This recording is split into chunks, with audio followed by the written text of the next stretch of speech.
Previously on the Bubba the Love Sponge show. You're going to be here. But he still can't wear his jacket. He can't wear his jacket. No, so if you see a Hells Angels jacket in Florida, call Gene. That dude's bold. I'll call you, Gene. He's bold. He's bold, all right. He sure is. What if I see a Sons of Anarchy jacket? Then you're a wannabe. Yeah. You're listening to the Bubba the Love Sponge show. Broadcast rights for the Bubba the Love Sponge show have been granted to this station by the Bubba Radio Network and is intended solely for the enjoyment of our listening audience. Any rebroadcast, retransmission, or other use of this production without the express written consent of the Bubba Radio Network is prohibited.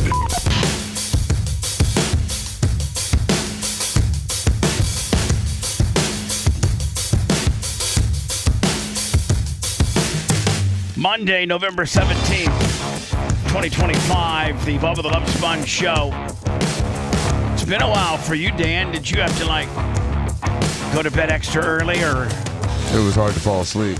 Because it's been a while. Yeah, I'm out of practice. It's been 2 weeks. I watched a little bit of football yesterday. Didn't really watch much college football on Saturday, but watched quite a bit of it yesterday. Man, the Bucs, they look good. They look good until they didn't. Typical Bucs.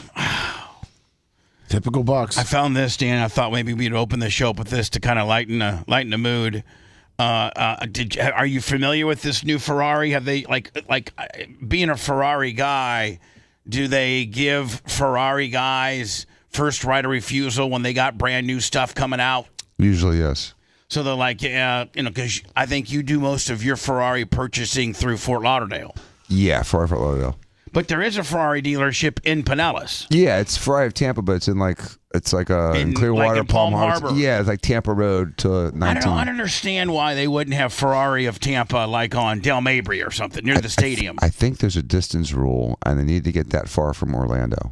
It's the same owners, and so they had to be a certain so 60 miles, 80 miles. Probably 75. Yeah, something like that. So, being by the stadium would be within. So they have you have to be within 75 miles of the next dealer. Right. Meanwhile, there's a Ford dealership on every block. Every block. It's like CVS. Yeah.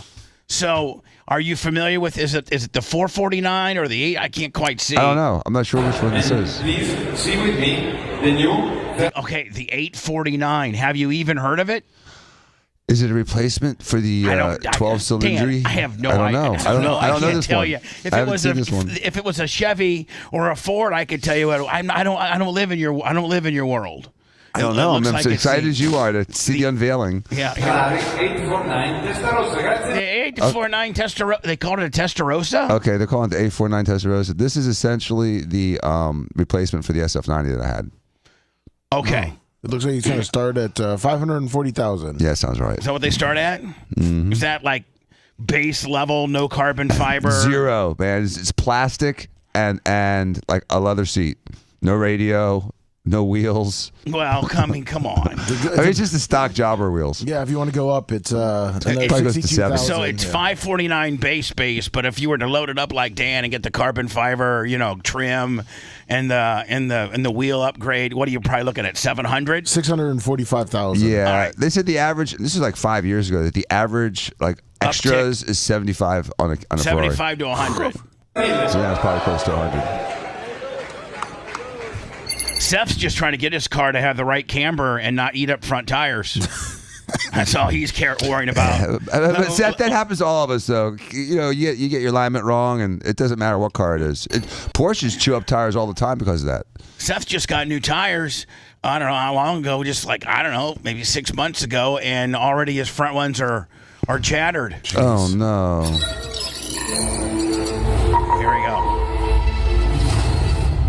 wish I could make this bigger, but I can't. Man, Ferrari goes all out. They sure do. The only one that does better unveilings is like Musk. I don't know, man.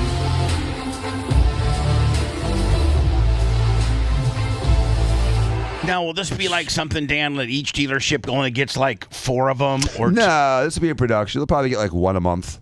All right, so this will be like something, if you wanted, you could get it. Yeah, you just probably have to wait a couple years.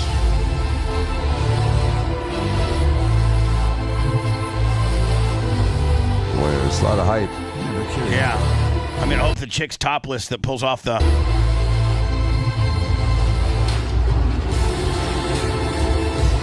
Gets a point where I get kind of pissed off. Like, I mean, come on. This is what, the 849. 849 Testarossa. Oh, here it comes. Here it comes.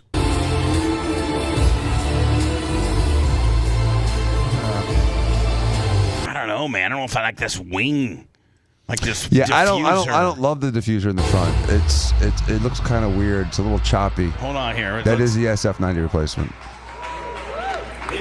I think your SF90 had better styling lines. Yeah. I sent you the Ferrari like minute video. It didn't really sound like there was any pop there when the curtain finally came No, off. it's There was weird kind of on a the side. smattering. I think you're right. It was just like a smattering. It wasn't like a woo! I know, like that's what I feel like. Whenever Musk does something, like it turns into like an underground rave party after the unveiling. I think Musk also pays people $50 a day to be there. You know, That's probably to smart. be hype guys. It's got a weird side scoop. It's got this weird lining going on the side. The whole thing is kind of weird. I will tell you this. I don't though. like the styling. I will tell you this is, I mean, I've never seen a color. Like, is it pink? Is it purple? Is it like, I really kind of like the color to it. I think it's a type of gray and it's reflecting all the red around okay. it. That's why it looks But like I mean, pink. like, it looks a little Barney-ish. Please join us on stage. So they made 2 Ferraris that aren't that pretty. It's this one and the 12 Cylindri. Which now the party starts. Yeah, and like what's this kid gonna like? Kid, I would say Well, 18 that kid's and probably up. worth more than all of us combined. You're probably right. that's true. He's probably actually Dad's probably buying it for the kid. Yeah. First of all, did you see that guy touch it? Yeah. Like you shouldn't touch it. All right, Lummy, you sent me another video from Ferrari. Yeah. That's like, you know, something a little bit better. Okay, here we More go. fun. Yeah, here we go. Like watching it race. There we go. Let me see. Let me turn the volume up.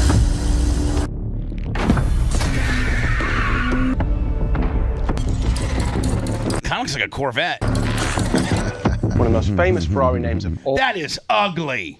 Yeah. That looks like Racer X on Speed Racer. That looks that Like a shrunken down Hot Wheels car. yeah. It does. Look at that big pointy nose. Like, I don't know, Dan. That's I don't love it either. I'm with you, Bubba. I'd give anything to get your SF90 back. Time is returning It's a on short a Super spot. Sports Berlinetta. Yeah, it's the front's so here weird. It is. Yeah, it The looks, back is weird. The side's Ferrari weird. 849. I mean, unless it's a V16 can go 1,000. Oh, it's got Testarossa, 1,050 replacement horsepower. SF90. I have a feeling Dan's going to warm up to this, and he's going to be on the waiting list shortly after the show today. I think Dan really likes his Cybertruck. I do like my Cybertruck and I like my Storado, but you know, Lamborghini came out with a new one called the Revuelto, R-E-V, like U-E-L-T-A, Revuelto, or Revuelto. Yeah. It's a lot prettier than this.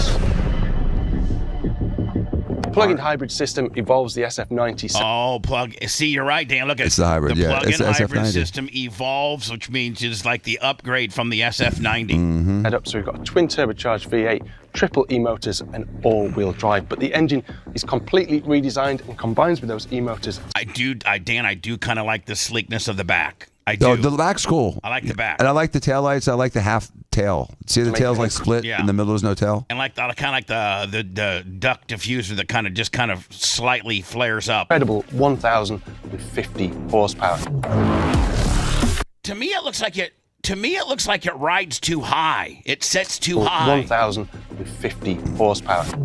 See it like It does sit a little high, but you can't tell because there's all that black stuff on the bottom. You can't tell what's really sitting. So the black stuff makes it look sit to high. me, man. They usually, Lamborghinis and Ferraris. You got to watch out for that front wicker that you're not hitting curbs and stuff like that. To me, man, you could clear a cornfield with that. Well, the thing with that car is that there's a long nose to it, so it has to be high, otherwise it'll hit everything.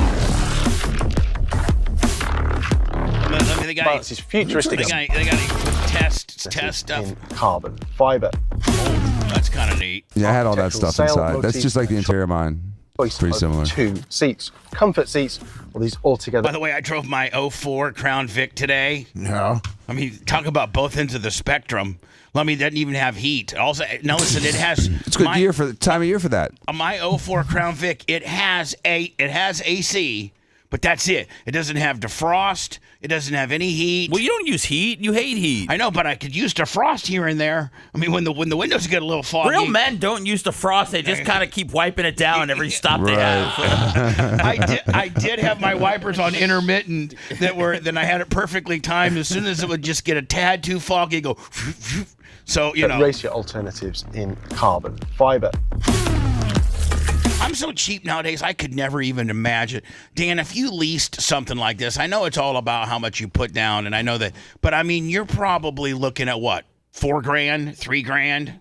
Oh no, a lease on this with a typical down payment would be closer to $7,000 or $8,000. What? Yeah. So 20% down or 10% down, and you're looking at a 10% down, you're looking at $6,000. Maybe probably like $7,000. And then what's the insurance on this baby? Another $1,500 a month. Probably. Oh man. Probably at least $10,000 a year. Let me $10,000 a month, No, not a year. A year. Oh, okay. So that's. But you add it. Most people have this car with other cars. You just add it to the policy, so it just jumps. Oh yeah. It's not like by itself. You just add it to the policy. Yeah, of course, And hope it doesn't get flooded. Of other cars. Hope it doesn't get flooded and Haggerty's not your policy.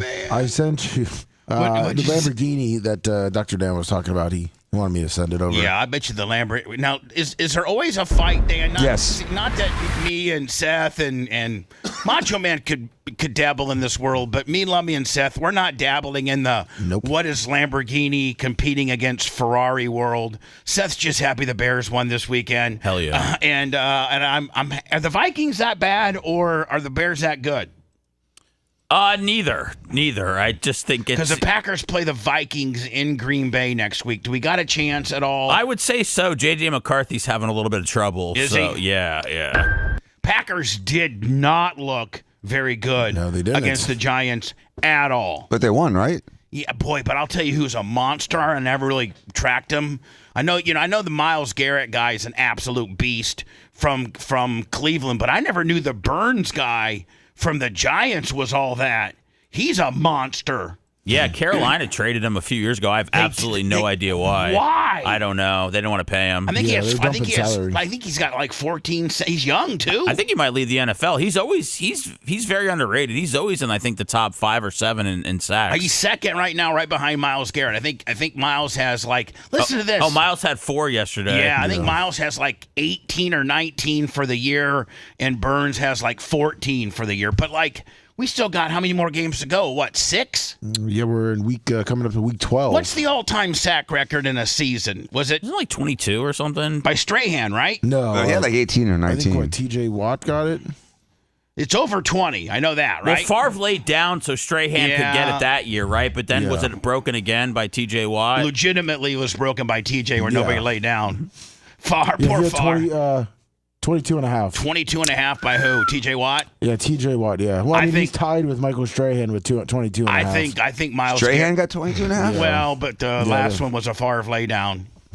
But listen, but you can't take it away from the guy. You can't take it away. No, but remember that guy from the Jets was so mad because he broke the Gastineau. Yeah, or Klecko, one of the two. They were going to fight him. They were mad. Somebody wanted to fight Brett Favre for. I know. Oh man, Favre's like, I just saw him coming off the end kind of hot. I figured I'd fall down. That's what he said. Meanwhile, you know the tackle probably is like, hey, listen, Strahan, I'm going to do a little lookout block here. Favre's going to be rolling right. Just don't kill him. So Lummy, what's Myles Garrett at right now? If the record's 22 or 22 and a half, I think Myles Garrett is at 18. Yeah, that high already? Yes. So I mean, if you're at 18 with 6 or 7 games to go, we got him at 15. Who is 15? Garrett. Burns is at 13. I know Micah Parsons is like 9.5 or 8.5, and no, I think Micah Parsons is at 9.5, and I think Rashawn Gary. I think collectively Parsons has 8. Okay, he has 8, and Gary has 7.5. So they got like 15.5 between them. Something like that. Yeah, top 5: Myles Garrett, Brian Burns, Nick Bonito, Daniel Hunter, Josh Sweat. Where's the Max Crosby guy? The guy from the Raiders, the monster from the Raiders. Well, he's on a really bad team, so yeah. So this is what Lamborghini's answer to the 849 is? It was their answer to the SF90, but and the 849, just to that model. And so they like each other like Erica Kirk likes a furry. I mean, they hate each other. Jeez, enough of the build-up. Let's just get to the car. A new creature is born. The first plug-in hybrid V12 engine. Now, Dan, when you hear plug-in hybrid, are you out? I'm not out, but I'm skeptical. But with your newfound likeness of the Cybertruck, I mean, if the hybrid, like the Indy cars and I think the F1 cars, they're ran by V6 twin turbo supercharged, but then they got that hybrid system in them. So even all the F1s have gas and hybrid to make them that much faster. Right. When hybrids combine, when hybrids used not for fuel economy but for performance, it makes an amazing difference. Right. Like if it's not your sole power source. Right, it's just kind of an add-on to your gas motor, then it's badass. Yes. So, the Ferrari doesn't have the gull-wing doors. It doesn't have the carbon fiber tub. Have you had gull-wing doors before? I had something like it with the McLaren. What deal? Did you like it? It was a mix. Yeah, it's kind of cool when you're pulling up to the dollhouse and you got the gull wings. It's kind of cool. It's tough in a tight garage spot sometimes. Yeah, my gull wings kind of flared up. I'd have to get it's made for normal armed people. I would have to, have the valet guy shut my door for me because I don't think I could reach up and grab. Oh yeah, when you're sitting down, you can't reach up. No, you need like a tether. I had to have Tommy from CNS Auto let me rig me up like a strap. Combine the sound of the engine with the light of a new beginning.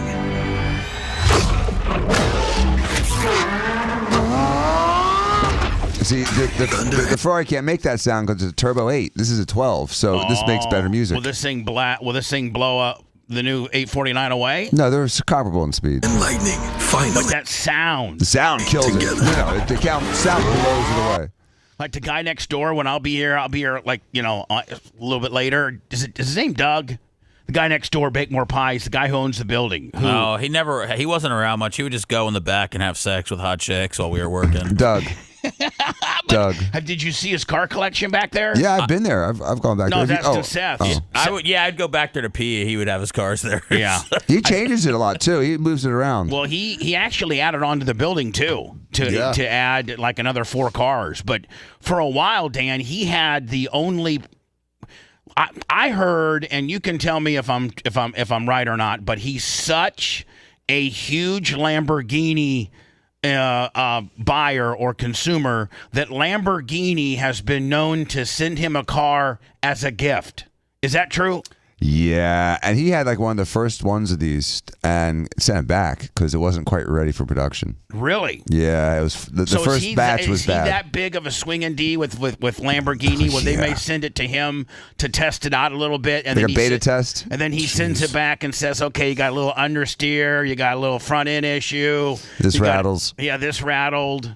And then they're like, "Okay, well, we're sorry, Mr. Doug. We'll send you another one after we fix the problems." But they sent everybody to Italy. The ones that got the first batch, because I know another guy that got into that batch, and for the first, it was like the first 100 cars were bad, and so they bought him back. They gave everyone extra cash. They sent them all to Italy. They wined and dined them, and was really Have you ever been really to Italy? Yeah.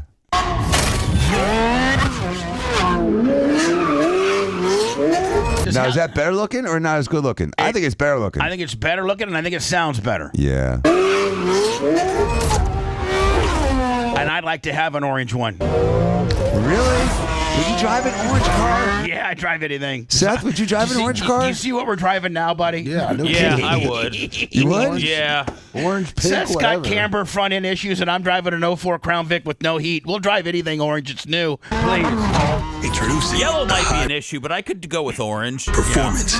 You know why? Because Chicago Bears has got a little orange in their logo. That's right, Big Daddy. And that's why I drive a yellow one, because the Packers got a little yellow in there. We accelerate toward the electric I'll age. never buy a yellow car again. Cops hate Did you it. buy a yellow car? I had one back in the day, and cops hated it. It got so many tickets. Lummy, to look at the Worse college than red. scoreboard, really the only upset, I mean, there wasn't a lot of upsets. Everybody pretty much won that were supposed to win. 20th ranked Louisville beat, They got beat by Clemson. Now, is Dabo Swinney in trouble?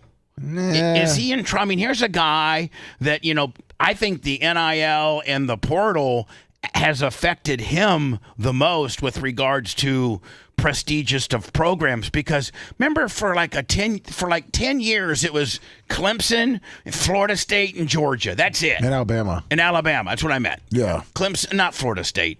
Clemson, Alabama, Georgia. Yep. Like that's it. And like how many years did Clemson play Alabama in the national championship game? I think they played them once here at Ray J. They did. It was like 3 years in a row. So, but I mean they're 5-5. 4-4 in the ACC, and I can't tell you the last time that they haven't. I don't think Clemson has made the college playoff since they invented them. They made it once, I believe. But if he has another down year, then he'll be in trouble. I'm telling you Dude, that they haven't had this. They haven't had this many losses since 2010. Yeah. You're gonna can the guy? I don't know. Crazy. Maybe, I mean, do you? No. They got a lot of talent. They just got to Did put you it see together. where Dion's athletic director got? He got canned. Got canned. What's that mean? That's not good. What, for hiring him? What's that? For hiring him? No, I mean I don't know.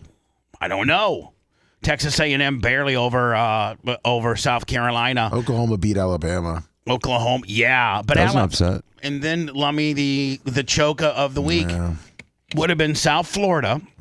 They were 24th ranked, and they were actually, a lot of people had them figured in. If they would go on and win the conference championship, they'd be the highest rank at large team, and they'd be the 12th seed. And if they just would have won out, if they just would have beat Navy, Now they're getting teabagged by James Madison. they are. Yeah.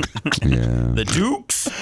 Yeah, so I mean that destroyed as University of South Florida gets beat by Navy. Did that hurt Lummy? Like, they're done. Did that loss genuinely hurt you because they were so close to doing something nobody thought they could do? Yeah, because they had two winnable games at the end too against UAB and Rice, and they go to the conference championship. Had they just won out and won the conference championship, they would have been the 12th seed. Correct. Like locked in. Yep.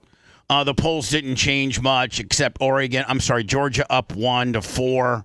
The biggest down the stairs would have been Alabama, who got beat by Ole Miss? No, Oklahoma. Oklahoma. Down 6. Alabama's still in the playoff contention? Yeah, they want them. The pollsters want them in there. They want Alabama in the playoffs. Yeah, I mean, I guess the only They're biased, aren't they? Biased. Yes. It's BS. It is. This is such BS. These guys might as well go down with the gambling guys. Does Vanderbilt make it with 2 losses? Yeah, they can still make their conference Even more championship. so? Okay. Let's say I think Miami's a far better team, but I guess it's all going to be about at this point. If you got 2 losses, you got to win out, and you got to win your conference. Yeah, championship. they win their conference with 2 losses. They're in. The big conference championship that everybody's going to look at is the Big Ten. Yep. And that's Ohio State and Indiana. And do you think Indiana's got a chance? Yes, and I think obviously it does not matter between those. They're both going to be in the. It's going to be their only loss. Yeah. It's going to be their only loss. It's whether who's going to get the 1 or 2 seed. Either way. Did you see the guy in the Texas A&M South Carolina game, the cop? Yeah, I got that. As a matter of fact, what a dick! Here it is right now. That's Shador. Poor Shador gets thrown in there. Poor Shador, you've been calling for him all season. I know, but Week 11. His back felt better. Week 11 got in there. Yeah, but what I'm saying is he's not been taking first team reps or none of that, and they throw him in there, and here we go. This is it right here. Now, let me just play it. Sox play it conservatively here. Sellers flipping it across the middle for a first down. I don't know how big that receiver is, but God, he looks big. He looks like 6'5", doesn't he? Yeah, he's a first round Yeah, talent. he's like Oh my 6'6", God! I think. And then watch Is him. he really? Yeah. Then watch him separate. Harper's got great speed. Oh, God. Way faster than those guys. Inside the 10. Into the end zone. South Carolina choked it. Touchdown, South Carolina. All right, so here, the guy, and so I think the guy, he either like just carries his momentum into the tunnel, and his buddies come and get him, or it looks like he kind of pulls up a little hammy lame, like he may have pulled a hammy or something. Watch. Yeah. So I think he's going to get checked. So his boys kind of just come in there, his fellow offensive wide receivers to come in there. So now you can see that there are three, of the South Carolina Gamecocks, and the width of the tunnel is only about 3 people wide, especially guys with shoulder pads. Yeah, 3-4 tops. Yeah. So they're the players. They need unabated access to the field. They're not celebrating and jumping all over each other or anything like that. They're being fairly cool, right? Mm-hmm. And then now here's this guy. Now, what in the hell do you think's going to happen? Don't you think maybe you should have just put your back against this wall, let them walk by if you truly need access to in here? Just watch. And he actually kind of takes his hands and kind of like flares them out a little bit. Yeah. This cop completely, it's his fault. Watch, right? What a dick. Like, get to the field. And I'll tell you what, everything happened pretty quickly. He got sent home very fast. By 3 or 4 series thereafter, he was already home. Yeah, they sent him home, and they said he's off game day. Texas A&M cop right there. Yeah, well, that's just that's a dick. He went there specifically to scold them. Yeah. And by the way, I've been on the sidelines for 6 years on NFL games. You don't get in the way of the players. That's the first rule: is you stay off the field, watch where the ball is, and stay away from the players. You should never, ever, ever impede, touch a player at any time or get in their way. Yeah, that's absolutely part not. Of the field, pretty much. They're right away. I mean, it's that is their playing field. Yeah, and that is that's their area. And so you as a cop, you're there to protect them. You're not there to scold them. You're there to crowd control so that a bunch of people don't, jump over the side there and storm the field. And that does happen sometimes. But, your primary focus, I think, when you're taking an off-duty job as a police officer at a sporting event is to protect the players and coaches. Yep. From, whatever. From the crowd. Not engage them, even if it's not your team. And Seth is right, man.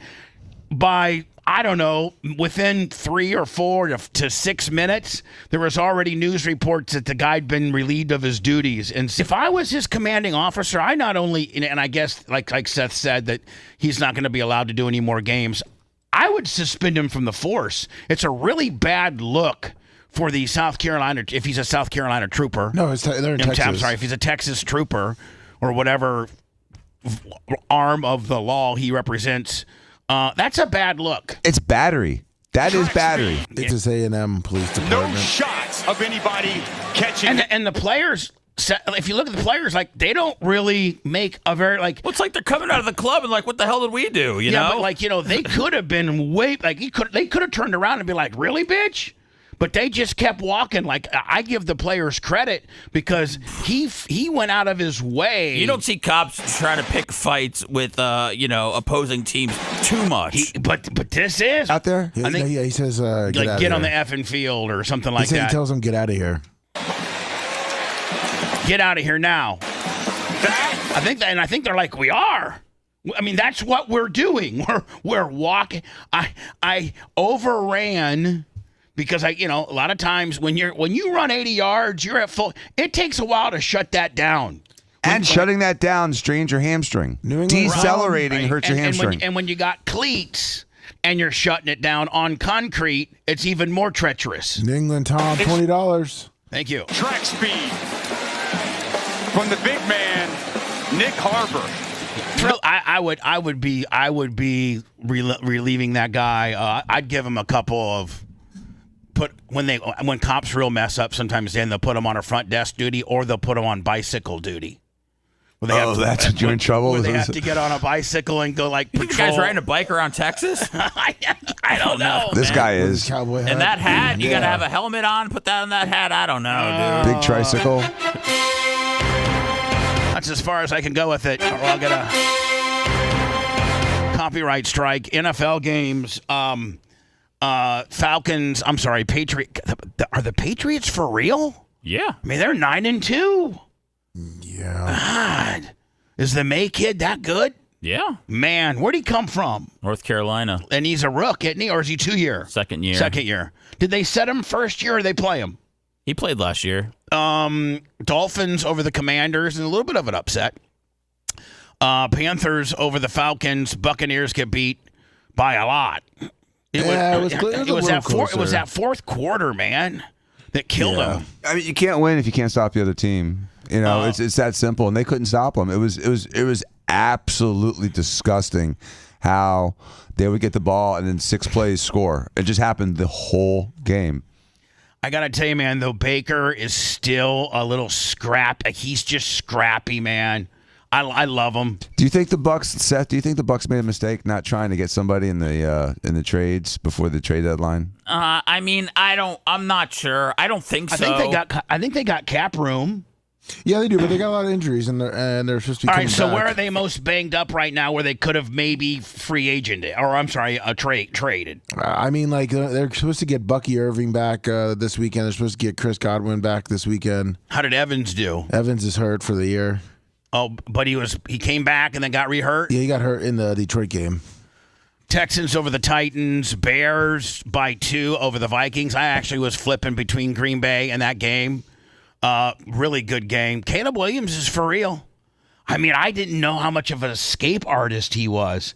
Man, there's that one cornerback that was blitzing that had him dead to rights, and Caleb Williams just went bloop, just like a little sidestep Willie, and then got like 14 yards. Yeah, he should probably be sacked around 9 or 10 times a game. He should he should have about 15 more sacks on him than he does. Yeah, he's very elusive. Tom Brady said he's got strong legs. That's why. Isn't he really tall? Isn't he like 6'4"? Yeah, he's a big quarterback. Yeah. Testaverde said this key to longevity as a quarterback is doing squats. So strong legs make a big difference. Testaverde played in the league 18 years? Shit, he was like 40. Yeah, 41. Did you see? Probably nobody reported this. I got down a rabbit hole, but Bernie Kosar, you know how much of a drunk he is, Lummy. Yeah, that was the rap on him. New liver. There you go. I saw. He's getting a new liver. He was supposed to get a new liver like on Friday, and the liver was infected. So no. He has cirrhosis. Well, he has cirrhosis. He has cirrhosis. Is that from drinking, Dan? Yeah. Now, Dan, Wait. Most of the time it's from drinking. It can be from having hepatitis. Okay, but here's the deal. He was a known alcoholic. Then it's probably from drinking. Right. And he has Most likely. Parkinson's, too, for whatever that's worth. Oh, he's pickled his brain. yeah. Is that just from too many concussions? Parkinson's? Parkinson's Is he can like be from Giannarino? Yeah, it's the chronic traumatic encephalitis. Now, you can get Parkinson's just Encephalopathy. naturally as you get older, right?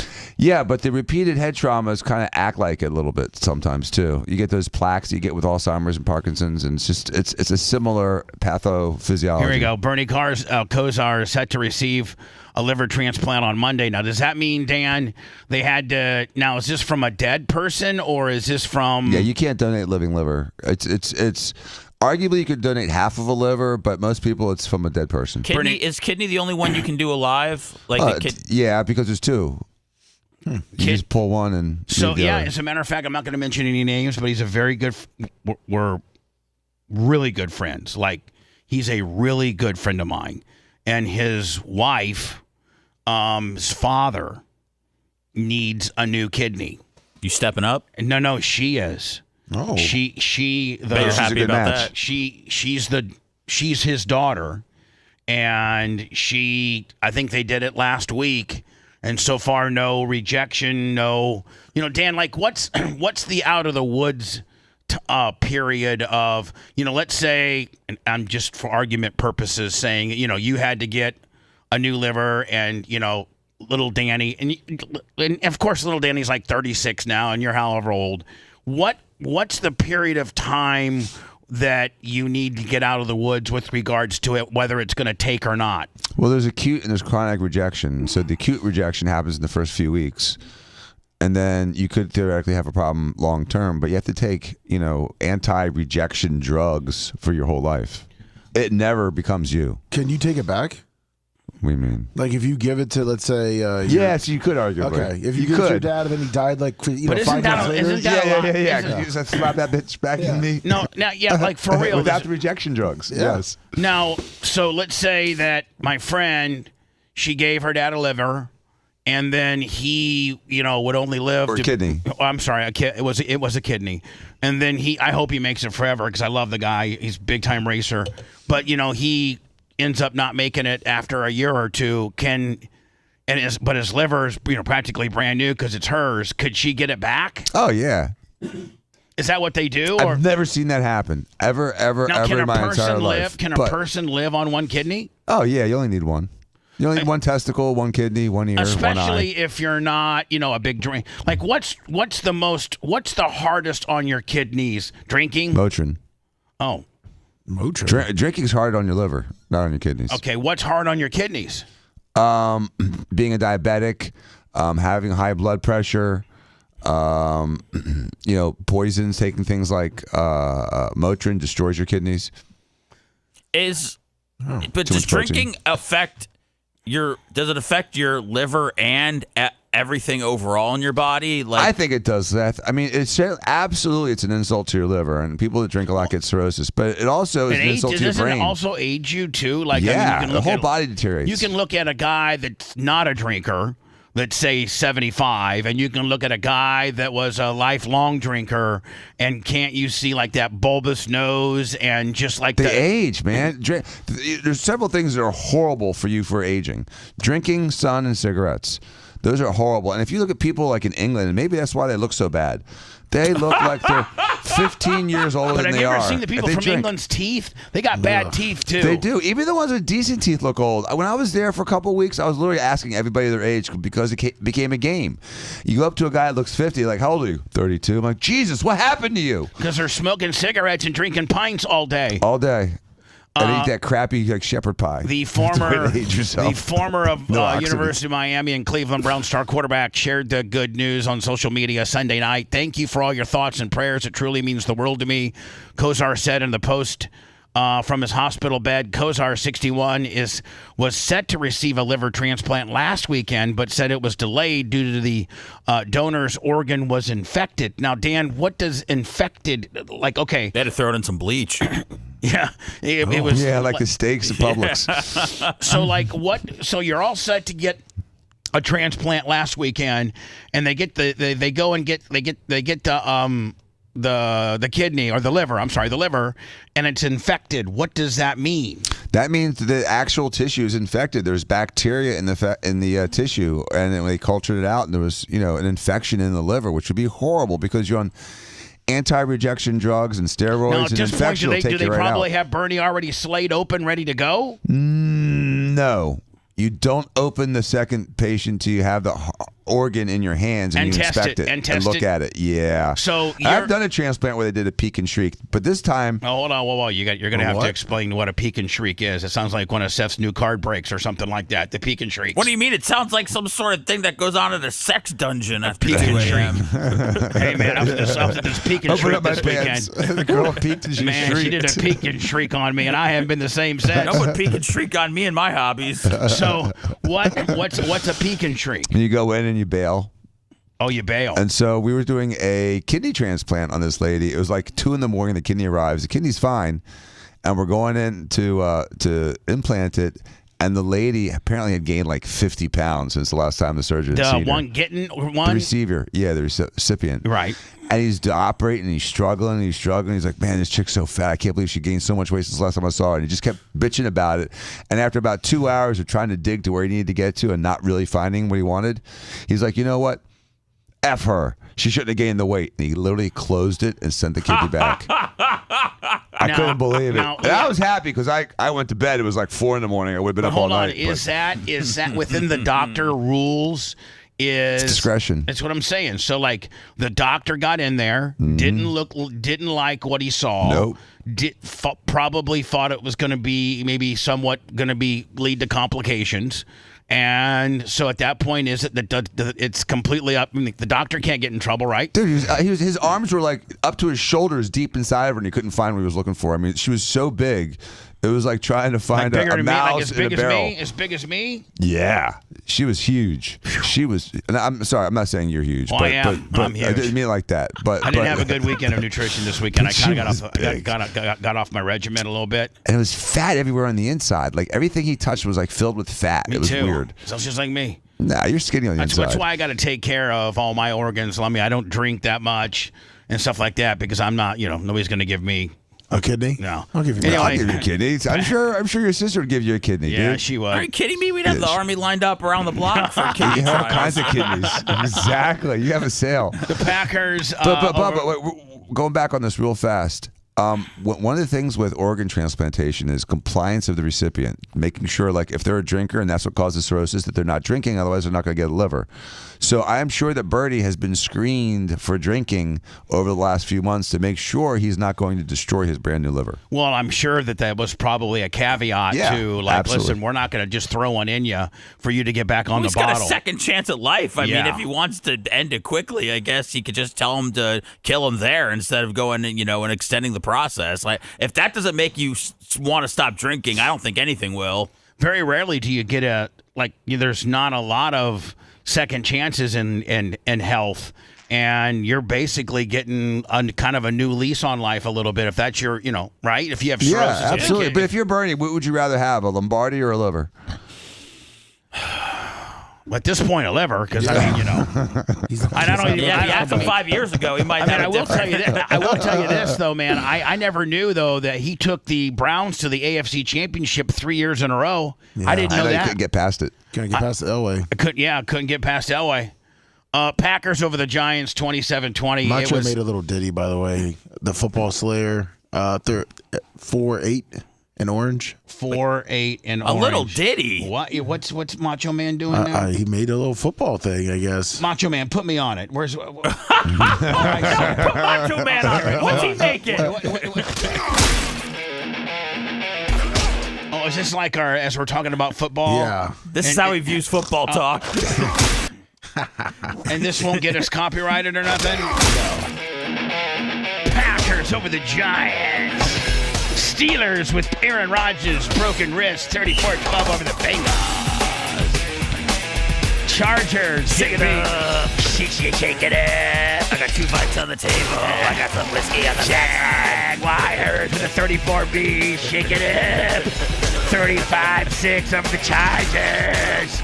Chargers looking for Dan Fouts and Air Coryell. Where were they?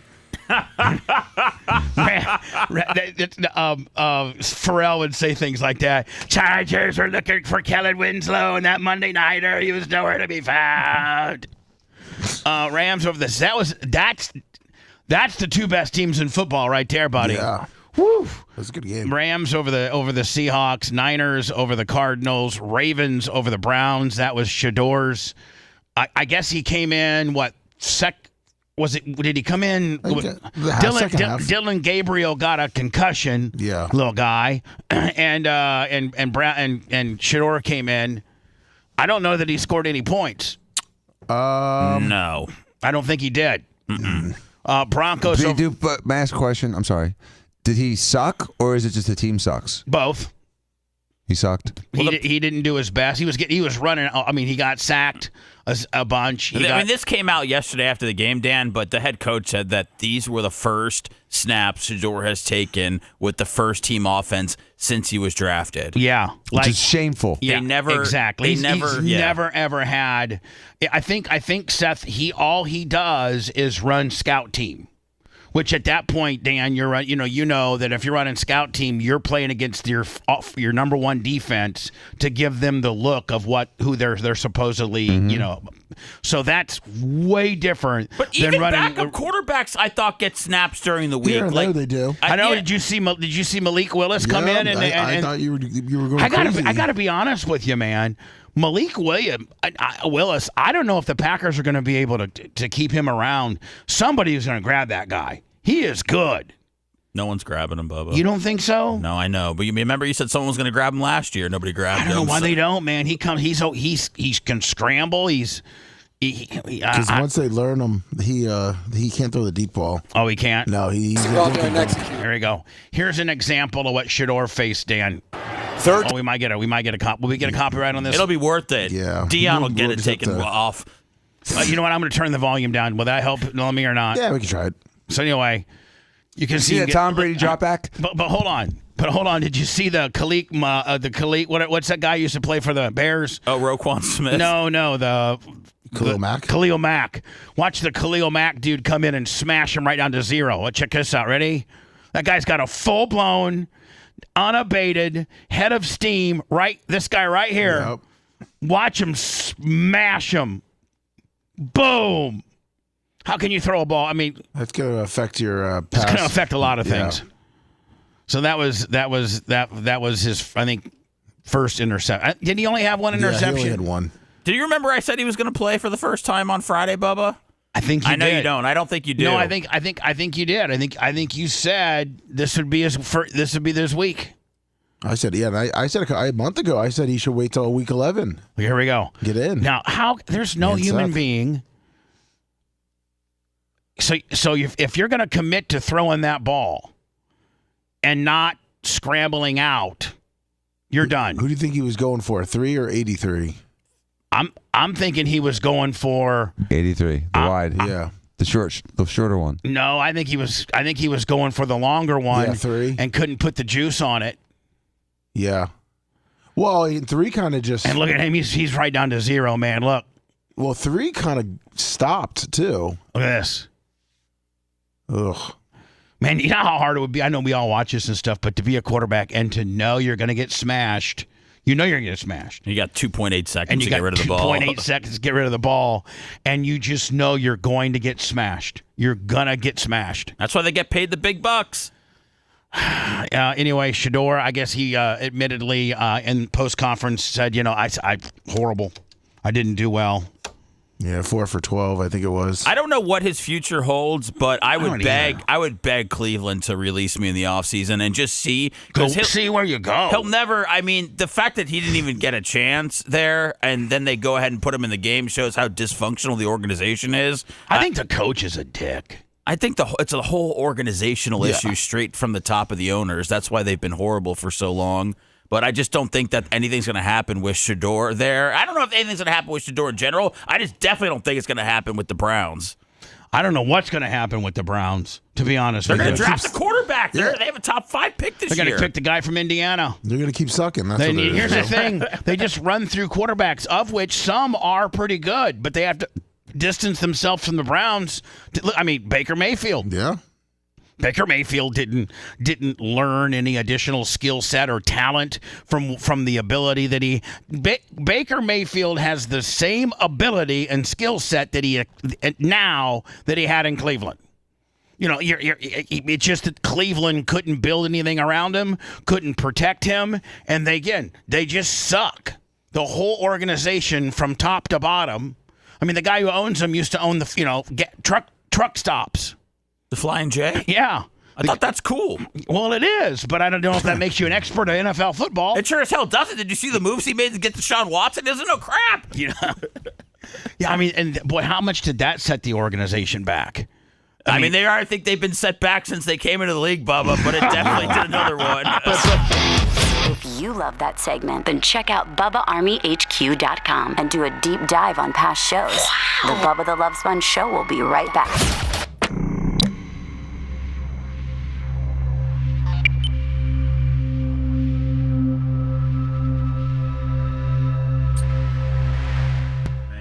Kenny GM in there. You could get it all. I don't even know if Patrick. They even had Holmgren in there for a while. Remember? As a president, a GM president, Mike Holmgren. After he left, I think Seattle went to Cleveland for a whole bunch of money and a big time job title, and he lasted. They fired him in 2 years. He's been out of the game for a while. He's a non-factor now. He's a non-factor. They've had 16 quarterbacks since 2020 when Baker was Jesus, 16? Yeah.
Is that you, Dan? Yes, sir. What'd you do this weekend?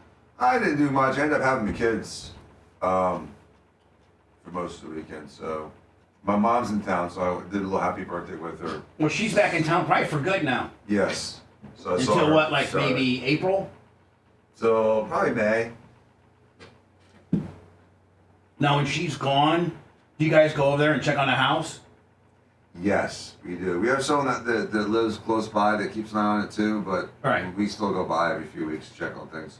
One year her fridge died. For Just what? Had a power outage and her fridge went out and didn't kick back in. And it got all moldy and shit. Oh, dude. You had probably to buy a new one. She's one of those crazy Italian ladies that cooks like, 6 buckets of gravy and freezes it. Right. So that fridge was filled with frozen food and it all thawed. It was like dead people died in the house. Ugh. It was gross. Fortunately, I didn't have to deal with that. Who dealt with that, Steven? Steven and this guy named Scott.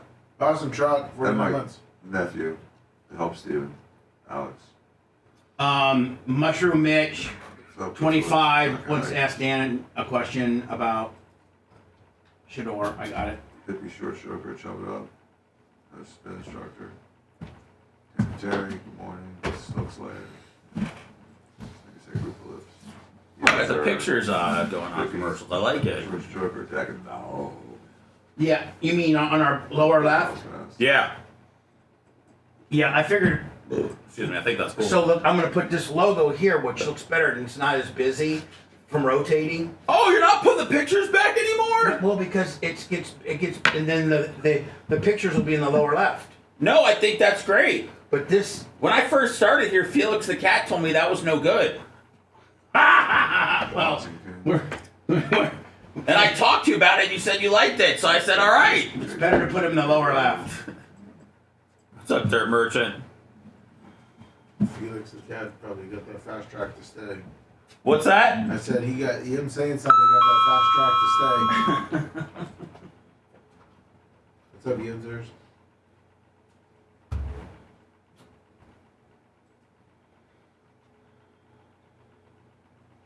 Yeah, I don't see that happening there. Dirt Merchant, Josh Guys. John Big on 95 months. Dean 70, 24 months. Tampa Rob 84, 58 months. Fuck you. Thank you, Scout and Big Gulp. You see the Fowlers?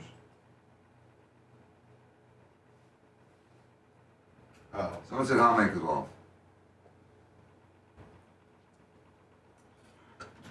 What a great play the Ravens ran out of the tush push yesterday. Let me check. Why don't you check on mine? Who said that? One of the people in chat on YouTube.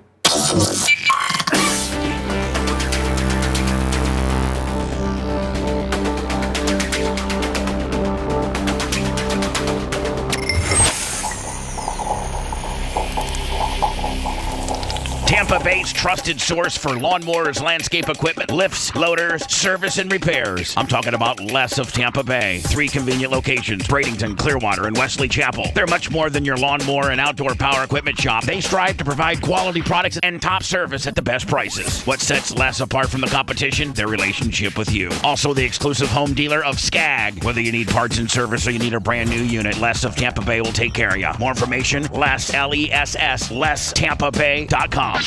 The Bubba the Love Sponge Show. Listener supported via PayPal, Venmo, Cash App, all of the Bubba Army. Now returns.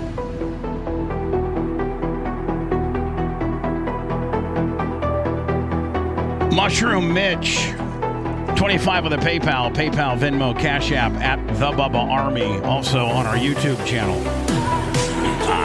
Hold on. Also on our YouTube channel at the Bubba Army. We're like 170 away or so from hitting the next threshold of thousands. And Mushroom Mitch says, ask Dr. Dan, is it possible that they're just being passively aggressive and trying to cancel Shador's career by, hanging them out to dry and making them look bad? It's weird. If you look at the whole story behind him, it seems like they are trying to sort of submarine him. Like, why pick him up and then make him like the stepchild? Like, why even cite him? I mean, it's the biggest head scratcher, going on with regards to like why they even picked him in the 5th and why did he slip to the 5th and, a lot of. You know why he slipped to the 5th. Well, I mean, yeah. He didn't want to get drafted by the Ravens. He didn't want to get picked by the Eagles. They were the teams that were interested. He didn't have a first-round grade or second-round grade or third-round grade by anybody. And so, he fell to the 5th. And I don't think that the Browns are trying to sabotage his career because these guys are fighting for their jobs. Like, I don't know how Kevin Stefanski is going to win 4 games this season and think that he's going to come back for another year. I mean, as he sabotages, if that's your opinion, as he sabotages, Shador's career, isn't he sabotaging his own? Yeah. I think that the organization wanted Dylan Gabriel. That's why they took him in the 3rd round. They wanted to give him every chance they could because they believed in him since they picked him, obviously, ahead of Shador, and they gave him so much of a chance that they didn't give Shador anything. And now, this is going to be their starting quarterback until Dylan Gabriel's head's better. So, but Bob, it's like it's being a parent and having 4 children, and you just don't like the youngest one that much, so you don't give him as much food. You don't give them nice clothes. You just kind of like ignore them. That's being a real big. You know what? It's kind of like what they did though. It's like they're ignoring the 5th kid or the 4th kid. But hold on. I bet that goes on. Oh, definitely. I mean, I bet that goes on with bad parents who would favor not or treat one kid poorly because they had a favorite. I mean, they definitely do that. It happens all day long, and that happens a lot in foster homes too. Apparently. So one kid's the favorite, and the other ones are all just jobbed. Today, we got the uncensored deal with me, you, and Seth. Yes, we're doing that, and then tomorrow I got I can do Clem and Kush tomorrow. We do that on Tuesdays, don't we, Seth? We do. I forgot it's been so long. Well, also we have the premiere today after the uncensored show. So after the uncensored show is the premiere of the Jonathan Hay guy. Yes. Right, the guy that says he was sexually molested by P. Diddy. Yes. And then tomorrow I got Clem and Kush, and then I got a special 1 o'clock gimmick that we all know of that I got to do. Yes. And then is that going to be live? Is that going to be live tomorrow? I don't think. I think it's taped. But it's got to be. It can't be taped for long. Like I can't imagine they're going to put it. They're not going to air it soon. No, like it might air later that day or the next day. No, like it might air it. It might air later that day, and I think at the latest the next. Okay. Like I think it's 1 day at most, and it might be later that night. Like later that night. You were actually smart not to ever say who the podcast was this whole time. Thank you, because it. They would screw with me. Sure, absolutely. And so then on Wednesday, Lummy, I guess we got some. There's a racing guy that's going to come in at 9:30. We're going to introduce him I guess he's got a pretty big platform of his YouTube deal. And we're going to interview him, and then we're going to go up to the podcasting area, and he's going to interview me. Yes. Okay. For his channel. For his deal. Yes. Now, does that mean I got to sit in the guest chair? Or you could do it however you want, he said. Well, I'm going to sit in my area. And yeah, he's going to sit in his. This is live on live podcasting edition. Yeah, live on live. I don't know if we're going to use his or not, but we might as well. Yeah. And then Thursday, I got Tom Simon, and he's one of Matt Cox's main dudes. Like, he's a former FBI guy. Yeah. And he comes highly recommended. That's on Thursday at 10:30 because, Seth, I think Brian can't do a Blizzard on Thursday. Because doesn't he have a teach-in with the kid? Yeah, he does. So the reason why I made it early on Thursday is because Brian told me that he had a teach-in and couldn't do the Blizzard, so I just took that time slot. Yeah, the Blizzard's going to be tough to get in because Brian has the teach-in, and then the Thursday's Thanksgiving, so... Right, the next Blizzard very well might not be till the 4th. Wow. Right? We'll try to get one in. Right. I think that's too long. So my week is absolutely crazy. Then it looks like Friday and Saturday I'll be at the track trying to do, I got to get all these track projects done. And then Sunday I got Glowbug's wedding. And then back for 3 days, Monday, Tuesday, Wednesday of next week for, and then of course, Thanksgiving. Back in the day, Lummy, when we were real rich and made lots of money, we would take that Monday, Tuesday, and Wednesday off, the whole week. Because we were pimps and I had actually a contract. But we're working that. So look for an Uncensored on next Monday, and look for a Clem Kush on Tuesday. And then, Lummy, are you going to do that? That Wednesday is kind of like your Friday. Do you want to do a sports show, or do you want to get out of here early? I'll talk to Colton and stuff and see if he can be here Wednesday. If he can be there on Wednesday. Switch up the days. All right. And then did you I know you're going through the schedule, but it reminded me of something. Well, I was going to remind you that I needed you to host Thursday and Friday, the 11 and 12. And I talked to you about that last week. Yeah. Yeah. I'm free. Okay, perfect. And what was your Did you go see Elvis this weekend? No, I did not. You did not? Okay. It's a sensitive issue? I didn't. No, not at all. Gene was super cool about it. My mom went to Nashville last weekend with Tara. And my mom is, she just didn't, I didn't have the heart to tell Gene, but my mom, she's 80, going to be 81 years old, and she really enjoys staying at home and, just like watching the Fox at 5 and Jesse Waters. And man, if Gene would have known, he probably would have just brought the Elvis guy to her house. Yeah, he was really hot on it. I did get some pictures. Was it like an Elvis stripper? I mean, it was an Elvis. It's this big Elvis impersonator that Gene likes. He's the number one guy. He's only doing one show in North America, and it was at this biker shop in Lakeland this weekend. It was at a guy's race shop in Lakeland, and so and I did get pictures of. Maybe I should send to you, Lummy, of some of the. Gene got pictures from the guy that hosted the Elvis gimmick. Of the setup and the stage, and it looked like they had picnic tables to sit at, and I don't know. Does he impersonate old fat Elvis or young good looking Elvis? This was the Hawaii edition. The Hawaiian Elvis, the middle Elvis. Yeah, no, of course the good looking Hawaii version of Elvis. Okay, so I know they impersonate different eras of his life. Yeah, I mean, this guy says this is the sex symbol Elvis. Okay, because the Hawaii Elvis was sexy. He had a beautiful voice. He was a good-looking guy. Oh, listen, Elvis was one of the best. If you look at all-time greatest musicians / stars, entertainers, the Mount Rushmore at this point would probably be Elvis, Michael Jackson. Michael Jackson. Absolutely put him in there. Taylor Swift. And then one other. Prince? No, I don't think Prince is. I don't mean you because his stage presence and stuff like that. But hold on, you got to consider the Beatles.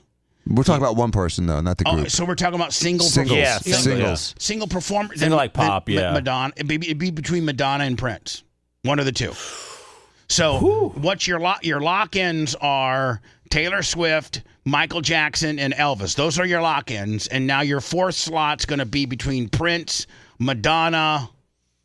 Would anybody knock off Elvis and put Prince? No. Nobody would do. Nobody would. Okay. Prince was. I mean, Elvis made like 25 films. Now he was horrible as an actor, but he still was good enough for Hollywood to pay him. Like he was making like $4 or $5 million a film back then, back in the 60s and stuff. And so again, the lock-ins are Michael Jackson, Elvis, and Taylor Swift. Now that fourth is literally either Madonna or Prince. Can anybody think of another singular artist that could potentially edge out Madonna or Prince? I can't. Well, I mean, Eminem? like Billy Joel, Elton John. Maybe an Elton John. Maybe an Elton John. Yeah, but people didn't go nuts when Elton John walked on stage. True. And people went nuts. The boys did. With Elvis. The boys in the back Madonna, did. Michael Jackson. Benny and the Jets did. Yeah. Bernie Taupin did. So I don't know. It's not you. It'd be really impossible to do a Mount Rushmore for that. Yeah. But would you not agree that the three are locked in? Like that's indisputable or undisputable? No, but people disagree about Taylor Swift being locked in. Man. Well, he had 30 number one hits. Arguably, if you want to go by number one hits and sales, you got to throw Rihanna in there. Who? Even though it's just Rihanna. She was probably. But we're not look at her numbers. But we're not looking at number one hits. We're looking at just overall star status.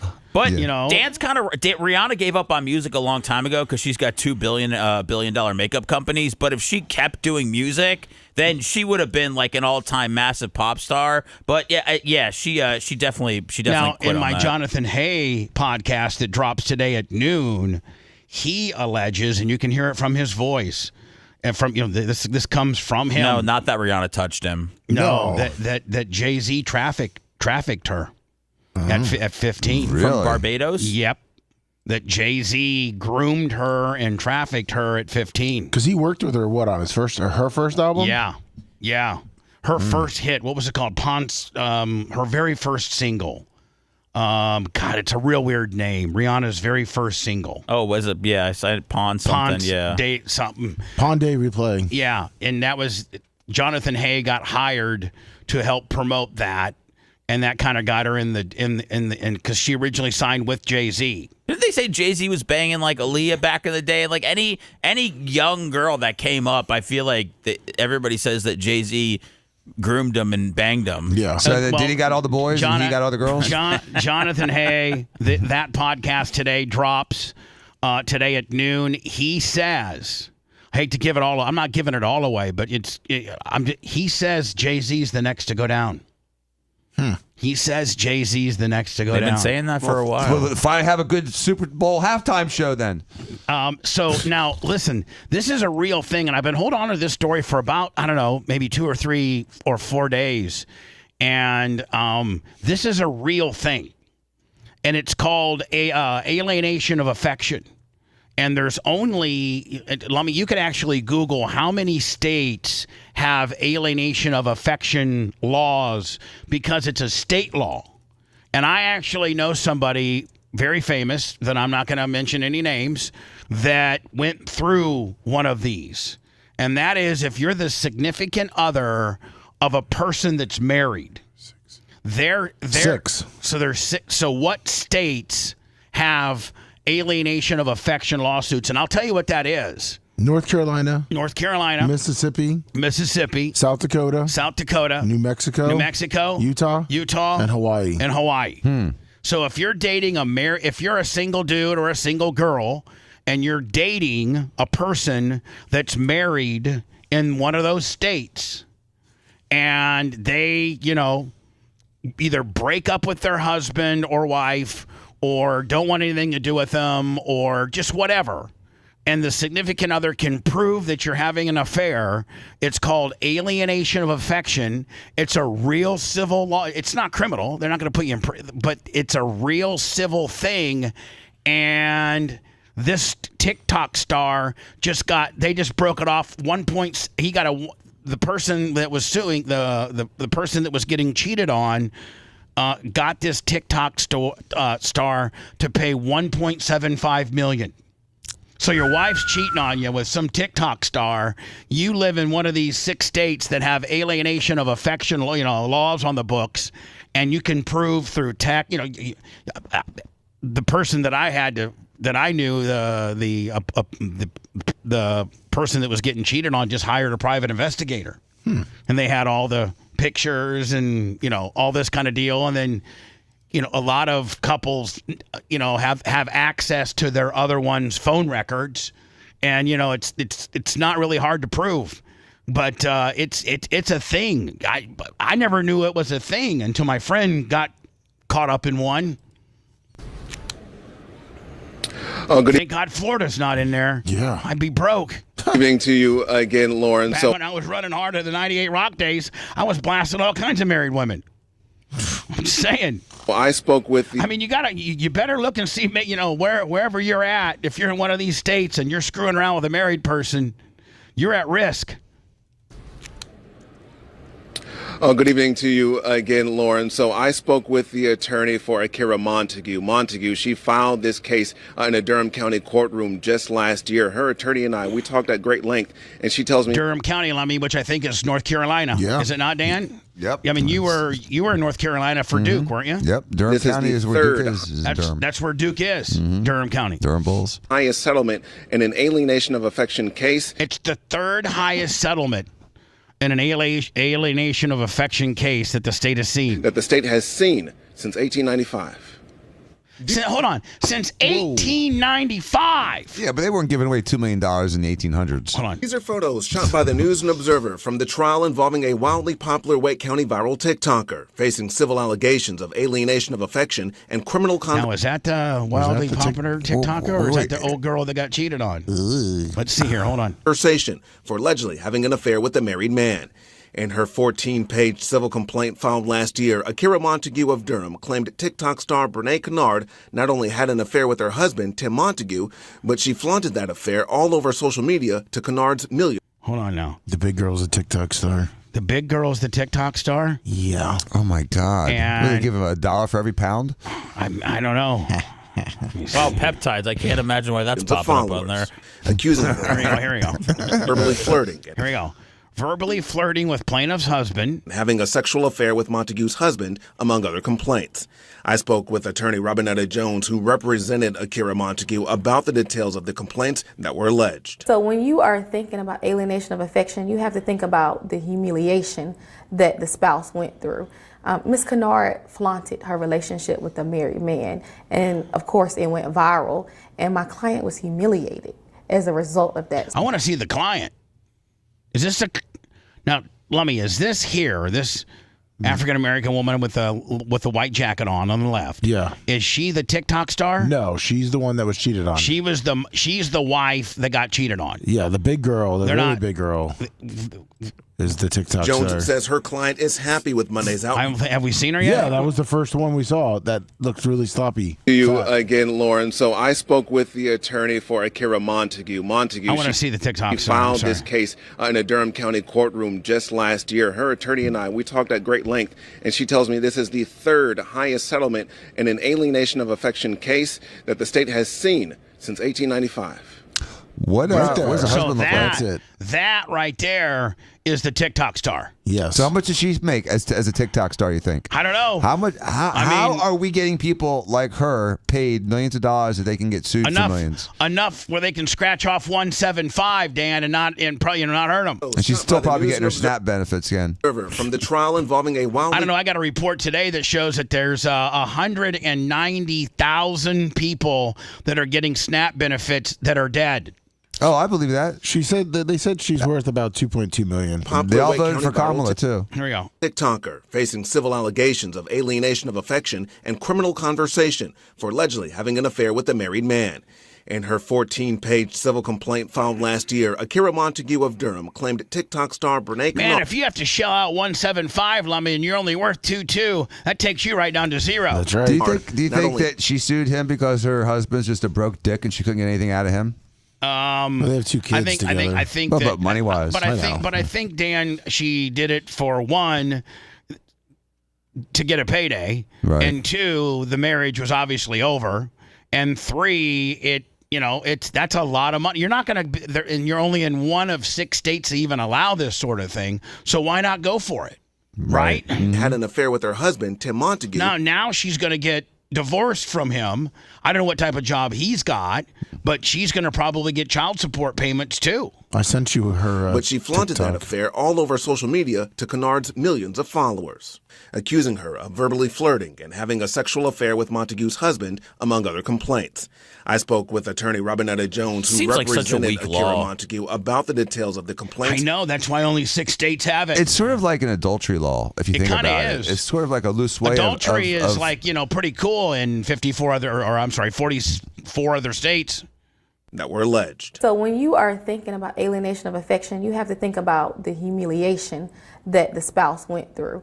Ms. Kennard flaunted her relationship with a married man, and of course it went viral, and my client was humiliated. Yeah, but can you think the guy can sue for humiliation once he woke up next to that beast? Well, I'd be countersuing, Dan. That's why that guy needs better representation. Yeah, no Rather than doubt. just to lay down and say I did it. Why don't you lay down and say look what I'm hooked up to. Says her client is happy with Monday's outcome, with the jury deciding to pay her. But Dan, it was a jury. I mean, it was a jury of her peers. It can get appealed. $1.75 million and is still processing tonight. When you finally are able to tell your truth, she felt a sense of relief. In the suit, Akira Montague also accusing Kennard of making social media posts, alluding to how she cannot wait to become Mrs. Montague. See, she did it. Dan, she flaunted it out there. She was pushing buttons. She wasn't being kayfabe. Why are people dying to be Mrs. Montague? I caught a glance of that guy. I don't know what the hell was going on with him. Just your standard, Amazon Prime driver. Nothing against you guys. You guys work your ass off, but what can Big Brown do for you today? Akira Montague also alleged that Kennard, who was also married at the time to Tim Montague's first cousin, knew of her marriage, which is necessary to prove an alienation of affection lawsuits. We were able to prove that they had a loving relationship. They were able to take trips together, spend time together, and still. It's the standard cheating. When you're cheating to the highest degree, you're doing stuff like that, taking trips with your girlfriend. Well, now they got a TikTok star involved. Everything. And you live in one of those 6, alienation of affection states. I'm happy for the widow. I'm not the widow. I'm happy for the woman that was getting cheated on. Still make sure they held themselves out to be husband and wife. Also, text messages helped a lot as well. Kennard filed a Those text messages will get you every time. motion to dismiss, arguing the evidence used That, Lummy, today's podcast that drops, what are we going to do? Drop it at noon? Yes. With Jonathan Hay? Yes.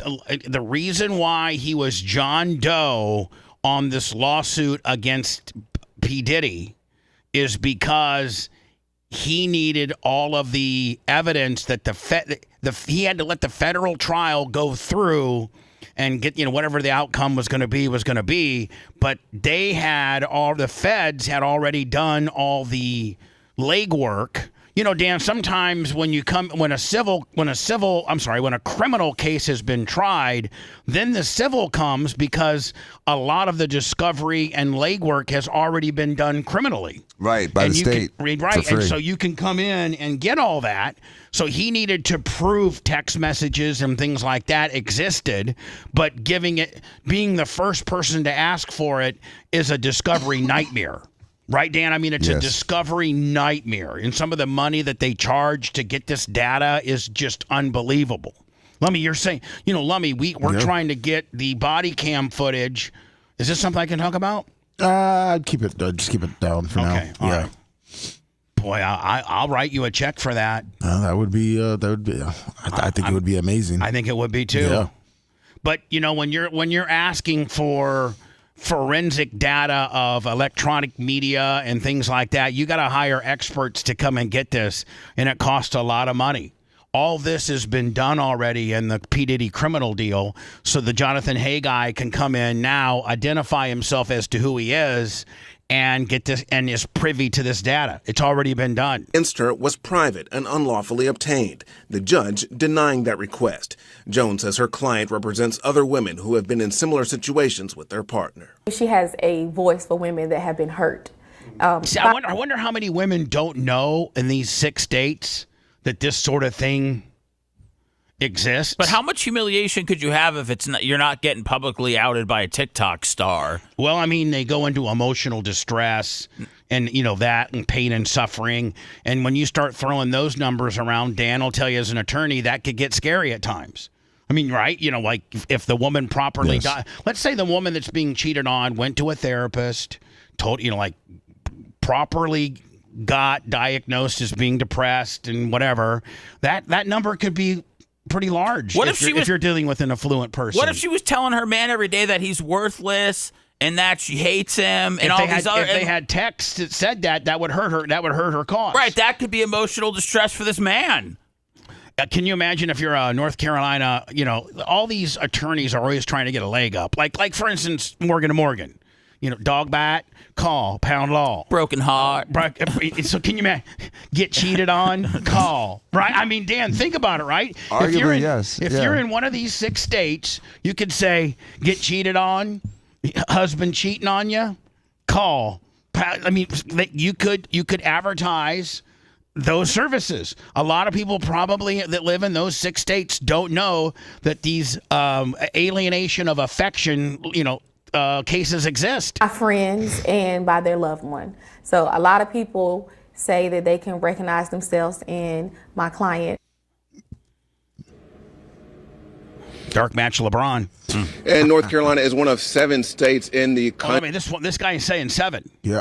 Country that has an alienation of affection clause on their legislative body there. But we do know that Kennard, I reached out to her today for comment. She declined to comment. However, in court, she denied all of the allegations that were made against her.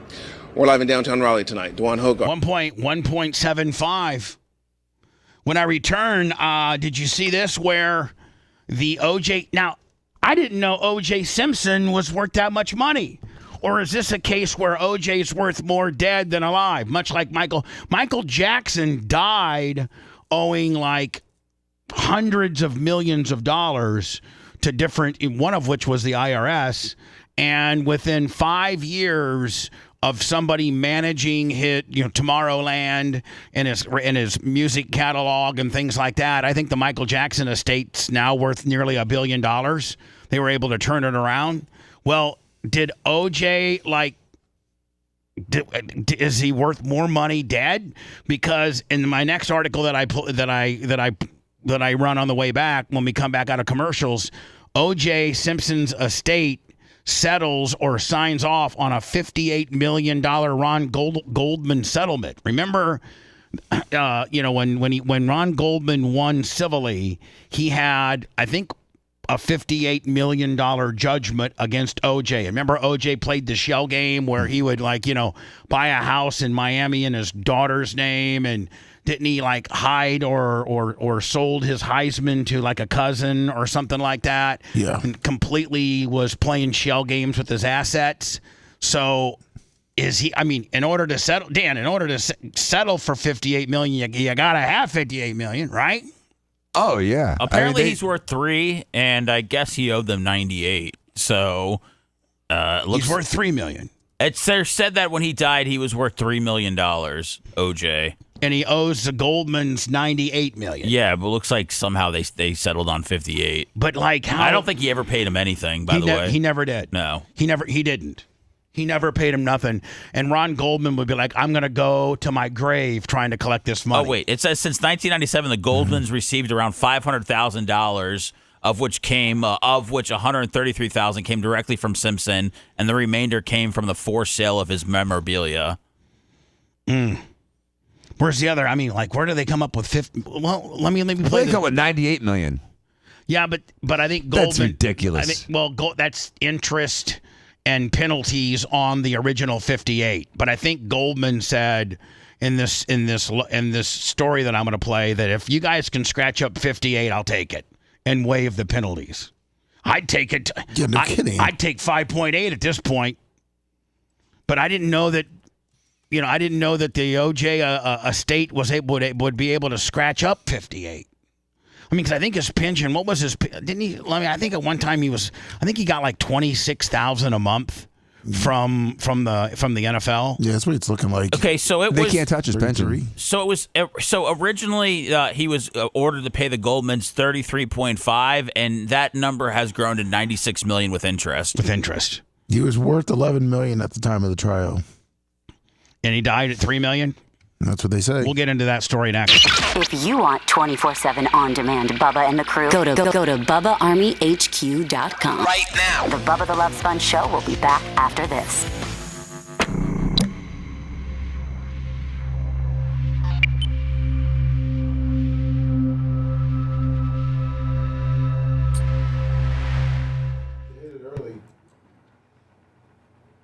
We're on pace to hit it. Dan's bringing in the thumbs today.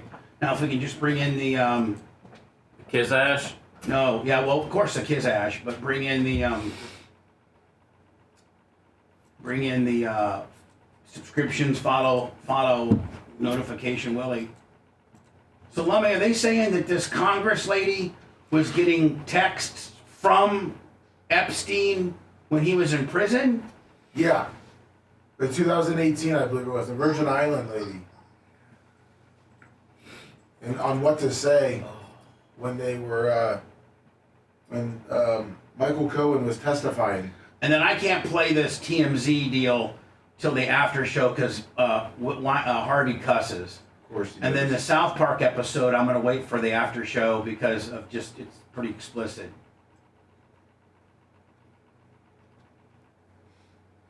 So I'm going to see after I do the Goldman story, we'll do the SNAP benefits. And then maybe we'll do Seth sent me the Russia human robot deal and it looks like shit. And then we'll. Yeah, good luck fucking that thing. Yeah, and then we'll. It just gives handies. Then we'll tease.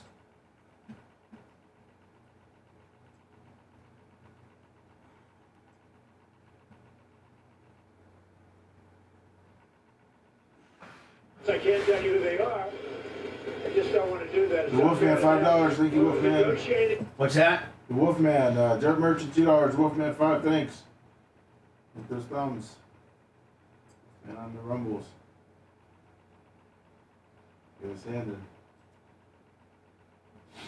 All right, I might do that, then that, then that, then that, then tease. Nine. Tease the Epstein gimmick.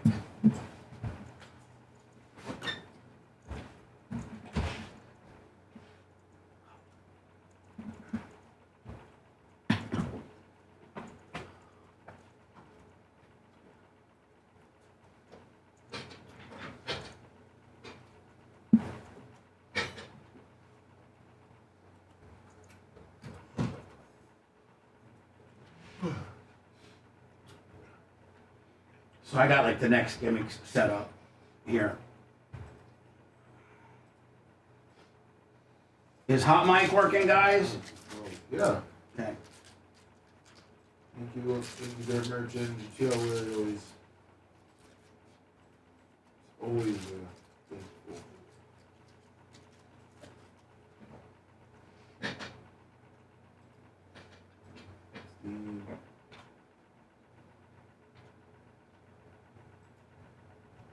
It's on the headlines there. Jimmy the Bear and the Little Morning Meeting.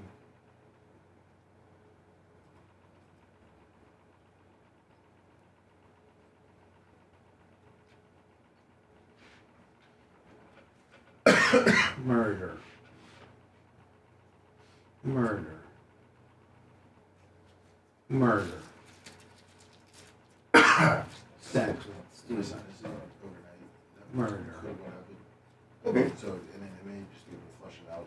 I'm saying it's not there by midday then. Okay. Murder. I'm going to take some Murder was the case that they gave me. I'm in surgery this afternoon, so if you try to call me... Dear Lord, Boo-Boo's about to have my baby. Usually that kind of like clears up the sinus.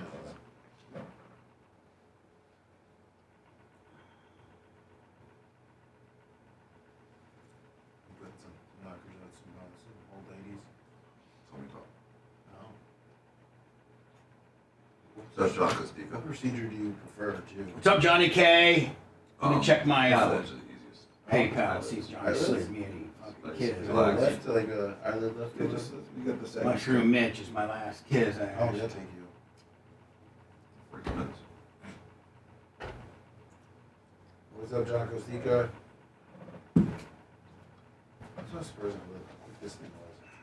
How quick this thing was. Typically, it's like 30 minutes, 30, 40 Yeah, minutes. sometimes I've seen carpal tunnel. I mean, trig was a carpal tunnel.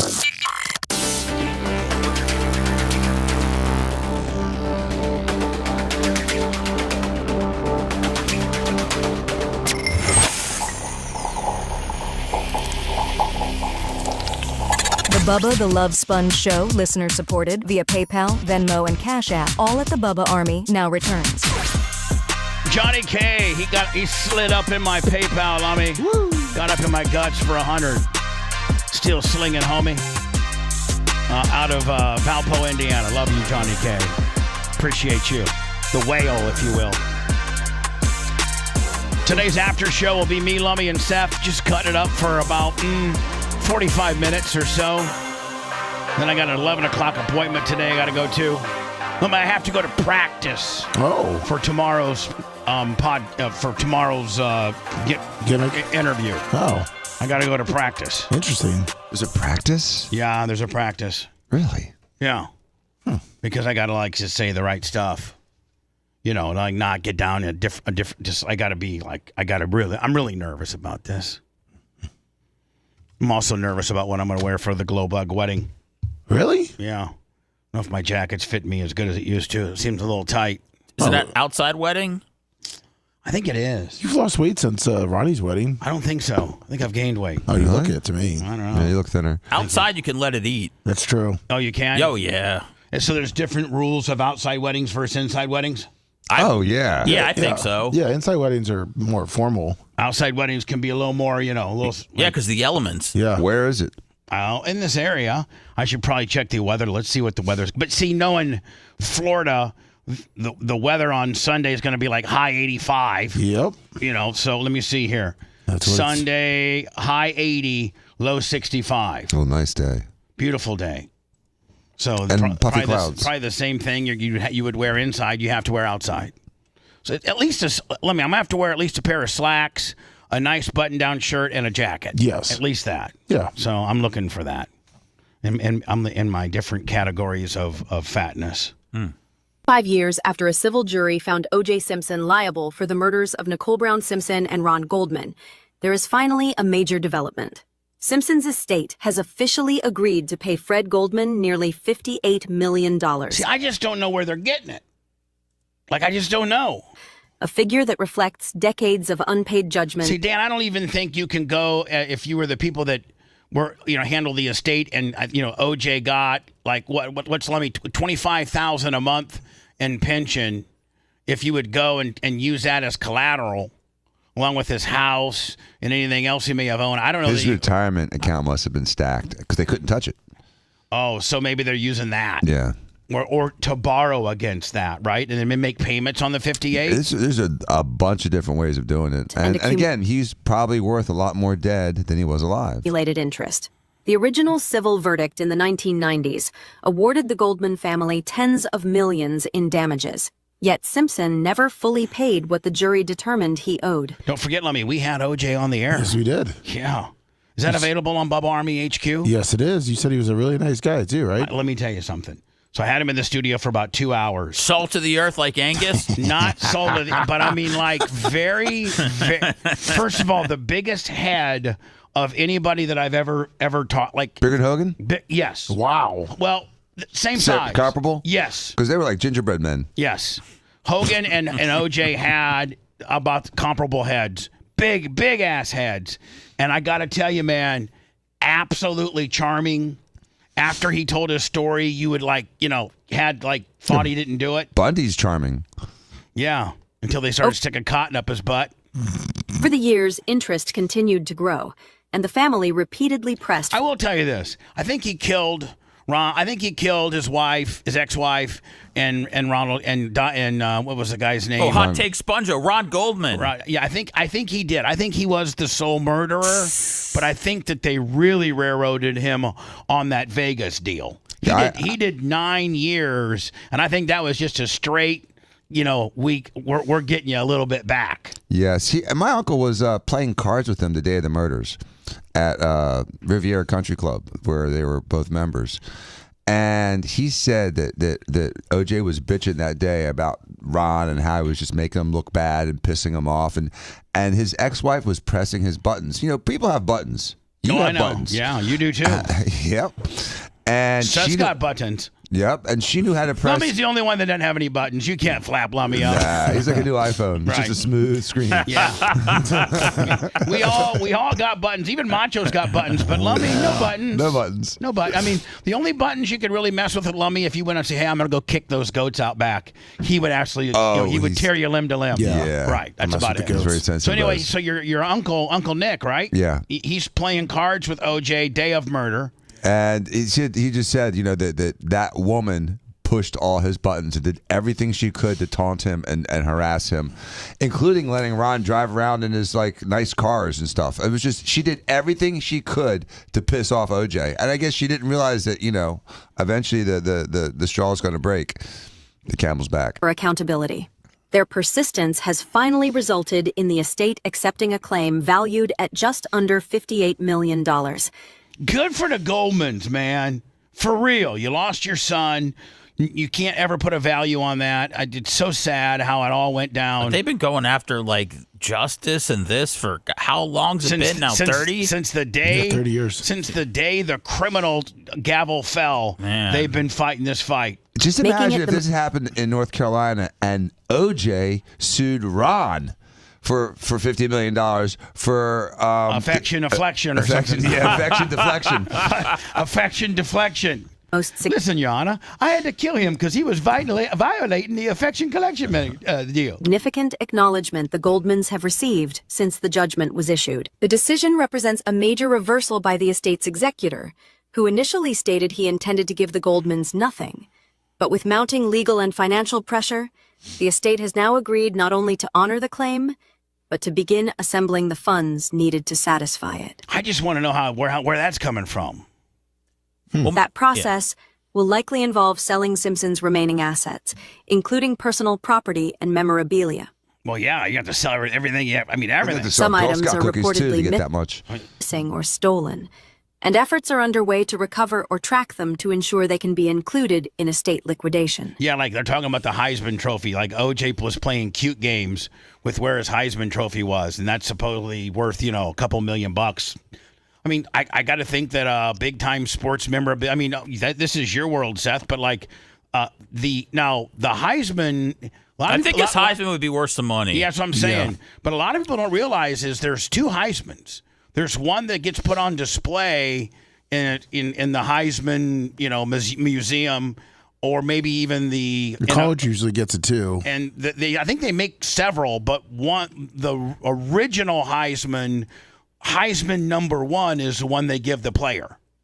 He gets the most valuable Heisman. Yeah, I mean, whether there's one or four, that there still means there's barely any. And if you're getting the one that OJ had, that could be worth something. I don't know about the last College Hall of Fame one, what that one's worth. Yeah, I don't know about the last pair of pants he wore during a game or anything like that. I don't know how much those would be worth. And so it looks like they made two Heisman trophies. It looks like they made one for him and one for the school. The executor has accepted the Goldman claim as one of the few being honored. Most other claims against the estate have been rejected, with the exception of certain federal obligations. For Fred Goldman... No, that's IRS, Willie. Federal applications. This moment is about far more than money. He has spent decades fighting for recognition and justice for his son Ron, whose murder shocked the nation and has remained... Didn't they say one of the two had their heads cut off? I forget. I think hers was almost off. I think he was more mad at her, and she got more. I mean, Dad's dead, but if I remember more close to decapitated. Yeah, if I remember right, that her head was cut with a serrated knife, and there were only like nerve endings and stuff keeping her head attached, like he'd gone through her vertebrae. Point of deep pain for the family. The estate's acceptance of the claim serves as a long-delayed confirmation. I mean, think about the rage you got to have just to stab a person, let alone somebody that you used to be married to and loved and is the mother of your children. Of that fight, and a symbolic step toward closure.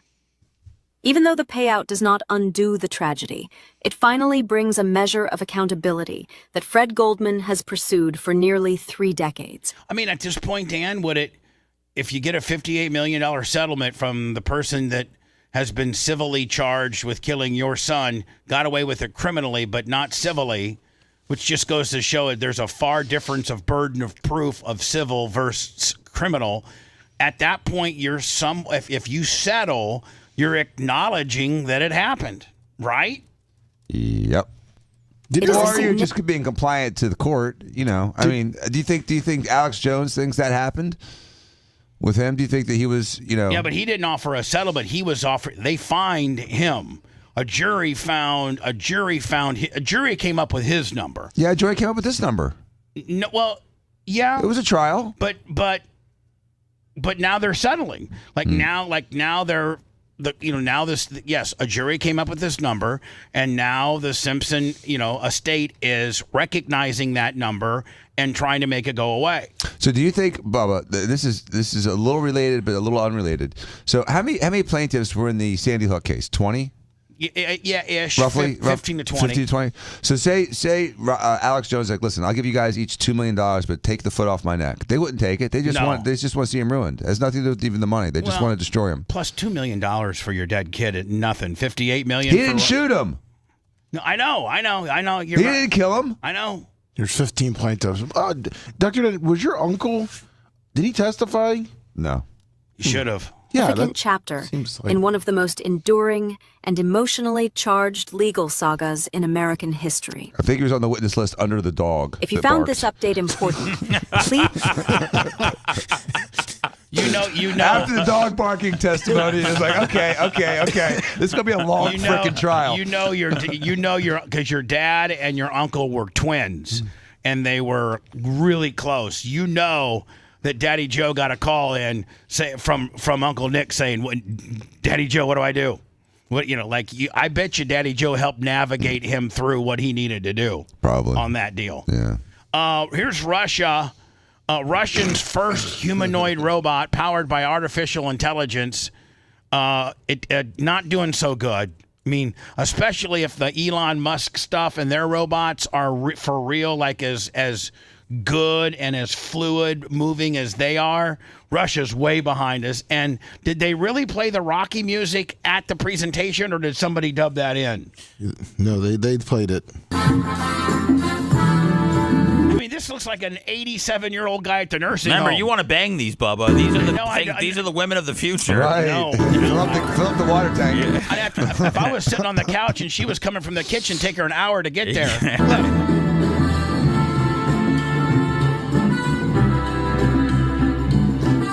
It walks like Biden. Is that the Biden robot? I don't know. I think Oopsie. Hold on.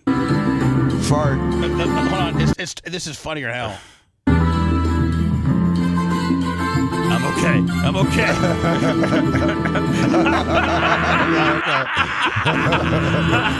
He just had his vaccine. And hold on. And even when he's down, he's still trying to walk. Watch.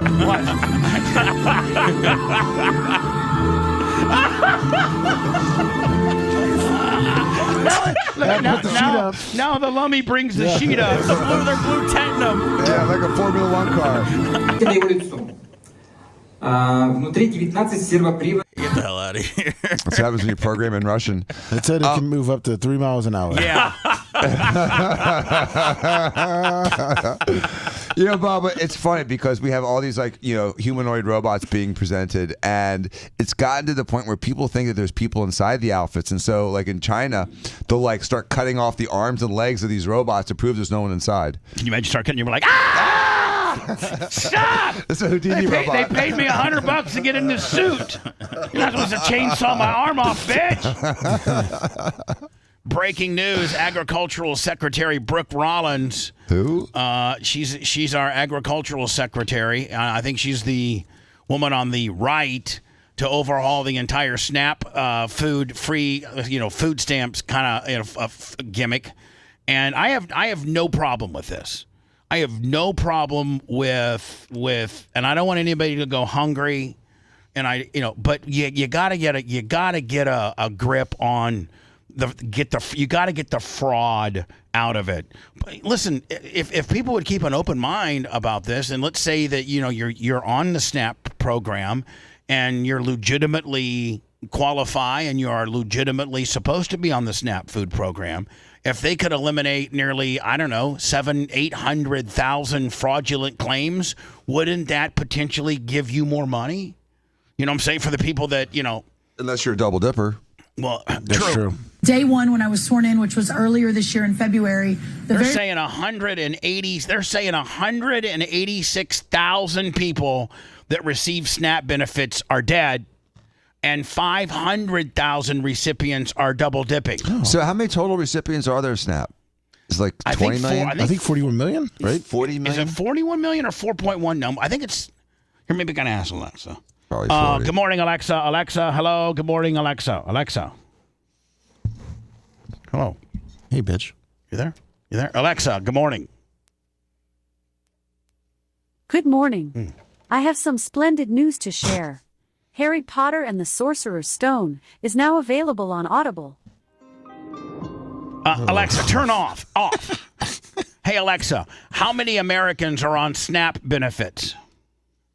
I don't know that. Man, let me bing. It's time to get rid of her, Bubba. I'm telling you. She's more wrong 42, Chad's saying. First 8 months, 42.4 million. That's 1 in 8, 1 in 6. That's sad that 1 in 8 people have to be on SNAP benefits. But how many really do have to be on it? Like well, how so many? it says it's 1 in 10. But, That's still disgusting. I know, but like how many people? If you got here we go. If you got 500,000 double dippers, and nearly 200,000 people that are dead. thing I did was send letters to every single state in America and said, never before. So 29 states all wrote her back their SNAP numbers. So the first thing she did when she got into office is wrote letters to all 50 probably governors or whoever's in charge of the program there and said, can you give us your statistics, your state statistics? That's it. We just want to know how many you got. And 29 responded, and it looks like, the others didn't. Has the federal government asked for the data, but it is a new day. President Trump is the president. We know there's a lot of fraud. We need to help partner with you all to figure out how to make... Just like, let me know, are you seeing all these people that fraudulently took PPP loans? Yeah, they're getting in trouble. I mean, there's just, when you give away free stuff... there's going to be people, a certain percentage of people, that fraudulently participate. Of those 42 million people receiving SNAP benefits, how many of them are, U.S. citizens? I don't know. I don't know if they... They definitely give it to some people that aren't citizens. Oh, I'm sure. Sure that this money and these benefits go to those who truly need it and not rife with fraud and corruption. 29 states, mostly the red states, responded with their data sets February, March, April. So the numbers that you're talking through, those are numbers that we have been collecting and analyzing since early summer, late spring. The fact that this spotlight shined on SNAP has allowed us to talk about it. But here's the most unbelievable news I have really just over the last few days, that 5,000 dead people, that was just 1 month. The number is closer to 186,000 deceased men and women and children in this country are receiving a check. Now, that is what we're really going to start clamping down on. Now, where does... somebody's getting that check. 90% of SNAP recipients are U.S.-born citizens. 500,000 are getting 90%. 2. But here's the really stunning thing. This is just data from those 29 mostly red states. Can you imagine when we get our hands on the blue state data, what we're going to find? It's going to give us a platform and a trajectory to fundamentally rebuild this program, have everyone reapply for their benefit, make sure that everyone that's taking a taxpayer-funded benefit through SNAP or food stamps, that they literally are vulnerable and they can't survive without it. And that's the next step here. I mean, that's what it's supposed to be, isn't it? Like, literally you don't have enough money to pay your bills and to feed your kids. Like, you literally need this money in order to make it, or you're done. And that's, not inclusive to nearly 200 people that are dead. So the 200,000 that are dead, somebody's getting that money, turning it in, and getting free food, right? Yeah. And I mean, at 200,000 dead people alone, what's each one of those people? Anywhere probably from 100 to what's the SNAP? It's thousands. Well, It's not hundreds. Why do I have to tell the government I died, man? Can't they figure it out? Can't they just run numbers once a month to see, check the obituaries and stuff? What I'm saying is, like, what's the low end of SNAP and what's the high end of SNAP? The average SNAP benefit. Hello, you're on the air. Go ahead. Hey, Bubba, it's South Tampa. I had the fortune to be in Hawaii last week for work, and I was at a warehouse club, we'll call it, and they were a rare warehouse club that did about 11 to 12% in SNAP. Okay, so this is a place you have to pay to belong to. Right. And they said they will routinely have people with $13,000, $14,000, $15,000 on their SNAP cards because they can see their balance when they swipe it. Yeah. So, I mean, is SNAP like revolving, where like if I get 400 a week and I don't use 400, I only use 300, then the 100 carries over? Yep. Yeah, it blew my mind. Oh my God. $13,000 and $14,000 It all depends on the state, it looks like, for the benefits. Yeah. Anyway, sir, thank you. Well, in Hawaii, that'll get you about 12 loaves of bread, but still, it's a lot of money. Is Hawaii the most expensive place in America to live? I got to think so, because everything has to get imported for the most part, except coconuts and a few other things. Hawaii, by the way, for one person, $3,000. For one, about $3,000 so a month. A person that lives in Hawaii can get 3 Gs. Yeah. Jesus, can you imagine if you get 3 Gs here? Let's see what Florida. Man, it's 2,500. So what was it like in Hawaii? I've never been to Hawaii, and quite frankly, I have no interest in going. Super cheap to get out there last week. It was like $250 each way. It's a rough flight, but just to give you an idea, you know how like Publix has their cut fruit, and I was at a little market close to my hotel, and a 1 pound of mango was $18.99 cut. And that was at the farmer's market. That wasn't at the legitimate grocery store.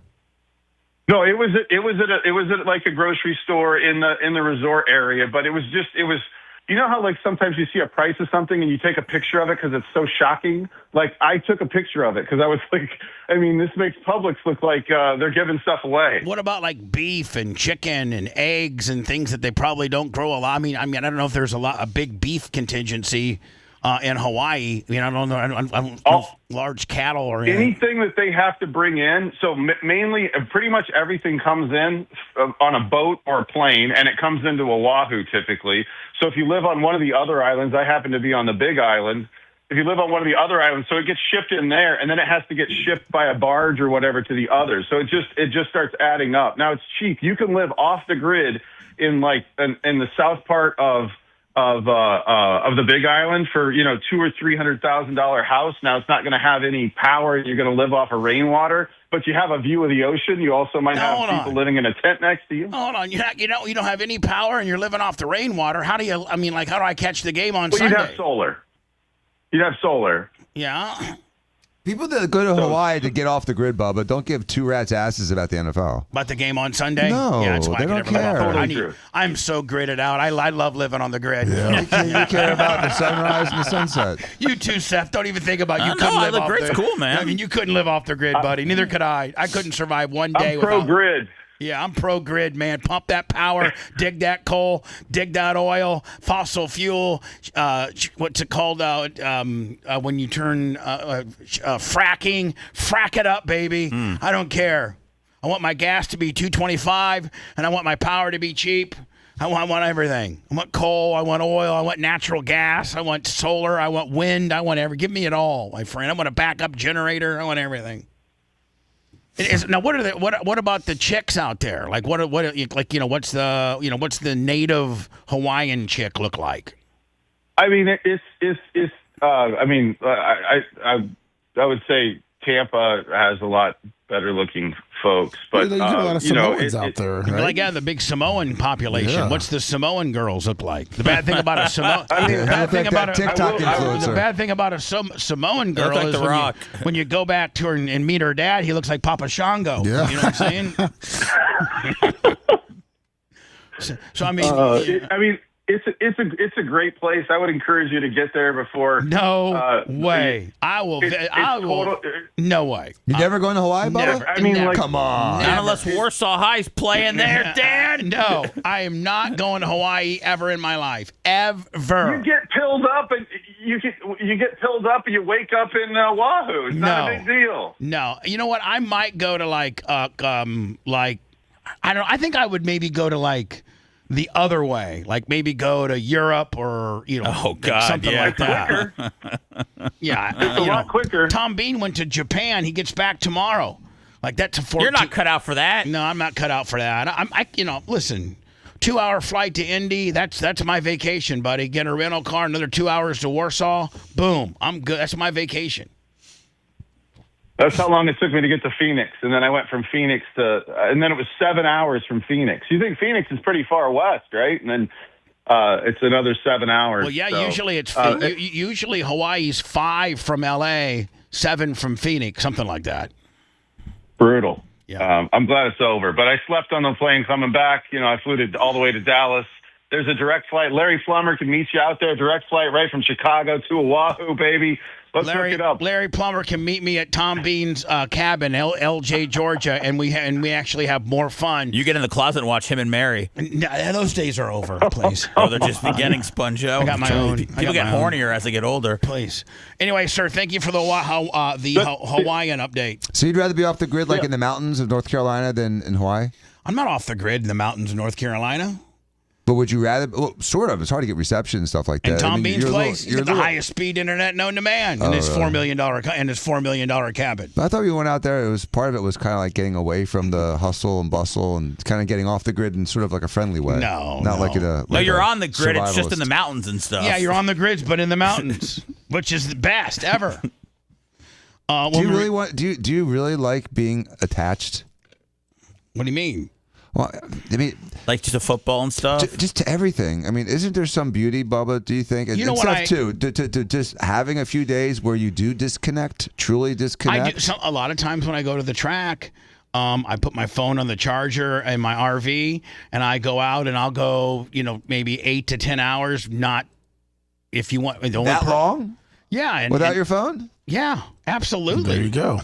Absolutely, and Merch Crick's there, so if she needs me, she can just come to the track and track me down, tell me lunch is ready. And if Drunk Dave needs me, he's out there. I mean, the people I need, I'm doing the job, getting the track ready. We got a big guardrail project that I'm trying to talk One-Eyed Billy into meeting me up there on Friday to do. Oh boy. So yeah, I mean, I don't need to be connected to my phone, all the time, but I like to be able to watch TV and not, have to play board games underneath underneath a candle. The board games with the candles. I really like air conditioning too. I really do. Yeah, that's nice usually. Air conditioning's nice. I like that too. I like power. Doesn't mean I need to be, tethered to my cell phone, knowing what's going on every second. But I like the ability to flick on a light and have, turn on a TV and take a hot shower because there's a water heater. I like that. I don't think I would really like living or going camping in the rough. My idea of camping is like a nice fifth wheel that's being pulled by a big pickup truck. Have you ever slept in a tent? Yes, I've slept in a tent as a kid. But not as an adult. No. Have you? Not as an adult. Okay, then. So don't sit there and try to kill two birds with one stone here, boys. On me. I don't like camping. I mean, is there anybody in this room right now? Do we have a tent? Do we have the tent from the content house last year? Could we get Dan and Bubba in the tent together? Right. We could spend the night in my backyard, Bubba. No. In a tent. We'll pretend like we're camping. We'll look at the stars. And if we do, the campfire. And if we do, bitch, you're doing it with me. No. I said we. Yeah. I said, we'll spend the night in the backyard. No cell phones. We'll have a little campfire and tell scary stories. Be about 11 o'clock. Be like, Dan, I saw your refrigerator. You had some steaks in there. And I saw that gas grill and I see your gas grill by your pool. Oh, no, you don't, dude. We're hunting for food tonight. No, we're not. Yes, I'm not shooting a squirrel out of no. I saw that. All you have to do is sleep in a tent. You don't have to eat twigs and berries, I've man. got a bald eagle in my neighborhood now. We can try to hunt that thing down. No. It's like chicken. If you kill a bald eagle, I know. You go to prison. I know. I take pictures of it. I'm not trying to kill it. Is somebody in prison for killing a bald eagle? No, I'm sure there it's is. Theoretical. I'm sure there is. Who's in prison for doing that? There's a guy that got in a lot of trouble though for attacking a seagull that attacked him on the beach. Like there's laws against just going after seagulls. Hold on, defending yourself. Yeah, defending himself. He defended himself too aggressively. That guy had a horrible lawyer. Yeah, I'm just telling you that right now. If a lawyer is not good enough to be a lawyer to say, Your Honor, I got footage of this seagull going to town on my client. Look, all the marks all over him, everything. And my client just used a baseball bat and hit the seagull, killed him. But he was the aggressor. Yeah, it was the George Floyd cop's lawyer. Oh, yeah. So yeah, I'm not living off the grid. I'm not. It looks like there's a person currently in Virginia that is in prison for killing 20 juvenile bald eagles. Oh, that's a mass murderer. Jeez. That's capital punishment right there. Yeah. But just one, you think you would have been okay? You think if you just I think I really think they make an example of you if you're going to hurt a bald eagle. That's our national bird. Yeah. And I think they're really going to throw the book at you. And they're gorgeous birds. I mean, in the wild, and people don't realize how big they are. And they're an apex predator. I mean, there's not a lot of things that can kill an eagle. Here's the thing.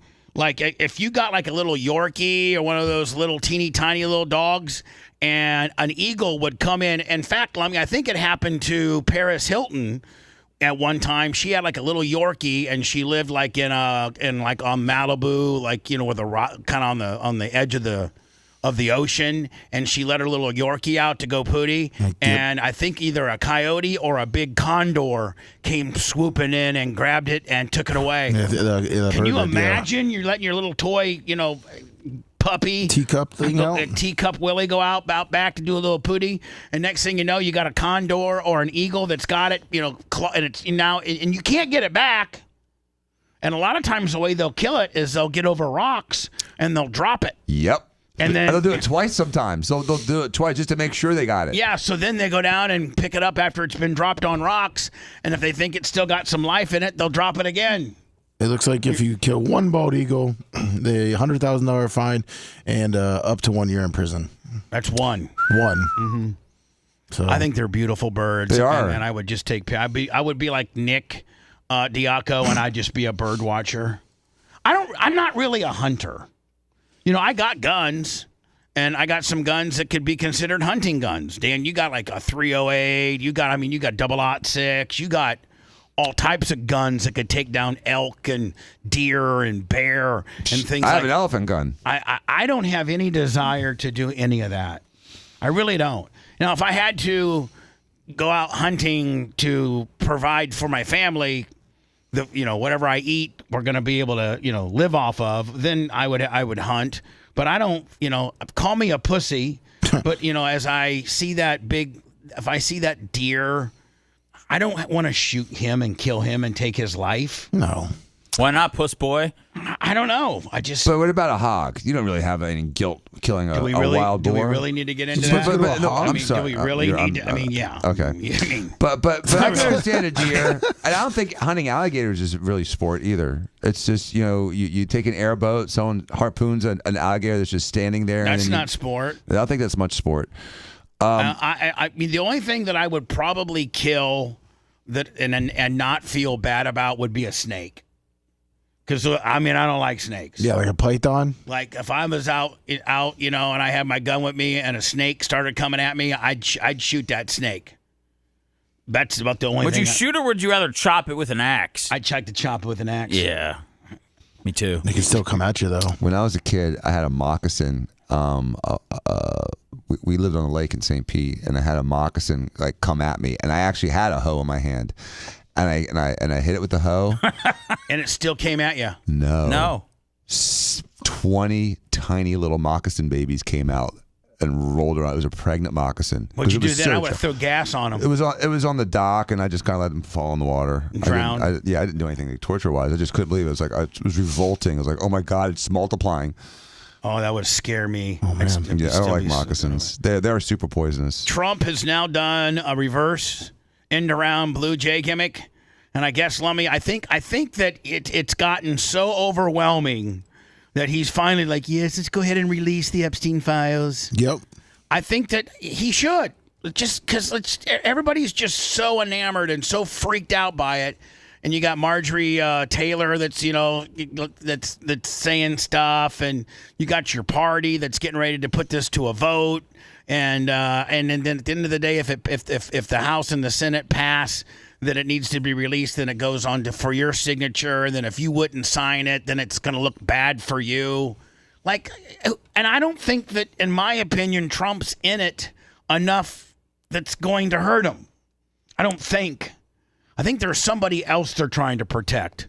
I don't think it's Trump. Supposedly, there's a couple Saudi princes they're trying to protect. I've been told that that's where the international stuff, that like a couple of the Your Excellences are in there, and everybody knows that Saudi controls the world.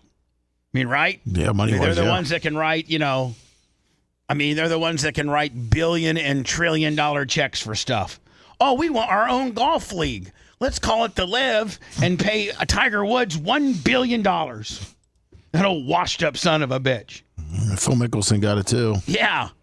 Oh, we want an F1 series to come to Saudi Arabia. Let's pay, $10 billion. That saved Formula One racing when they started going to the Middle East because they lost the cigarettes. And once they lost the cigarette sponsorship, they were really sucking D for beer money. And so they went to the Middle East, and they really rescued Formula One. So a couple of these Your Excellences, I think, is on the Epstein deal. That's who they're worried about. We'll get into that next. Want to listen to the show on demand and on the go? Enlist today at BubbaArmyHQ.com. Sign up and start listening. The Bubba the Love Sponge Show will be back after this.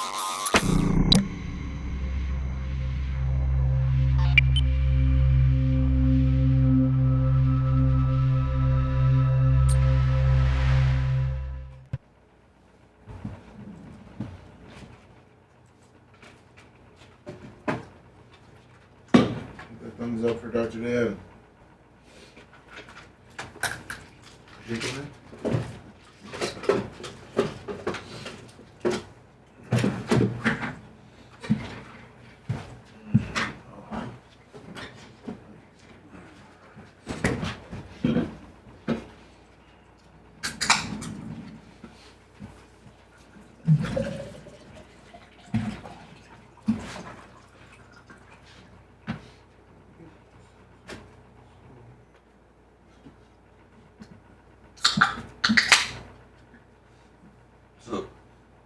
Celery, Congressman Nito, Longwood, Garlic,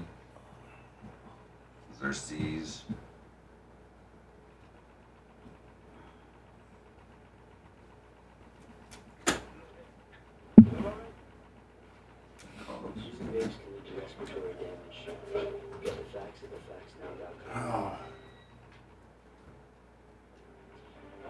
The White House is facing new questions about President Trump's relationship with convicted sex offender Jeffrey Epstein. Documents released by the House Oversight Committee meant...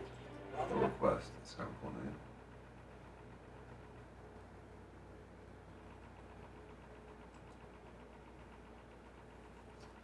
Yeah, I heard they were into each other, Chris Gardner and Marsha Clark. They were horrible.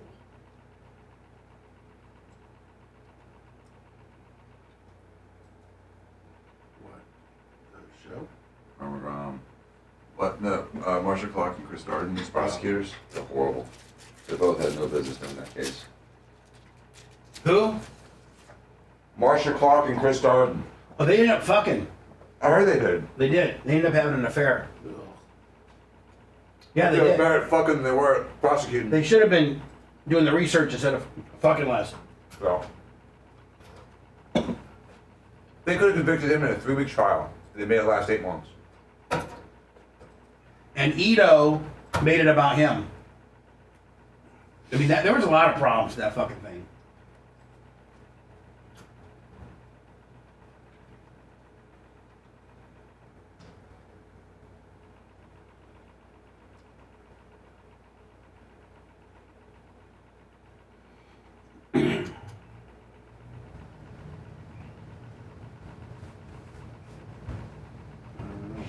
Anyone got answers for Cottonwoods? Is that how they're spinning truck there?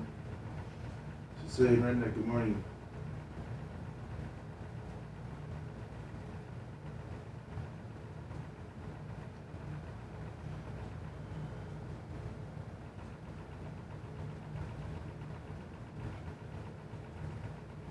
Merchant, good morning. Well, of course, Kenny Powers.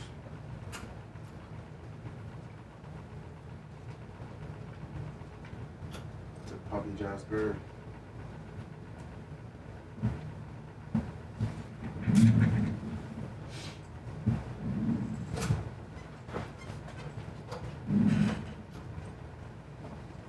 My favorite was when Barry Sheck was going crazy on the forensic pathologist.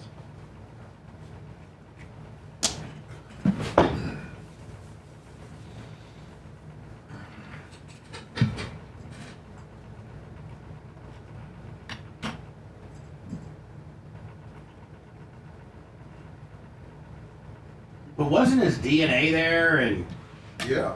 Yeah, but they overdid it. They smeared it everywhere. It's just like they overtried it.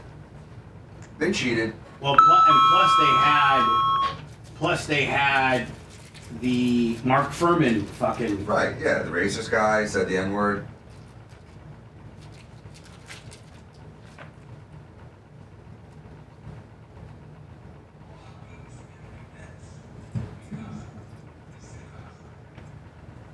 Hey, Lummy, if you go to Gene Lasker's Facebook page, you might be able to send me the link of and you guys can see why. I'm not going to say it.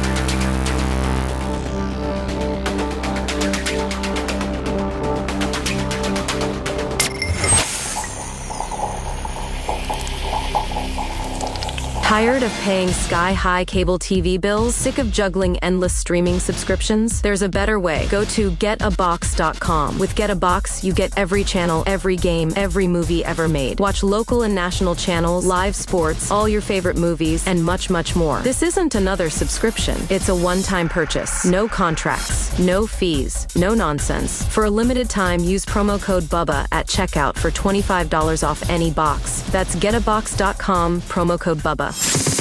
The Bubba the Love Sponge Show, listener supported via PayPal, Venmo, and Cash App. All at the Bubba Army now returns. Dan's killing it today on the thumbs up. 8:45 last time I checked, and I haven't refreshed in a while. So appreciate you. The big boys get 1.2. I think Dan might be a big boy today. Looks like it. Dan, do you feel like a big boy today, buddy? I got my big boy panties on. 848, nearly 900. Before 8:30, that'd be great. Hey, Bubba, can I mention something? This has nothing to do with anything we've talked about, but talking about money, you didn't even let me answer. But yes, you can. you just said, "Can I?" and then just rolled right into it. So no, I was finishing the question. I was just finishing the description of the question. Of course you can. Yes. What do you need? My daughter did a survey for her statistics class, and it was in reference to hurricane damage from last year in Tampa. And we got about like 50 people to answer the questionnaire. So hold on, when you take a statistics class in high school, do they give you the question and then you have to infiltrate your family and friends to get it to answer? No, you have to come up with a question. Oh, okay, and then get people to answer it and then give them the stats on right, analyze it. Okay, all right. Exactly. I just wanted to see what we got going on. Exactly. I wanted a better understanding of what we're working with. So she had to create a survey, execute it, and then analyze the stats. Okay. And so she asked me like what we should do, and my thought was, hurricane damage in Tampa from last year? Because I was really curious myself how people got rocked. Because I've been saying, more like individual homes instead of like municipality damage. Correct. Okay. Yes. So what we found was that half of the people that lived in houses reported hurricane damage. Now, was this within a certain Tampa. zip code? Tampa. It's South Tampa, East Tampa, West Tampa. It's just So Tampa proper. Tampa proper. Okay. And we did some people up in like North Mid Tampa, South Tampa, everywhere. Sure. And half of them had damage, and 1/3 of them had over $20,000 of damage. Even a third of the people who lived in apartments, condos, and townhouses had damage. And of those, a third of those was over 20 grand.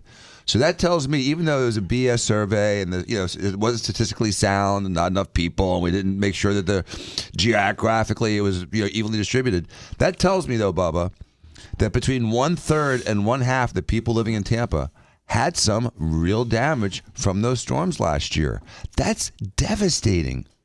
Well, that's why the economy sucks in Tampa right now. That and everyone got dinged. That and it also, absolutely murders what your insurance is going to be. Even people on Seth's side of the bridge that may not have gotten as much damage, but it's my understanding that the people that live on the beach, they got more than the people that lived in Tampa. Oh yeah, this is just Tampa, which is remote for the people from no one reported a total loss. Like Madeira Beach, and wiped off the foundation. Oh houses. yeah, I'm talking about where you came back and the only thing that was left was concrete. Right. Yeah, a couple pipes sticking out of the water. Right. The ground. I meant. I mean, so can you imagine if you would have included that zip code?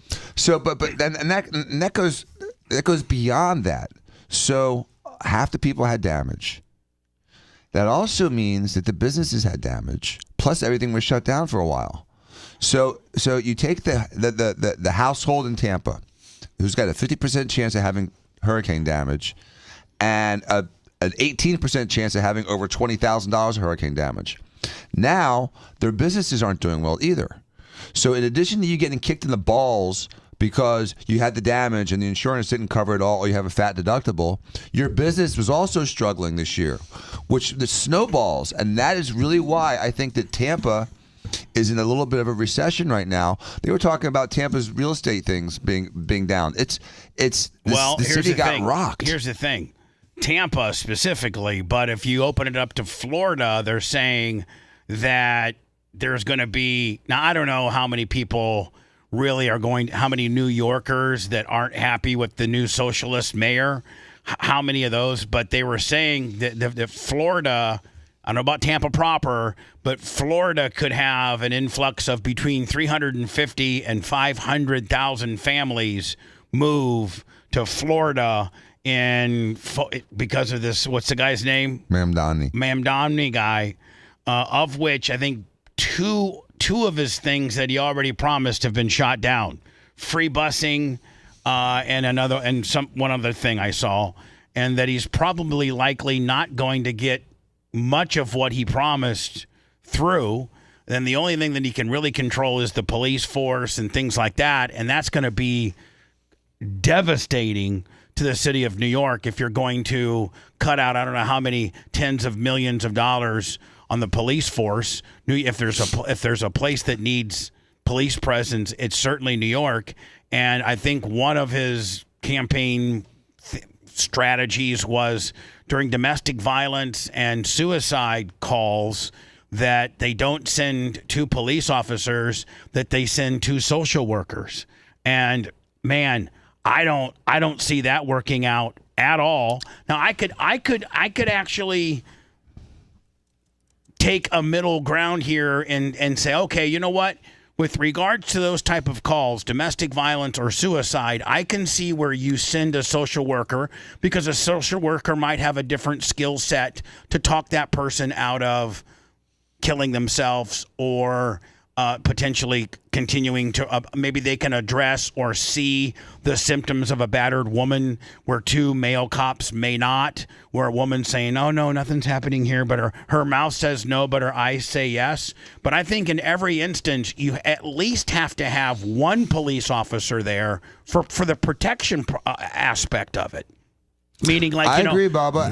And don't send 2 cops. Send one. One and a social worker. And a social worker. But rather than 2 social workers, you got to have somebody there that can protect that social worker. Aside from serving warrants, doing domestic violence calls has got to be one of the more dangerous things. Domestic violence, more cops get killed on domestic violence calls than any other type of call. Right. So just send the social workers in there without a gun and without armor? No. Good luck. Yeah, exactly. But I'm all about compromise. I could be like, hey, listen, you know what? I could see where instead of sending 2 jacked up, guys who look like Macho Man with badges to go talk to this battered woman, I could see sending in a social worker, but also has a Macho Man with her.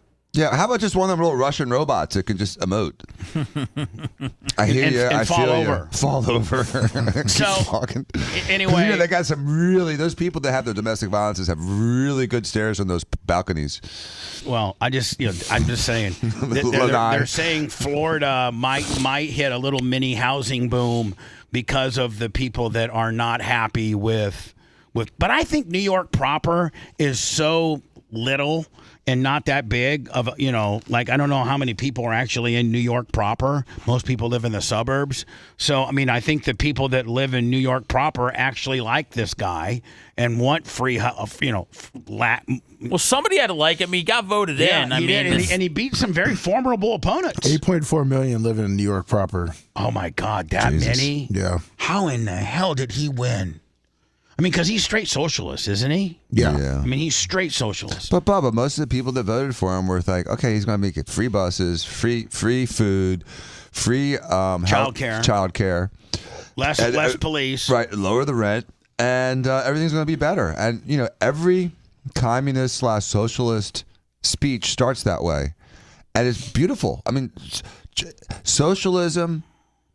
Communism is beautiful on paper. 2 million people voted in the last election for the mayor race. 2 million? Yeah. And he won by a landslide, did he not? Yeah. He won. If you combine the other 2 votes, it would have been a lot closer. But if it was a one-on-one race instead of a 3-way. Anyway, Trump was asked about the Obamacare and the Affordable Care Act, and here's my stance on this: stop fighting it. Let's go back to the way it was. From now until December 15th, you go to a portal and you put in what you make, what your W-2 says, and then you get tax credits, based on what type of plan you get. And then the government pays for a portion of your health care and you get a bill for it as well. But the government subsidizes a large portion of it, and good people that normally wouldn't have health care can have health care. Now, is it broken? Yeah. Does it need reformed? Yes. Does it need completely redone? Probably. But you know what? You can't do it in 30 days. Are they making insurance so expensive because they don't want people to have it? Are they trying to price people out of it? I think they make an insurance so expensive, and Dan might be able to, being a doctor, help me out here. I think they're making insurance so expensive, Seth, so that people that can have it have to pay an unbelievable amount of money. And if they can't have it, the government's going to subsidize that unbelievable amount of money. So they get paid either way. And I think what we need more than anything is an insurance regulatory oversight committee to regulate insurance companies. We need insurance companies regulated. And yes. That's what we need. And Trump needs to get together, round up a posse of people that know a lot about this, and have something to present to the American public that is better than Obamacare. And we're just not throwing something together. It's too far late in the game to just throw away. They're saying they're going to vote again in January 30th. But listen, the portal and the time to get approved for these people that are on the Affordable Care Act is November 15th to December 15th. Well, you can't come up with a new system. Like we're already in that window. So you can't come up with a new system. But you could, in a year, you could. In a year, Trump could put together, one, we need to regulate. I mean, here's Trump right here talking about here's the real problem in healthcare. And it's bipartisan. It doesn't matter what you are, a Democrat or Republican. Here's the problem of the insurance companies. And here's the problem of the Affordable Care Act. And here's the problem of why America and Americans can't afford health insurance. We're negotiating with lawmakers, and I've had personal talks with some Democrats. I can't tell you who they are. I just don't want to do that. It's not fair to them about paying. See, isn't that horrible that the president cannot have the way we've demonized our two-party system?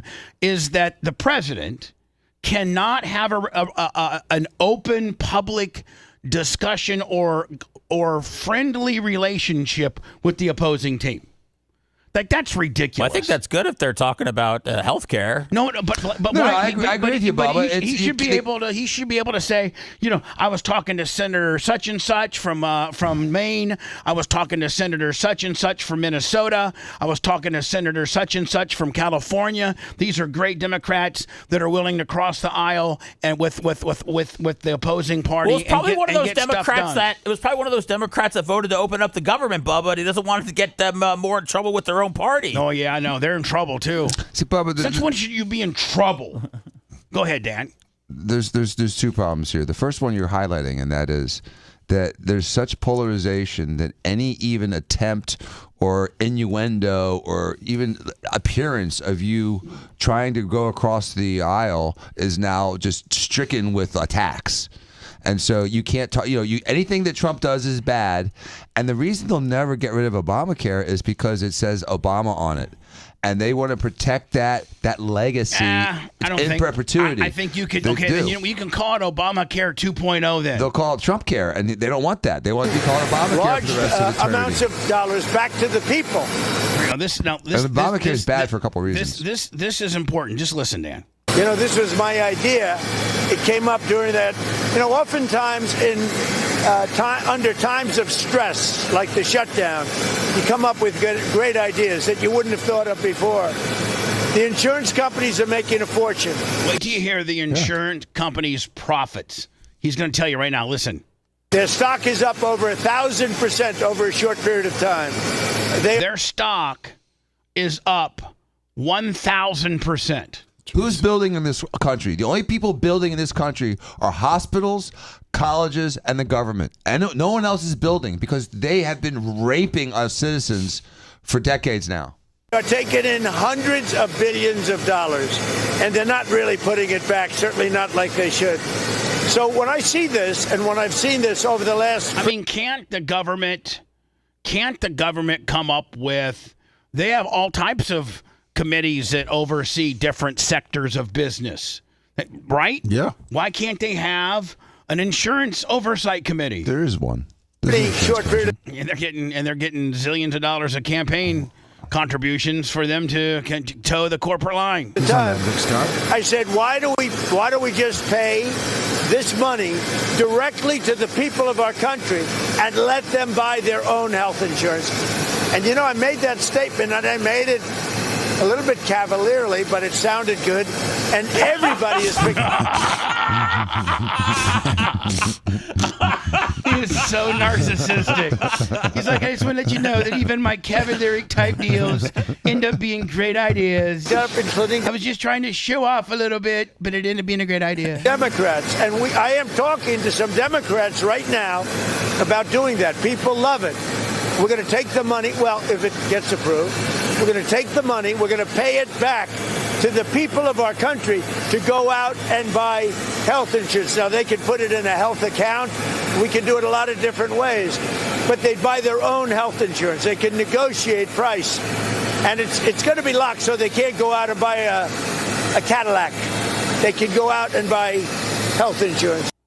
Now, I was watching something over the weekend where people... There was, I don't know, I forget what the percentage was, but people that make between $200,000 and $400,000 a year, there's a percentage of people that are on the Affordable Care Act, better known as Obamacare, that make between $200,000 and $400,000 a year. Now, how in the hell do they need subsidies and like if you make $200,000 or $300,000, go out and buy your own goddamn health insurance. But it's still even expensive on Obamacare for those people.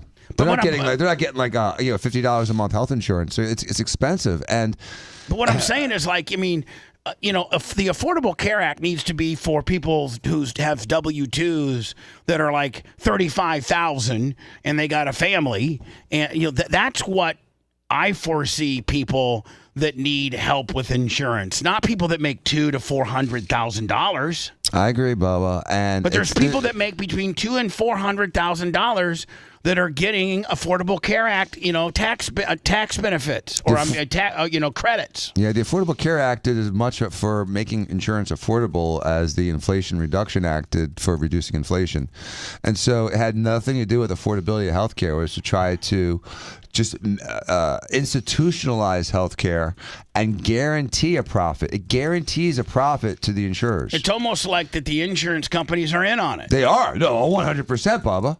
They were 100% in on it, and they're the ones making all the dough. We get screwed because if you have any money, you pay for all the poor people.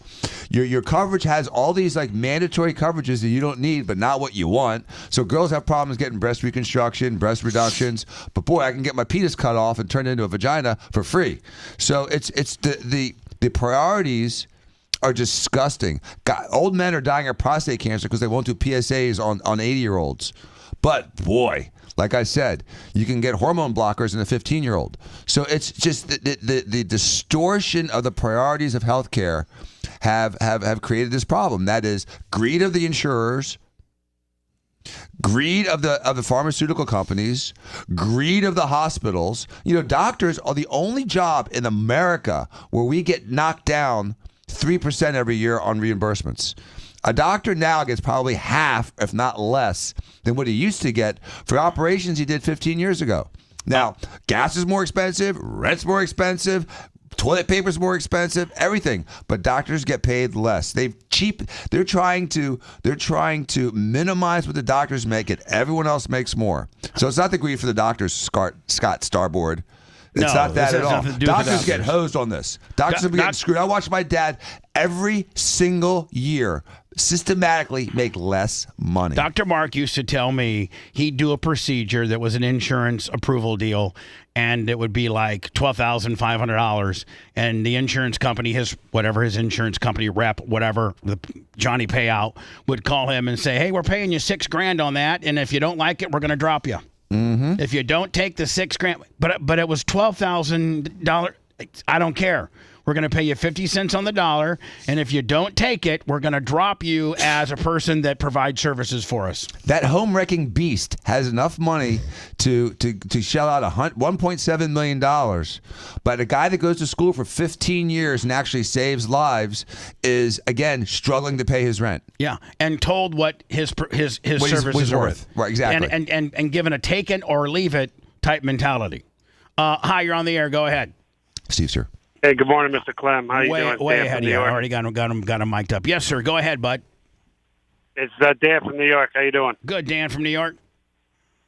Hey, listen, I got UMR for my insurance, and I believe last week you said they made record profits of like $90 billion in 2 years.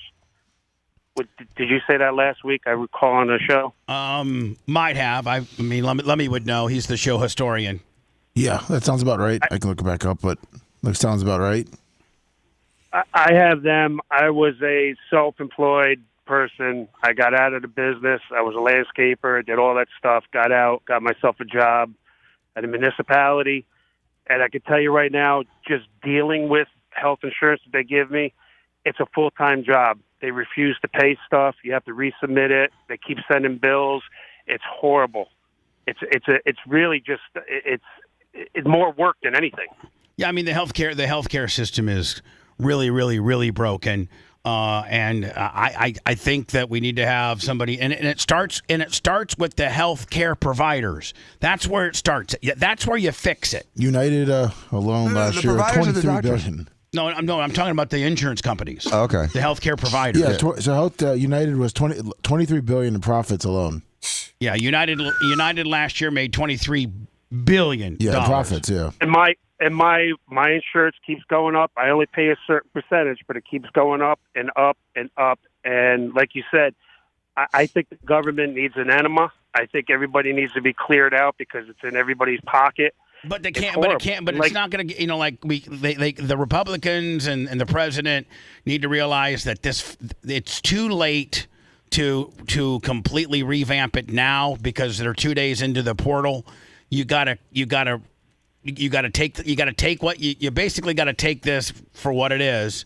Know that the Obamacare is going to be around for at least one more year, and strategically come up with a better system and present that to the American public in July, August, September of sometime next year, and have something in place to replace Obamacare rather than just bitching about it and how messed up it is. You got to have a substitute, something that you can plug and play in that's better. That's better. You take all the things that Obamacare is bad, and you make it better.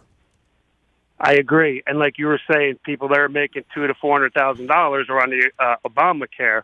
There are people up here that I know don't have insurance because they don't want to pay for it, but yet they sign up for Obamacare just to get a gallbladder taken out, to do their appendix or whatever it is, and pretty much it's paid for, and then they go back to their lives of not paying health insurance. Yeah. Listen, I appreciate your call, man. Thanks. Appreciate it, Pete. All right, man. So when we return, because we're running a little bit late, the Epstein, all the Epstein drama that's going down. It looks like what now? Trump is cool with. Are they going to really? Here's the deal. We may never really see all of it. I don't think. Well, how much of it's already been released? Like, do we know like a percentages? I don't know. Is it half of it? I don't know. I don't know. It's there's emails out now, and I don't know where those are coming from. If those are getting released, or they said Epstein's brothers on some sort of emails now. It's hard to keep up with where all of the information is coming from. And then from. supposedly there's a letter that Epstein wrote the night before his suicide. Did you see that? That was from last week, and it's just I don't know. I don't know who we're trying to say. I just say let it all out. Just throw everything out there. I mean, how bad can it be? I mean, didn't that girl Virginia, what's her name, Lummy, that killed herself and wrote a book? Virginia Giuffre or something like that. Yeah, G, right. She said that the president didn't have anything to do with it. I think whatever the president's on or whatever he's scared of, I don't think he needs to be scared of it.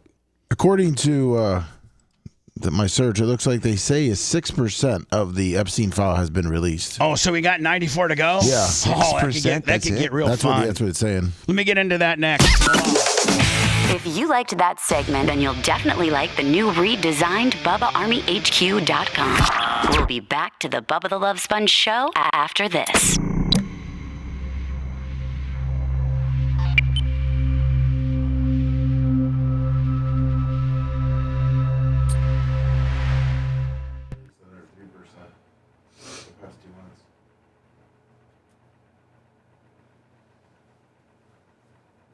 The White House is facing new questions about President Trump's relationship with convicted sex offender Jeffrey Epstein. A document as he plans to hold a vote on releasing the Epstein files. Epstein's emails actually mean how an economist is mainly just a distraction. Welcome back. They're emergent. Theodore Willie.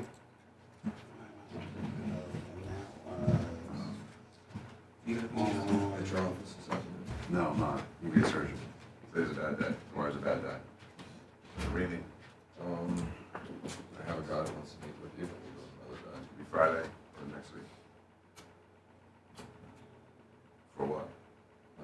Wouldn't care. To do it? Yeah, where they bill it and you just get paid. We would also have surgery centers in St. Pete and Clearwater that they're interested in using. Do surgeries over there. They can get it for you cheaper. They own it. Would you be interested in? Sure. Okay. But not today, tomorrow. Yeah, I understand.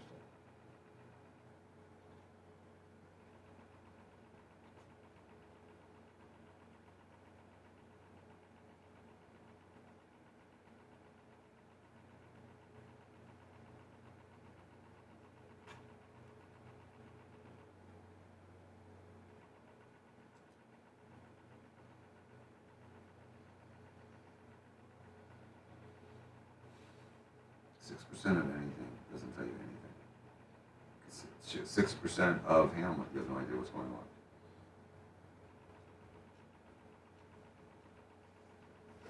6% is not much, but can you imagine the volume of crap they have? And everyone's been through it. There's no incriminating. The whole thing's so stupid. Well, there's still 94% left. So I don't know why it just continues to permeate the media. It's stupid.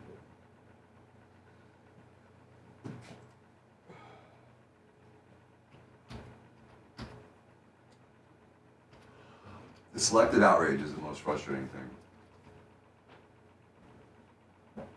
Yeah, snucks there, that would suck, I think. Background checks for ammo. But again, do you want a bunch of, people that have long felony histories buying ammo?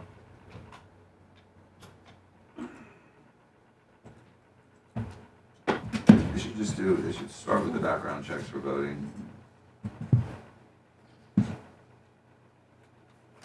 And government subsidies. At least identify. I thought Lasker had a fucking picture of. It was on my feed.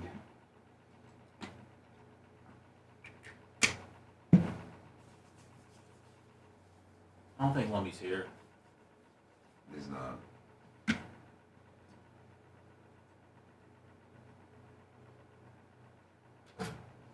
What were you looking for from Gene? That I think he was he being posted a sarcastic. picture of, I think, the stage and somebody talking. Oh, that was? Yeah. Let's see.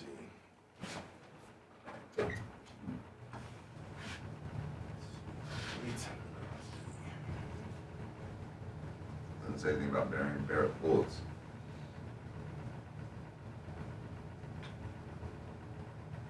Yeah, it's all over his. I sort of agree with you there. I think putting people on. I guess I gotta find this other dude. lists after. Oh, his friend? The Grant. Oh. Thor. More by the way. Meyer. That's funny, Pedro. So Nick, the gun guy.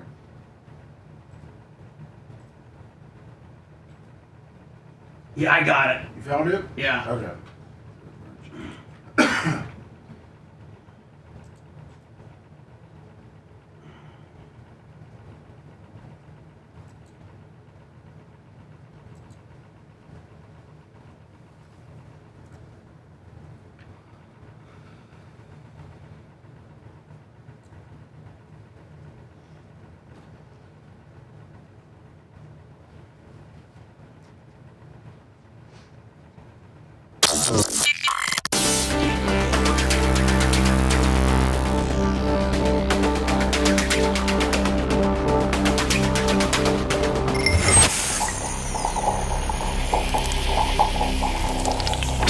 The Bubba the Love Sponge Show, listener supported via PayPal, Venmo and Cash App, all at the Bubba Army, now returns.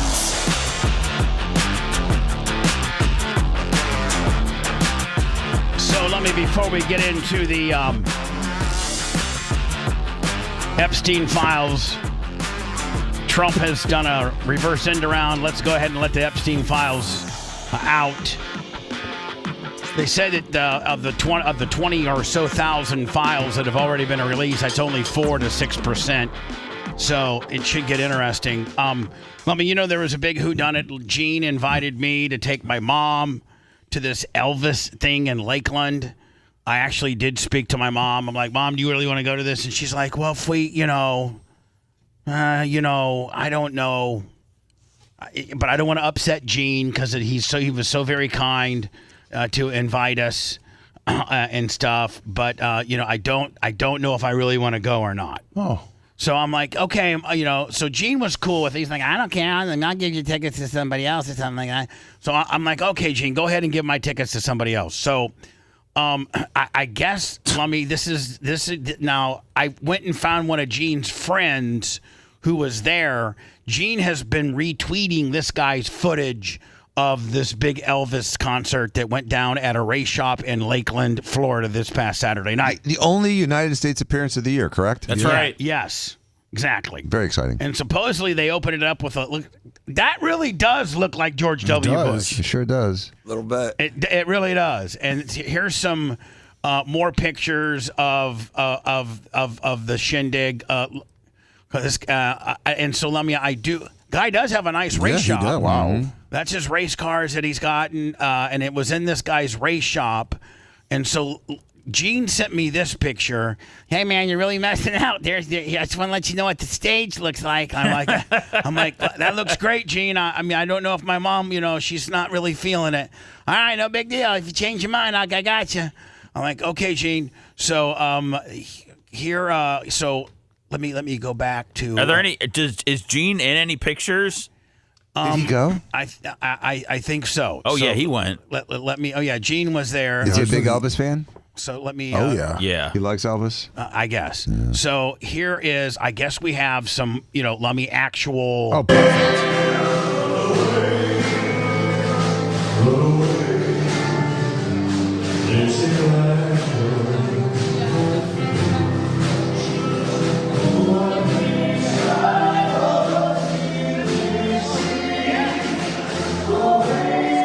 Maybe this isn't the best. It's pretty good. Where's the singing? Hey Seth, can you pull my nose hairs for me? Here you go. Hold on.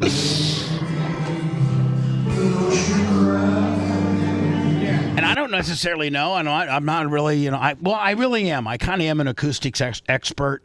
I know when a room is dead and it's got a good acoustic sound. You're saying it's bouncing off the Chevys? I think it's bouncing off the big blocks.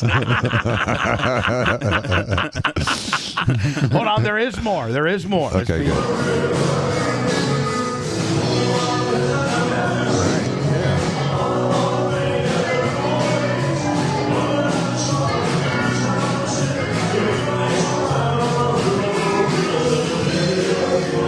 I just want to see Gene.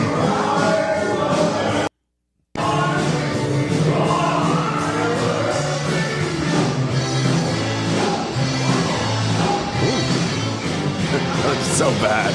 Yeah. That is bad. Bubba, that looks like a fun time. No, yeah, it does.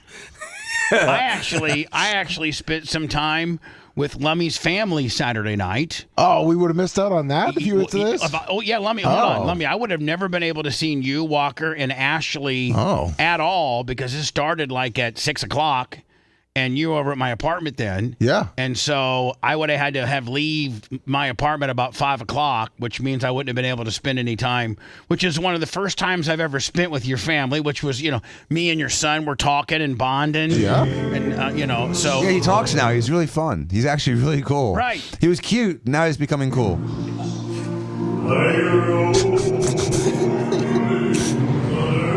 I'm glad you're getting the hate on my Elvis. It was pretty. It was actually. I'm afraid to laugh. Yeah. I'm afraid I don't want Gene mad at me. You don't want Gene mad at you. Nope. Let me tell you something. It was great. So. Did Queen open? Was there an opening act besides George Bush? I think George Bush opened.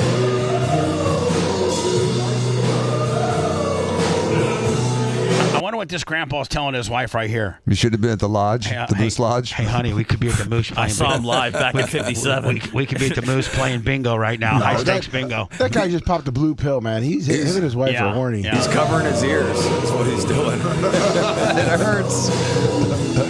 Dogs in the back are howling. All right, so here's Elvis. Is that Gene's friend? That's Gene's friend. Yes, or that might actually be the guy that maybe owns the whole shooting. Is that the race shop guy? Yeah, that might be the guy that. Let me tell you something. I'll take pictures with your race car and your crew. So yes, I wonder if this Elvis impersonator gets Elvis type ass. No, I don't think nobody gets Elvis. He's a good-looking guy. He's a good-looking guy. Did you see the picture with him? He was a handsome He fella. didn't have the Elvis energy though. He didn't have He's got the Elvis bulge. This was the Hawaii. With a sock. Are you sending me something? Oh no! I'm trying to find the full thing. This was the Hawaiian tour. He wasn't as horny on this one. Is that? Yeah. I mean, he's got a pretty big bulge in his pants. If you look, there's no doubt. He's stuffing. There's no doubt. I mean, he's well hung. It almost comes to a point. Hold on.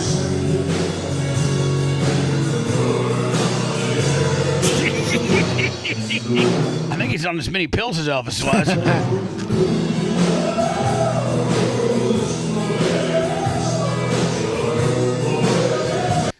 Boy, if Elvis sounded like this in real life, he'd died a poor man. Yeah. So anyway, Gene, I'm glad. I hope you had a great time with your wife.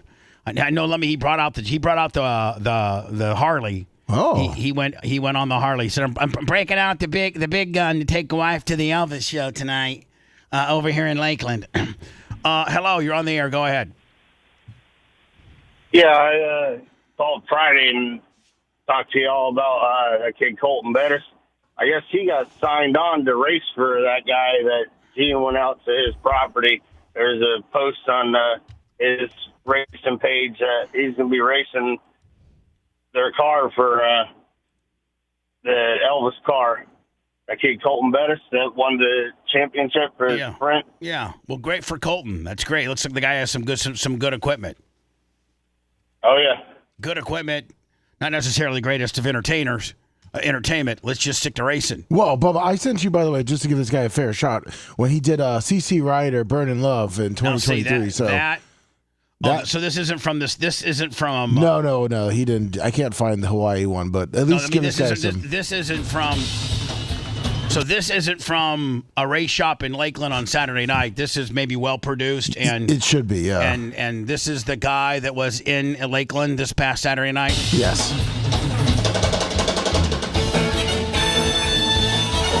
He's left the building.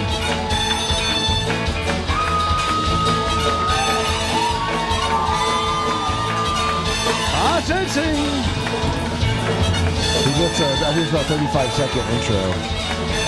35? Yeah, before he comes out.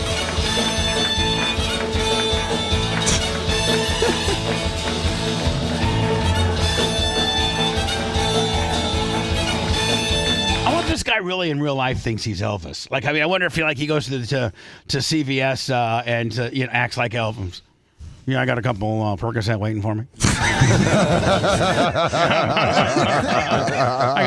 That's a good line. I got a 325 30 Percocet with a 2 refill gimmick going on. Come on. Oh, I got the Vicodins too. Yeah, give me the Vicodins. I think he's looking for a microphone. Oh, he's his guitar. Give me my guitar. Yeah, he's his axe. I can see Dan wanting to do an Elvis imitation. I mean, he already did his Eddie Van Halen. I think we should do that for Barb this year. Dan, do Elvis. An Elvis song? No. Please no. I mean, his energy's off. Yeah. You're not excited? Mine's not. No, not yours. Probably this guy, man. This song is a get after it song.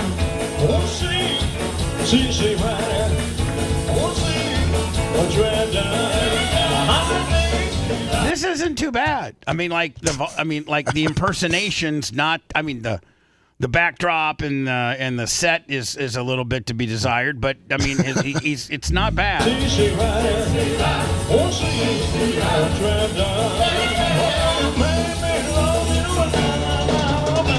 See, let me see. I wonder on Saturday night if he got all pilled up and forgot his lyrics, because that's how Elvis.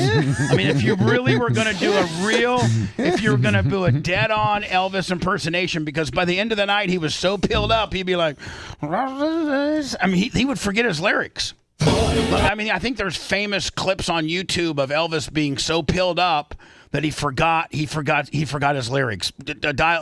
Search for it.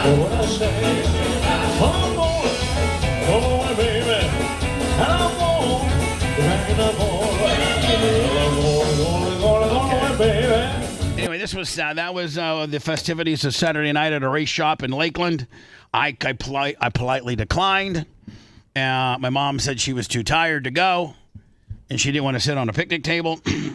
And I bet you Gene had a great time, and we'll hear all about it on Friday when Gene comes into the show. Kind of like when you blew off going to the Super Bowl, right? When did I blow off going to the Super Bowl? Did you blow off going to the Super Bowl with Dion? Excuse me. Or is that this coming year he was talking about? That's this coming year. Oh, I was okay. supposed to go to the Super Bowl with Dion this year. I sent you where they said that he was high. Yeah. Go ahead. You're on the air, sir. Hey, good morning, guys. Yep. Go ahead. Hey, in regards to that insurance, I last month I saw a huge. It was a 52% increase, went from $430 to $680, and I canceled it. and they still tried to take it out again this month. And I can't get a hold of anybody, Dr. Dan. How do I go about canceling? Hold on. Change your bank account info. Let me step in. That's what you got to do, man. When you get really aggressive people like that. Let me step in for Dr. Dan. Dr. Dan doesn't work for the insurance company. He can't tell you on how to disconnect from your insurance company. He's a doctor. But Seth can tell you how to disconnect from autopay. Yeah, that's the best way to do it, man. You need to get a hold of Seth Kushner for that skill set, okay, my friend? All right. Good advice, Good Seth. talking to you. I wonder if... Oh, yeah, this is the most famous one. This is like when he tells a little story. Yeah. As they're singing in the background, and he's so high on pills that he has no idea. He's so gourded out. Listen. You're lonesome tonight. You know, someone said the world's a stage and each of us play a part.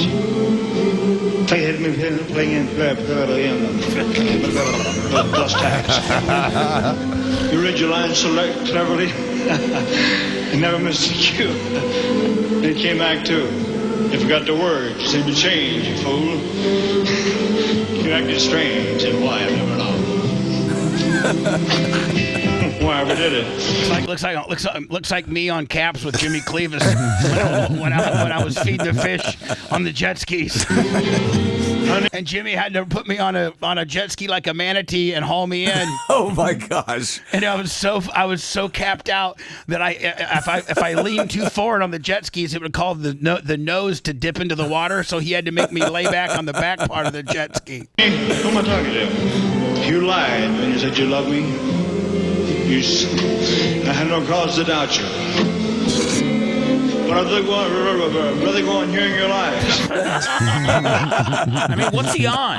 Everything. It's a combo, right? He had a doctor that traveled with him and just wrote him a script right there. Well, the doctor messed up that night, dude. He went a little overboard on something. The White House is facing a new question. See, I actually think this is from like Friday. Yeah, it's a little older. So I think we can skip this because this is like, why won't he release them deal? It's about President Trump's relationship with convicted sex offender Jeffrey Epstein. Documents released by the House Oversight Committee mention the president by name.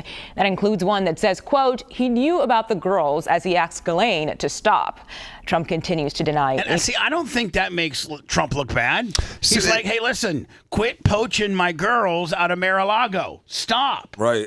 Like, I don't think that looks bad at all. I'd be like, let that out. Let that release. Wrongdoing. In fact, he posted a response on his social media. He said, quote, the Democrats are using the Jeffrey Epstein hoax to try and deflect from their massive failures, in particular, their most recent one, the shutdown. So, I think that is not as new as this. Correct. This is from overnight. Right. Sudden reversal from President Trump on the Epstein files. The president is now calling on Republicans to go ahead and let him all out. I don't know anything about him. Publicly He's probably tired. He's just probably tired of the threat. Like, okay, bring it out, guys, bitch, bring it out. Let's see what happens because I'm tired of hearing about it. Right. Jeffrey Epstein.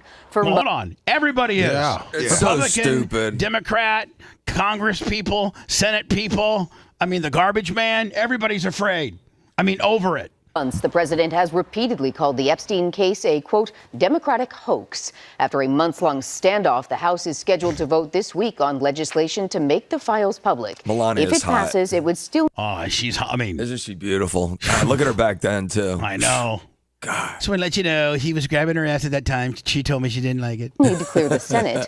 On social media tonight, the president... It looks like the one person that wants to sleep with Melania the most is Jazine. Look, she's got her all sized up. Yeah, she's hungry. It now says there's nothing to hide, adding, it's time to move on. They're using Jeffrey Epstein as a deflection from the tremendous success that we're having as a party. Meanwhile, the anti-trafficking group World Without Exploitation put out a public service announcement today featuring 8 Epstein survivors. The women are seen holding photos of themselves as younger women. See, that's when you got to let it out. When you got these girls that are part of this, nonsense or this craziness or this horrible situation, when you got them saying, you don't have to redact our names. You don't have, well, here we are. We're here. Yeah, but I don't want to see silent pictures. Give them a microphone. Tell us what happened, ladies. Right. Get up there and tell us what happened with the names and the dates and everything like that. Exactly. Please let everyone hear. Let's hear it. Let's do a podcast. Let's hear it. Right. And if we hear a name that we don't want to hear, let's investigate it. Rape. Those statute limitations are long. They're long. They're not 2 years. They're 15 years. Hold on, Sometimes she's talking. Shut up for a second. She's talking. Lick to call Congress and demand the release She of was. those files. Dan interrupted her. It's good at time. So Marjorie Taylor Greene, is that her name? Yeah. She was all. Well, he's calling her Marjorie Taylor Brown now. Is he really? Yeah, because when grass dies, it turns brown. It rots. Also, Yeah. Marjorie Trader Green. Right. Well, supposedly when that was going down late last week, she was flipping out and, saying she needed protection and her life's in danger and all that. And then I think she went on CNN and then didn't she apologize? Yeah. She apologized? She apologized for taking part in toxic politics. Yeah. Because now she's getting attacked by Donald Trump. So she got asked about people that have been opposing him this whole time that he attacks. Posted on X that President Trump is, with his comments, fueling a, quote, hotbed of threats against you. Obviously, any threats to your safety are completely unacceptable. But we have seen these kinds of attacks or criticism from the president at other people. It's not new. Now, she's just been very outspoken about these Epstein files, has she not? Yep. That's what she's guilty of. Right. And with respect, I haven't heard you speak out about it until it was directed at you. And see, that's where I think he shouldn't. He should be above that. To get into little petty fights with her, I think is not good for his look. He should be better than that. I agree. But, Dana, she does roll around as obnoxious as any congressperson But now you got her on CNN telling a bunch of nonsense. I think that's fair criticism. And I would like to say humbly, I'm sorry for taking part in the toxic politics. It's very bad for our country. And it's been something I've thought about a lot, especially since Charlie Kirk was assassinated, is that I'm only responsible for myself and my own words and actions. And I am committed, and I've been working on this a lot lately, to put down the knives in politics. I really just want to see people be kind to one another, and we need to figure out a new path forward that is focused on the American people, because as Americans, no matter what side of the aisle we're on, we have far more in common than we have differences. Yeah. And we need to be able to respect each other with our disagreements. I think it's a little rich. I think it's a little rich coming out of her mouth because she's attacked so many people over the last few years. She's such a clown. She's been as antagonistic as anyone, like an AOC or worse. Do you know how Trump could diffuse this and be the good guy? Let me tell you something. She's been crazy on some of the things that she's come up with, but it's her opinion. She can do whatever she wants. I'm not gonna deal with it.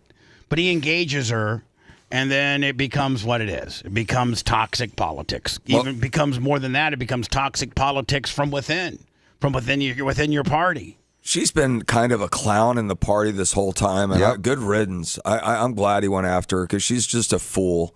And she is feeding this distraction from, more important things.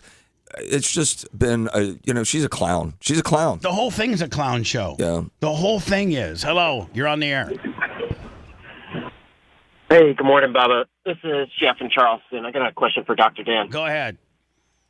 Hey, Dr. Dan, do you know what an otoplasty is?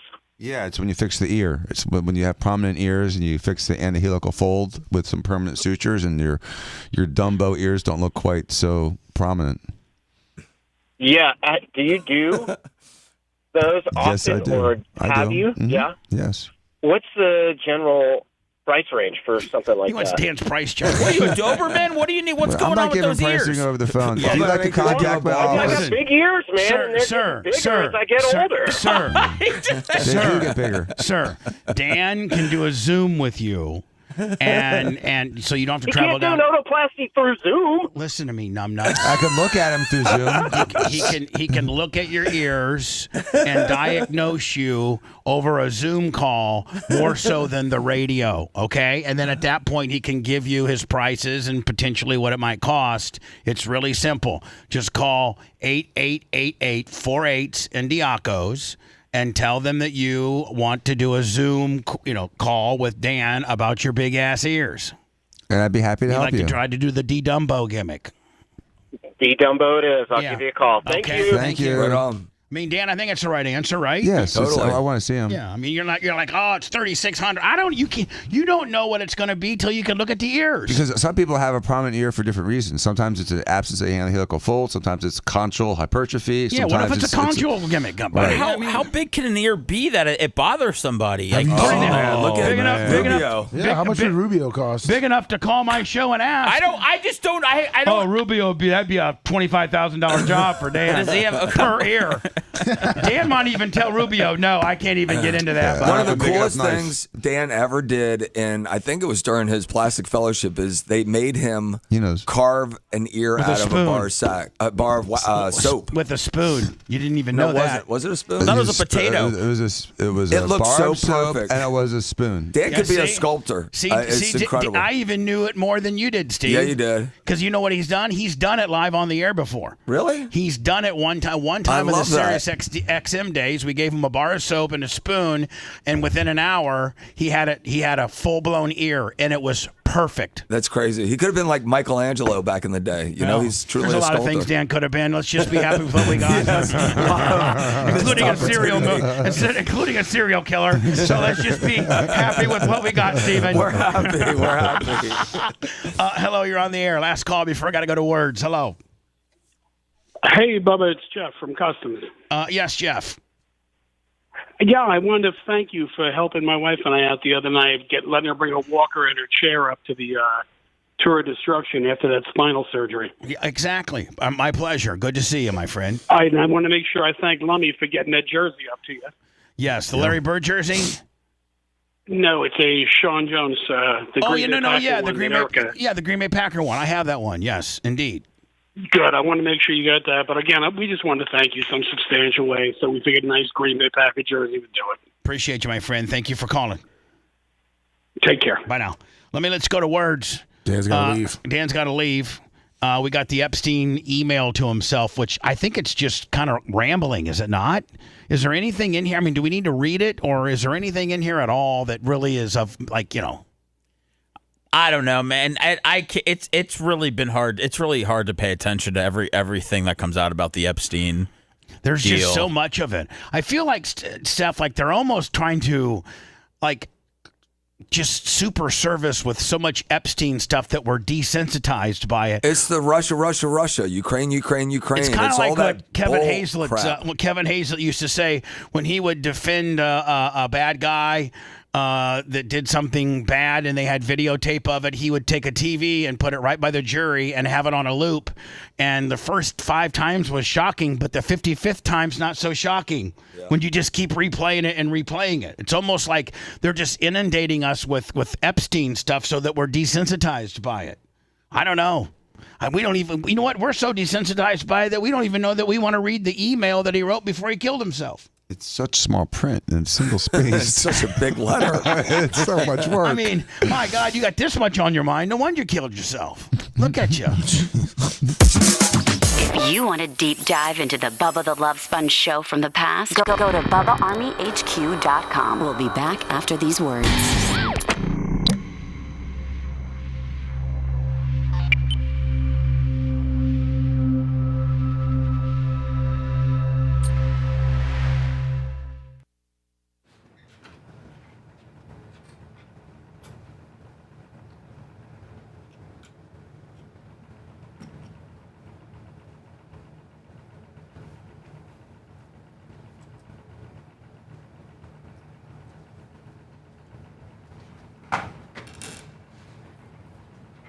Yeah, I just don't have time to fucking read this. I mean, is there anything bad about Trump in it? I doubt it. Oh, there's nothing really to do with Trump. Well, it said these girls worked at Mar-a-Lago. Trump knew of it. Came to my house many times during that period. The testimony, Okay, so there's some stuff. Testimony of the houseman, John Alisi, confirmed it. He never got a message. Blah, blah, blah. You know, the other thing is, like, what do we believe anything this scumbag says anyway? He's the most horrible guy.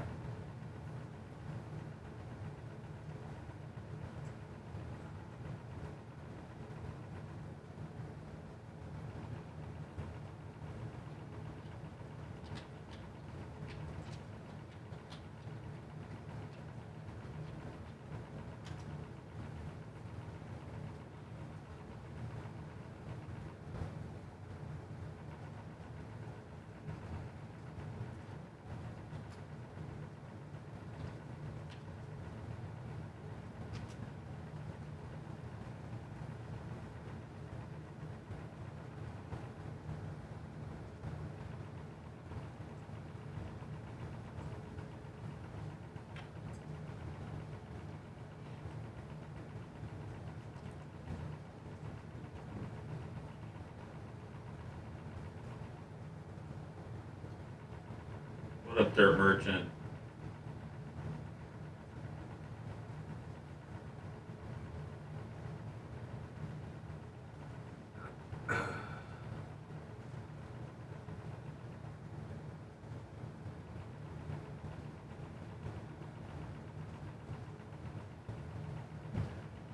Is this bitch still in office? This Stacy Plaskett? I don't know that name.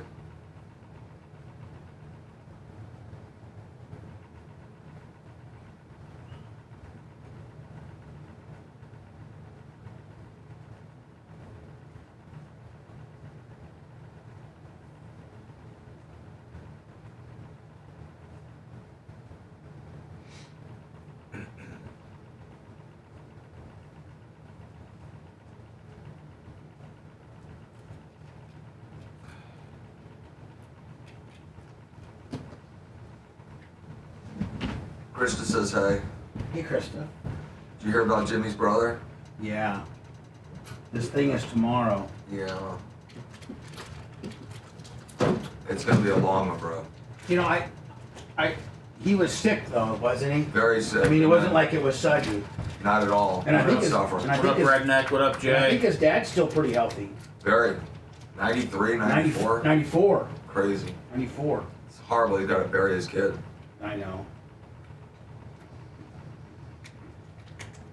So I think it's just Big Red and Jimmy left. That's it. Well, no, the sister too. So he's got a sister. Yeah, she's up in Wisconsin, I think. Yeah, she she's comes down a lot now, helping out with the father. She's normal like Jimmy.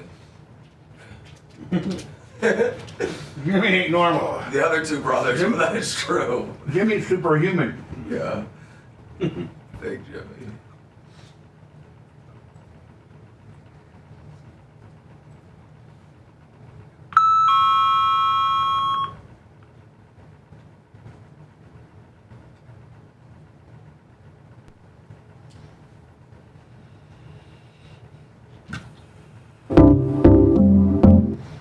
What's up, Uncle Rocky? What's up, Bulldog Tommy? Put him on 8 months? 80 or 68 months? I don't think anyone's going to be able to catch out big old 90. What are they at?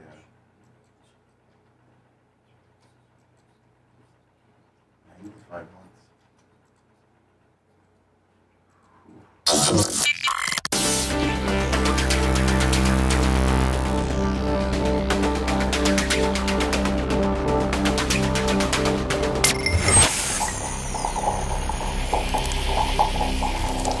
Power Screen of Florida. Rock solid and rugged quality. Power Screen of Florida, the experts in design and manufacture of crushing, screening, washing, grinding, and recycling equipment. With locations in Florida, Georgia, Texas, Dominican Republic, and Central America, there's got to be one near you. Real simple to get a hold of them, my friends. PowerscreenFLA.com. Power Screen of Florida. Rock solid, rugged quality. Listener-supported sponge, it's the Bubba the Love Sponge Show. Listener-supported via PayPal, Venmo, Cash App, all at the Bubba Army. Now returns.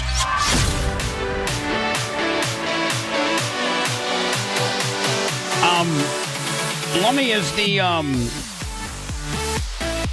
Stacy Plaskett.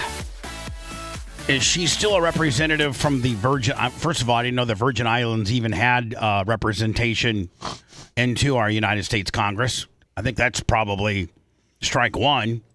I mean, I know they're officially a territory. I mean, does Dominican Republic and Puerto Rico?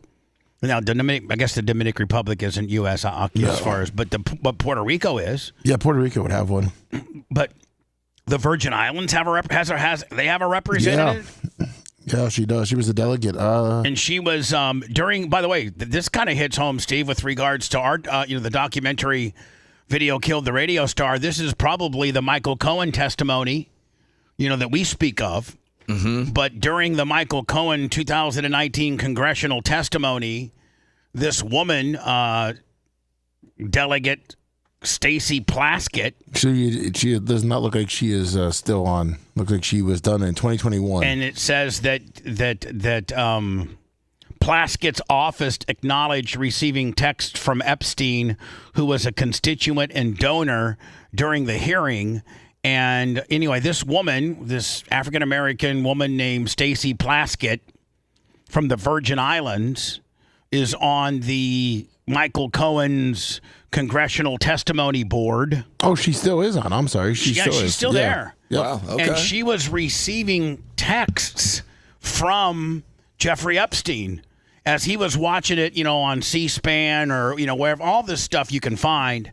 As he was watching Michael Cohen's testimony on C-SPAN, he's telling her various questions to potentially ask. That's wild. It looks like Epstein was one of her bigger donors. So don't you think we should be looking into her? And don't you think that maybe potentially she should be in trouble? Yeah. Newly released documents reviewed by the Washington Post appeared to indicate that during the 2019 hearing of Michael Cohen, Jeffrey Epstein was texting. Is it delegate? Is that what DEL would be considered? Yes, it's the delegate, Virgin Island delegate. Delegate Stacy, but it seems like a delegate is the same as a congressperson. They just call them a delegate. I don't think they have voting rights. I'm not really sure how it works, but they have maybe a cog below a representative. Yes, but I guess can maybe still be there to represent U.S. territory, but maybe not have the same whip that a congressperson should have. Here we go. Let me. Do I got volume on this? Oh, here we go. The Post reviewed. This was what. Here we go. The Post reviewed multiple video feeds from the hearing and matched the text, which were sent in Pacific time, with the video. So this means he was probably out in his New Mexico ranch, because he had places in New York, New Mexico, and then West Palm Beach. And the Virgin Islands. And then now is that where Epstein Island was? Yes. It was the Virgin Islands. Yep. So at this point, no wonder he was able to do whatever he wanted there. He had the delegate paid off that represented Epstein Island, the territory. Yep. Post reviewed multiple video feeds from the hearing, and this is what happened supposedly. This was when Barack Obama was president. There's Miss Plaskett on the right-hand side. Text from Jeffrey Epstein sent 1 minute later. Are you chewing? President of the United States. And while we were once driving through a struggling neighborhood in Chicago, so she writes back from her to him, not anymore. Is chewing some type of euphemism that's like is it some kind of chewing gum? I don't. Or maybe he was letting her know, I'm watching you now. Yeah. Or does chewing mean that are you going to ask a question? Yeah. I guess we don't really commented that only black people could live that way. Attorney-client privilege. So from Jeffrey Epstein to her, Cohen brought up Rona, keeper of the secrets. Now, Rona was somebody's assistant. Yes, I will turn it over. You, as my friend Mr. Meadows pointed out, misled this committee even today in a written submission that contradicted your testimony. You have suggested you are going to review that. Did you? And then she writes back, Rona, ? Like she doesn't know what Rona means. And I think Epstein goes on to explain to her who Rona is. Are you going to review it in our next break to correct the record, yes or no? Yes. She then says back to Epstein, quick, I'm up next. Is that an acronym? Meaning, what does Rona mean? Does it stand for something? Question, you helped out the president's campaign or were involved in the campaign as a representative, as a spokesman, even in your words today. It was Epstein says that's his assistant. So that's Cohen's assistant is Rona. That's Cohen's assistant. And Epstein's asking her, are you going to bring up Rona? Like, does she exist? What was her role in this? Now, let's not forget, I'm not trying to make this too self-serving, but Steve will back me up on this. The reason why Michael Cohen is sitting right there is because they used my sex tape to get to him. Jeez. Yep. Had they not had my sex tape and had strong-arm Keith Davidson to give him every bit of correspondence that he ever had with Michael Cohen, Michael Cohen wouldn't be sitting there because the federal government wouldn't know what was on his computer. They had no standing to get into his computer unless they already knew what was there. You can go to a judge and say, we'd like to go on a fact-finding mission into Michael Cohen's computer. And the judge will tell you, he's got client privilege, he's got presidential privilege, and he's got attorney-client privilege. You can't go on. Now, if you can tell me exactly what you're looking for and that you know what you're looking for and where it's at, then I'll grant it to you. Am I right, Stephen? 100%. And so they said, well, here's what we got. So they had all of Davidson's, because Davidson laid down and gave it to him. So they're like, well, this is what we got. And the judge is like, that's enough for me to grant you a warrant. And that got him out of trouble. Your allegedly. idea It got Davidson out of trouble. Correct. That's why he did it. And put Cohen right on that seat. Yep. I don't think the feds can get to Cohen without that tape. I doubt it. Campaign dating back to 2011. Is that accurate? Yes or no? Yes. Mr. So this is her first opportunity to ask a question. And let's see if it's anything that Epstein has brought up. Eisenberg and other individuals, Ms. Rona. Who are those individuals? Are they with the Trump organization? They and are. Are there other people that we should be meeting with? So, Alan Weisselberg is the chief financial officer. You got to quickly give us as many names as you can so we can get to them. Yes, ma'am. Because I got Jeffrey Epstein on my text, and he's writing them down pretty fast. Ms. Rona, what is? I mean, at the end of the day, There it is, Rona. Hold on, but at the end of the day, we laugh at it, but it's truthful. If she was to be truthful, she's like, you need to give me as many names as you can because I got Jeffrey Epstein right now that's giving me my notes. As you can so we can get to them. Yes, ma'am.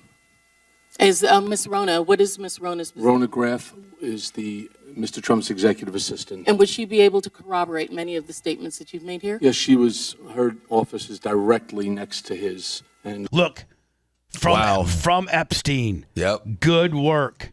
Don't you think she should be facing something? I don't know, but isn't it kind of clever of her to use him as a resource to get to this guy? I mean, it's like. The whole thing is. I don't think there's anything shady with her doing that. Smart. She's got an inside track on information. But from the, from the guy that arguably, is one of the most hated, sickest lowlifes ever to be around. That's where she's getting her information from. She's involved. I mean, as the American public, I would have a problem with her that close of a relationship with Jeffrey Epstein.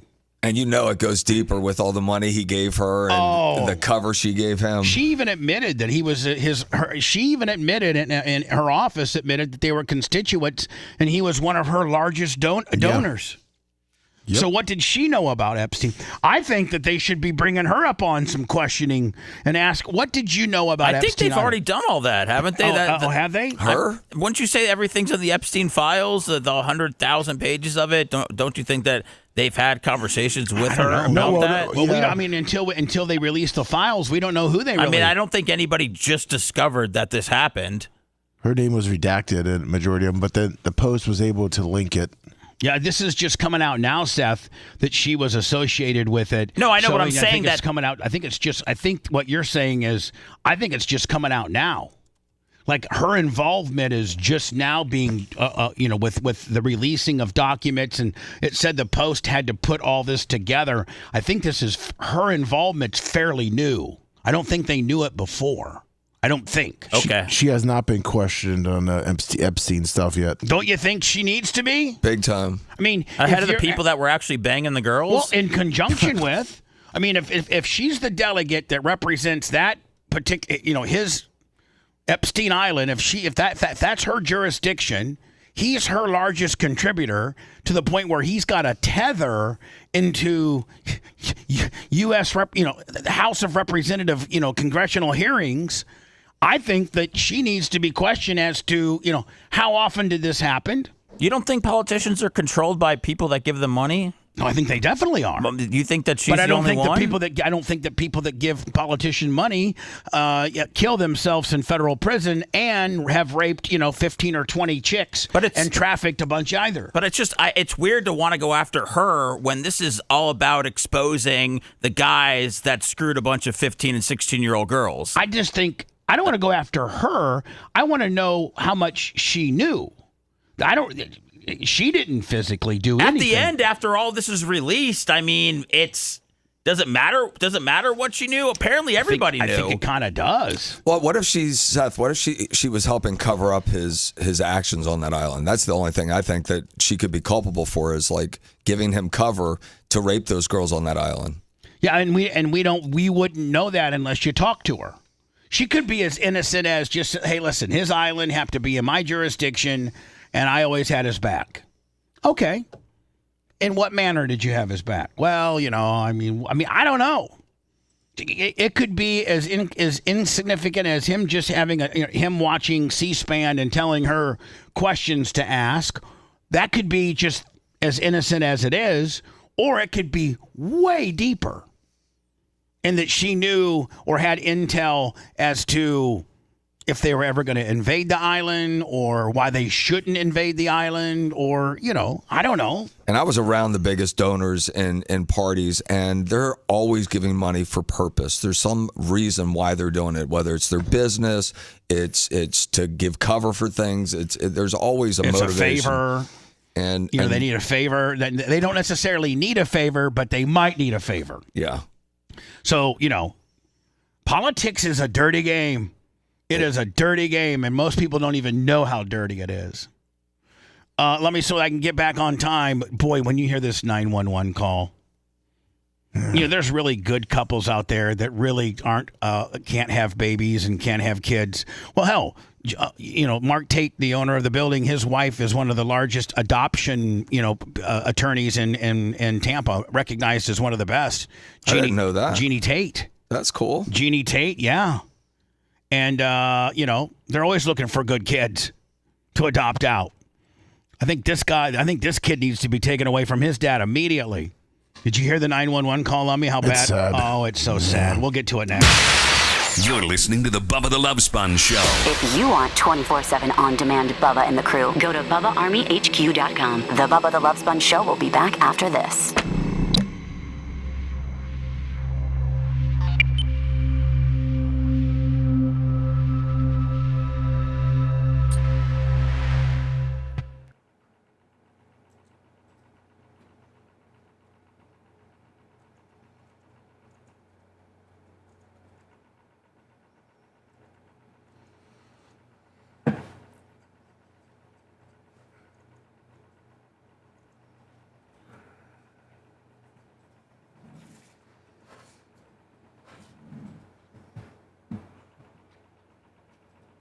Man, Jeff Bezos' ex-wife just donated $700 million to HBCU.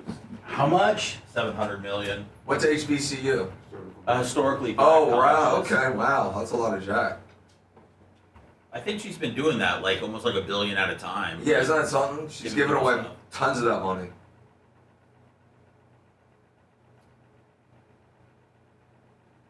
I would give that to you, Bubba. 700. No, you wouldn't. What, if I had that kind of money, you don't think I would do that? No. I would in a heart. No. You would set it up with Tom Bean that I had to be super responsible about it. I'm not into that. And then you would you'd triculate it to me over time so I couldn't go fucking buck wild. No, you would go buck wild. I'd do it with you. Come on, man. Let's go. I would give you $100 million right out the gate. And then if you blew that, I'd maybe have some guards on it after that.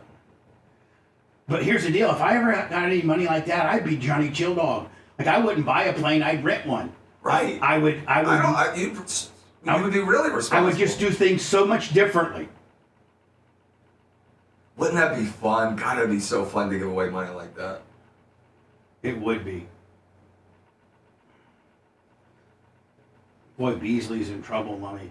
Oh, are they Beasley Broadcast Group amended its debt agreements by Friday's conditional date, which delays the deadline for its 2028 notes if its 2026 notes are still outstanding, but Beasley only on borrowed time with short to new date. Beasley entered into a new supplemental contract at 9.2% seniors for a senior secured second lien and 11% on the first lien.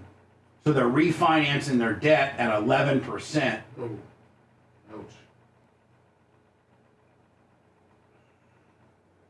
They went all in on that EA Sports. Remember they went out and spent $40 million for like a fucking a gaming team. A gaming team. Yeah. They're going to be on a mass selling spree. It says Beasley has kicked the can. Has kicked the can until January of 2026. The agreement now includes new conditions that could trigger default, but they have the availability to sell properties without any type of contingencies. And the Houston Outlaws. Yeah, and then that organization went belly up. Yeah, eSports.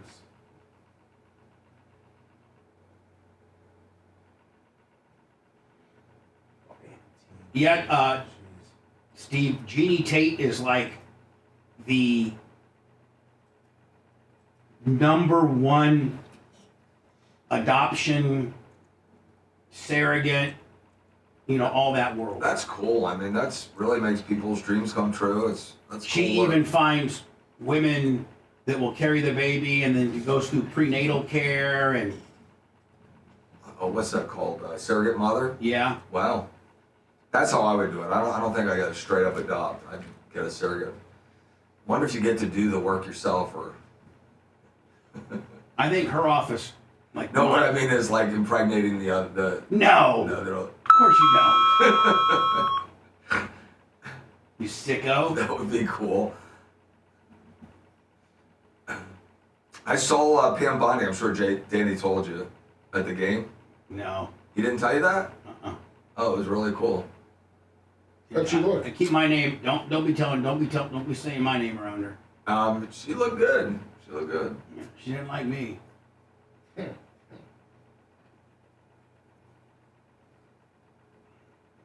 Dan did a selfie with her. Of course he did. He grabbed him like this. She's got Secret Service. He literally has her in like a headlock and does a selfie. It's so funny.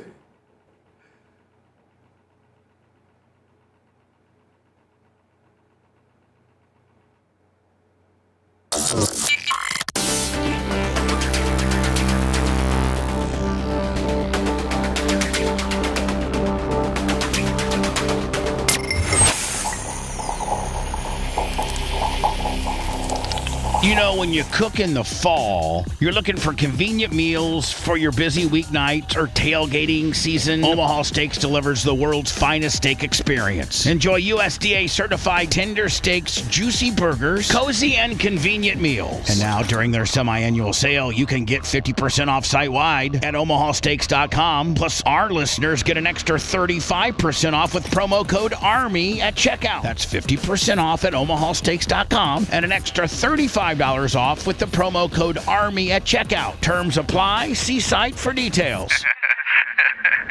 The Bubba the Love Sponge Show, listener supported via PayPal, Venmo, and Cash App, all at the Bubba Army, now returns. The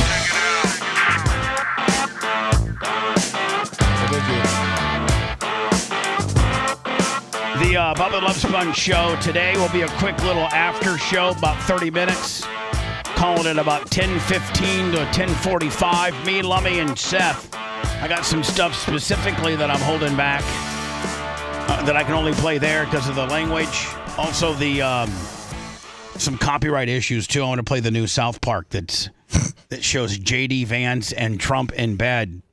And I got to tell you, man, CBS, I know what they're doing. They're like, okay, Trump, you're going to sue us for however many, was it $50 or $60 million for defamation and the editing of the Kamala Harris 60 Minutes interview and what have you. I think it was $16 million they had to write Trump. And of course they're governed by the FCC, so CBS wants to be chili dog, but they can't Trump, the FCC or anybody can't stop a cartoon that's parody and hyperbole. You can't stop it. That's the absolutely foundation of Falwell versus the United States versus the people versus Larry Flint. Falwell versus Larry Flint, where Larry Flint drew a picture of Jerry Falwell's mother giving oral to an African American man as a cartoon in an outhouse. And Jerry Falwell, the super religious, guy, was like, "You cannot do that." And they're like, it went clear to the Supreme Court. It was what the movie People versus Larry Flint was about. And the Supreme Court ruled the more outrageous and unbelievable it is, the more protected it is. And especially if it's a cartoon or hyperbole. And so, boy, CBS is like, "Okay, Trump, we're going to write you a $16.5 million check because we doctored up the Kamala Harris 60 Minutes interview. And you got us on that one." But every episode of this year's South Park is going to be about how small your penis is. And that's what it's Lummy, you've seen some of it, haven't you? Yes, I have. The whole 22 or 27 minutes is nothing but just straight making Trump look like, And Vance is that little guy from the Love Boat, right? Yeah, they have JD Vance's tattoo on the Love Boat. And then they got Donald Trump with a small penis, and they even show when he walks around with a real small penis. And so that just drives him insane, right? It has to. Drives him insane. And so I'll play some of that on the after show today. This is from Volusia County, and there's just some people that don't really need kids in life, and they need to have their children taken away from them and maybe put into a good home, because there's a lot of good people that really can't have kids and would be great moms and dads. And this really, really, really is pretty bad. I think how old is the kid, Lummy? 8. The kid's 8, and he calls 911 after his dad just overdosed on heroin in front of him. Right now at noon, we are hearing the 911 call from a little boy in Volusia County who saved his father from an overdose. 911, what's the status of your emergency? My dad won't wake up. That call, an 8-year-old boy in Edgewater had to give his father Narcan just to keep him alive. West Tuesday. Now, did they have just Narcan laying around the house? It sounds like it. It kind of does. Bob Hazen I don't know tells if us somebody dropped it off and just made the kid do it. Father is now facing charges.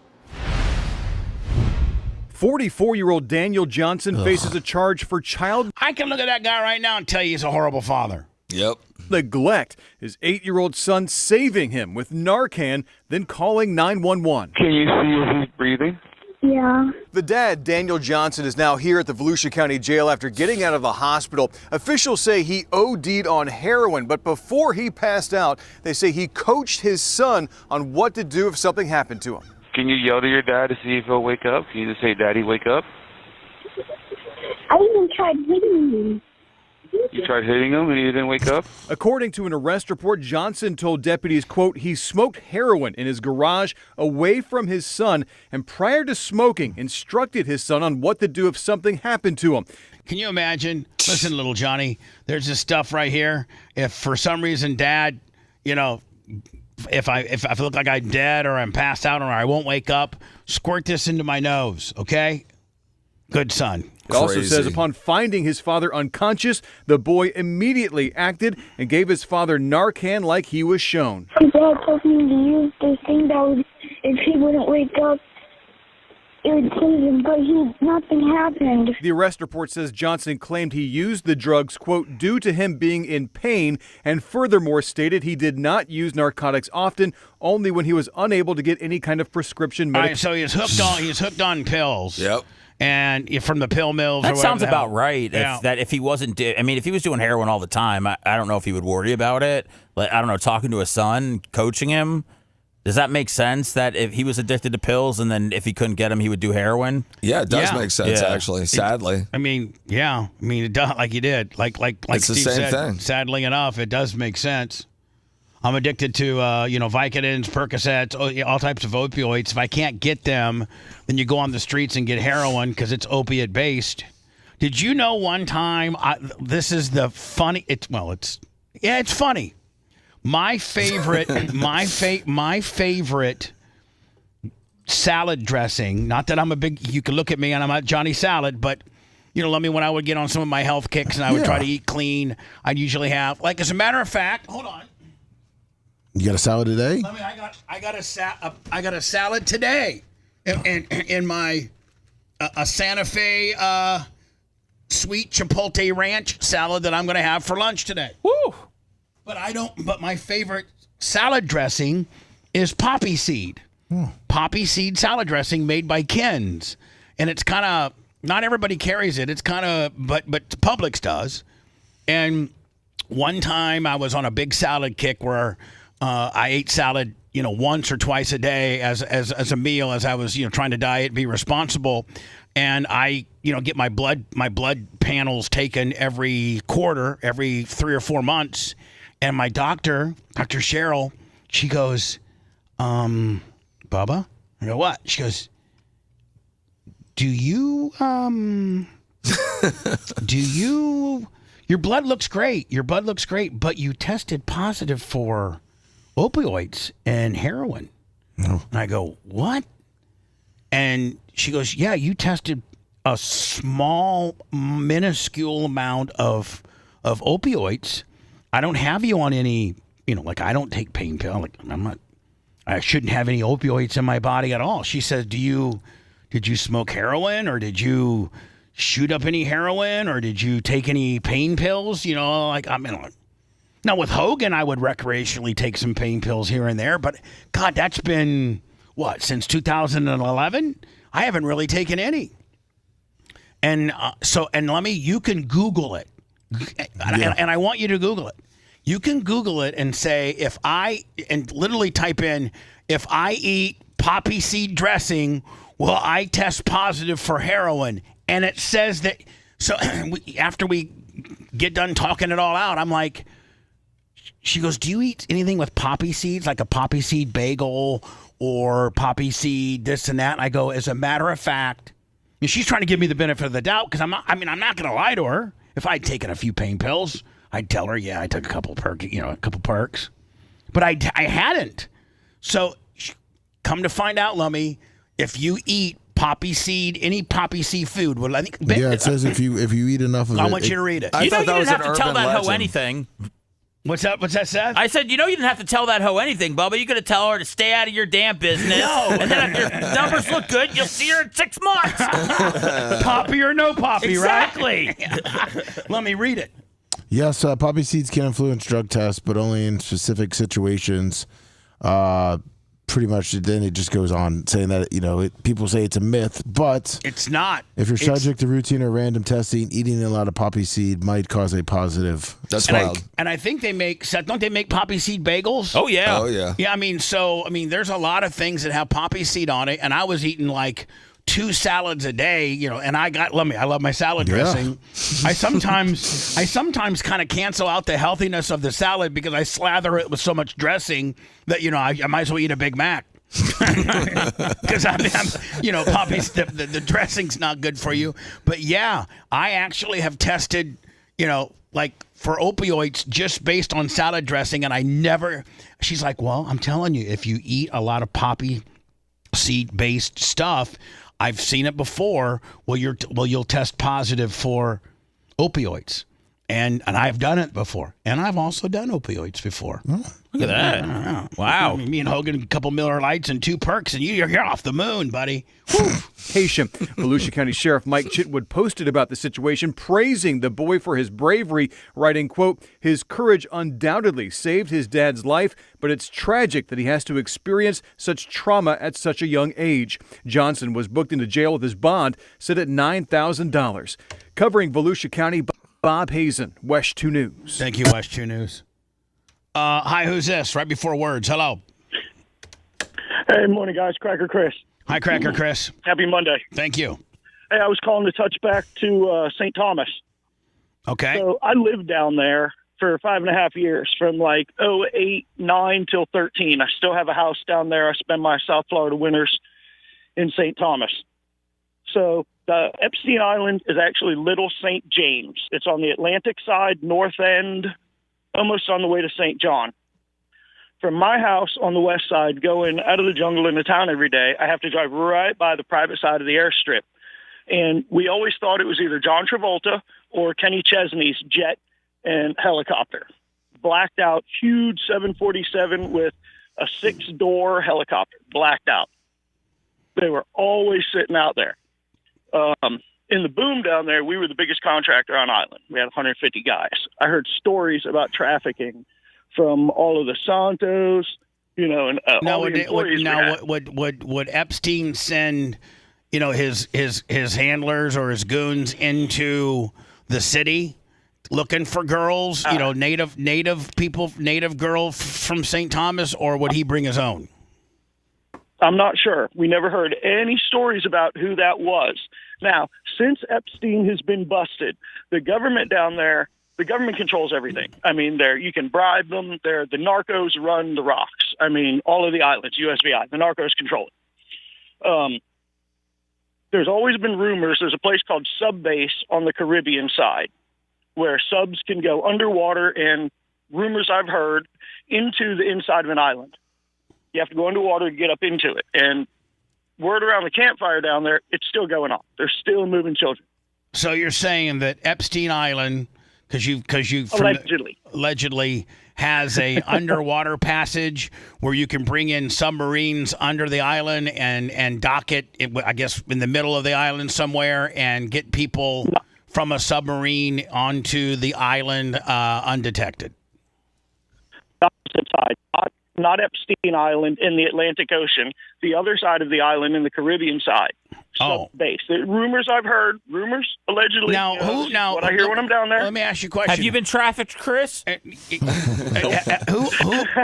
owns that island now? I mean, like the Epstein Island was a huge resort with I don't know how many different houses and pools and things like that. Who owned? Where did that default to the United States government or to the his estate?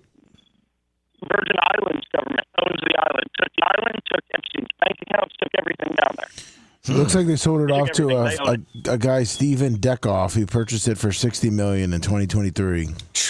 That seems like a pretty good deal. Yeah. How big? How big?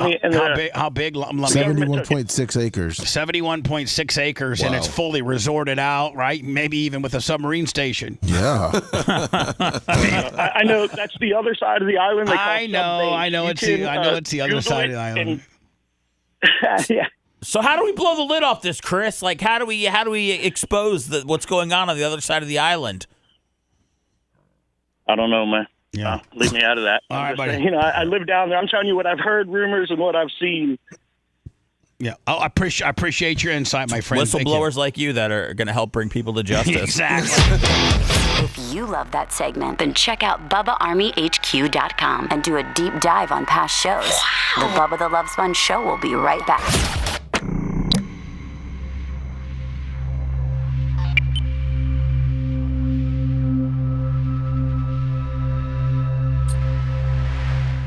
Keeps apologizing if there's nothing good in the packs. I was like, it's okay.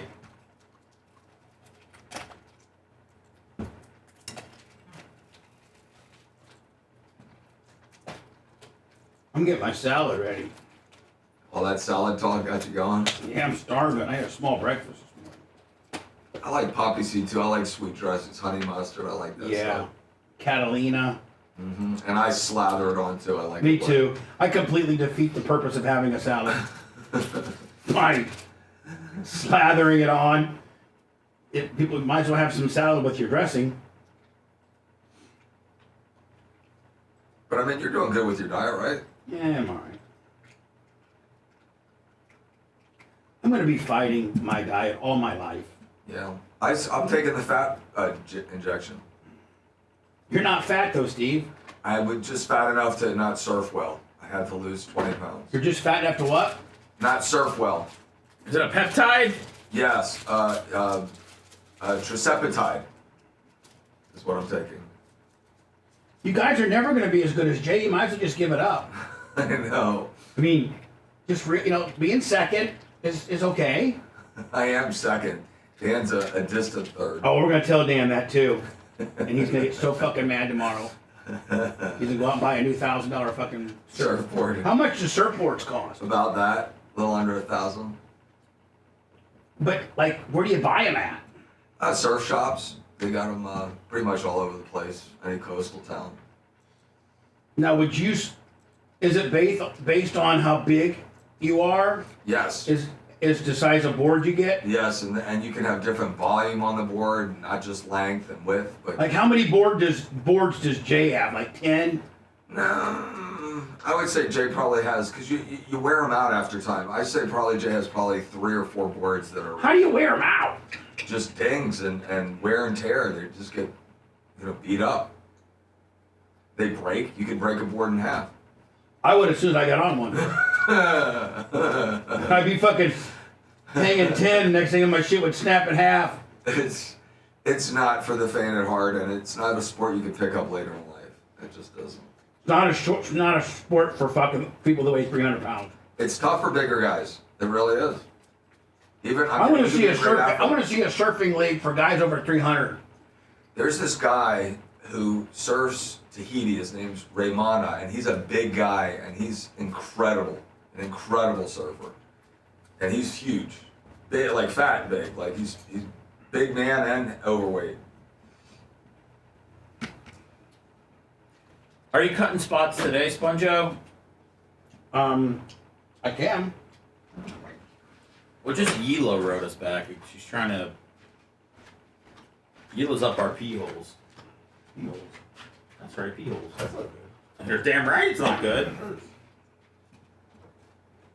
I don't know. It's for the week of the 25th. What is that? Oh, next week. Yeah, we got all week to this fucking. Well, she just did a friendly reminder email. You know what that means? Yeah. Fuck you, asshole. Where's my shit? You don't realize that I'm giving them fucking added value by running them on the network. Nope, they don't realize that. They really don't. Nor appreciate it. All they do is want to yell at me about commercials. Hey, you didn't put 20 commercials in the podcast. You only put 16. I know. Piece of shit.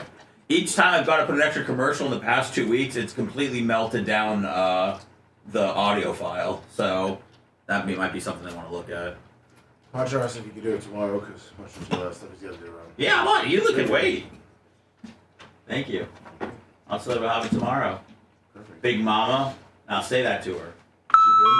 I don't even know. I don't know anything. It could be a man, for all I know. Yeah, I don't know what any of them look like.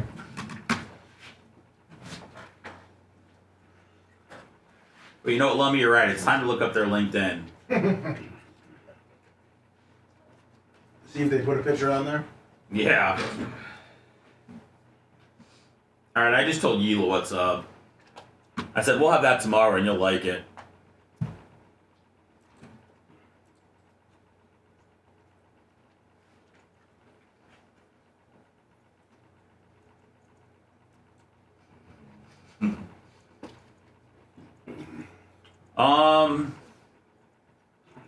I worked there for a couple months, Felix.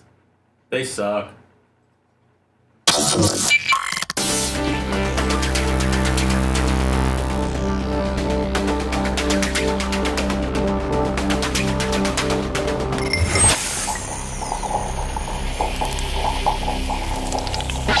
The Bubba the Love Sponge Show. Listener supported via PayPal, Venmo, Cash App, all at the Bubba Army.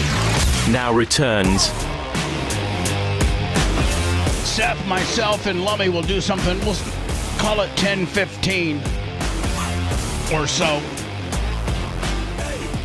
This woman was in. This is kind of a local story, but it's about as creepy as it gets. And I don't understand.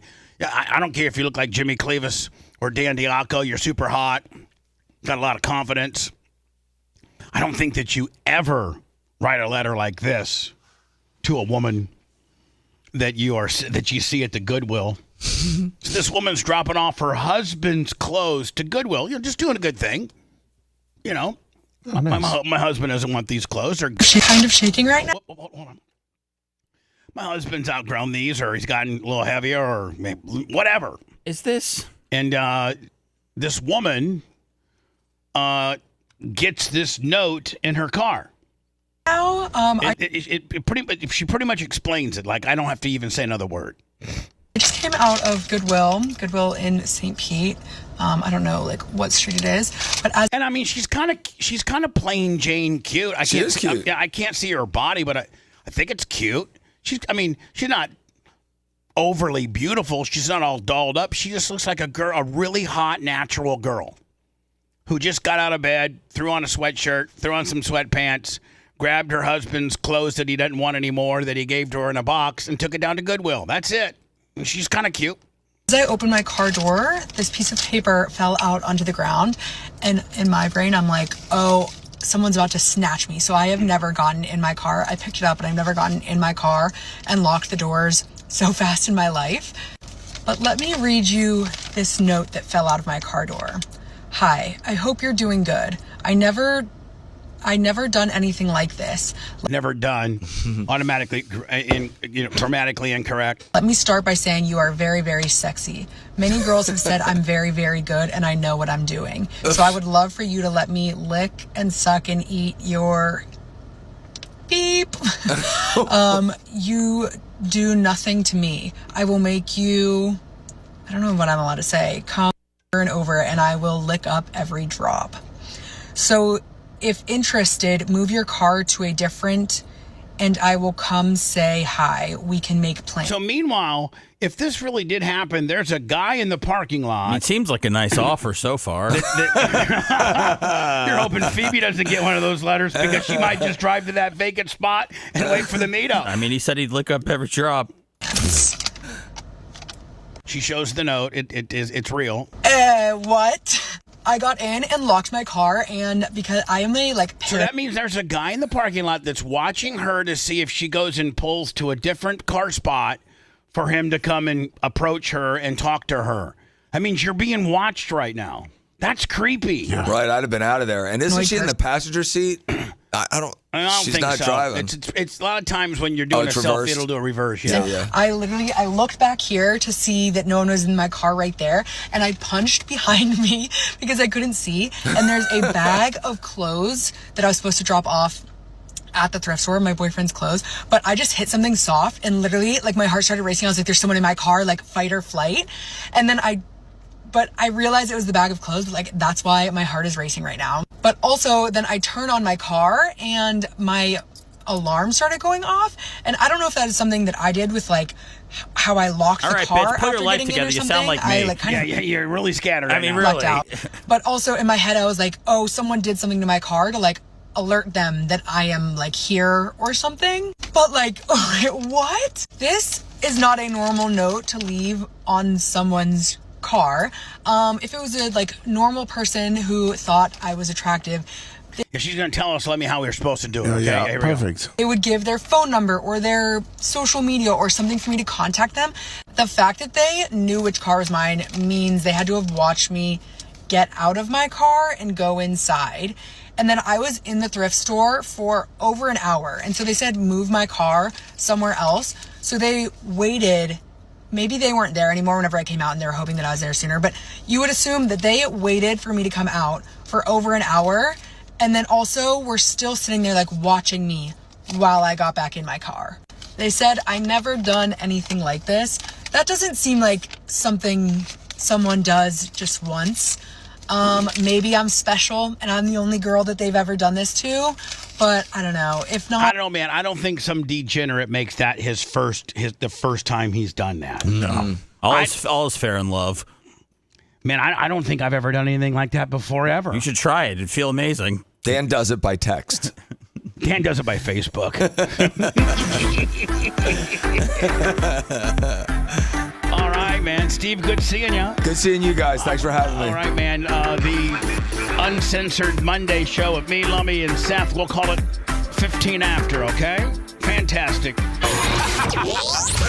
Thanks for letting me finish. You've been listening to the Bubba the Love Sponge Show, starring me, Bubba the Love Sponge, co-host and show historian, Lummit. It's Seth, co-host and president of podcasting. It's Brian Matroni, king of counter programming. Gene Lasker, voice of the people.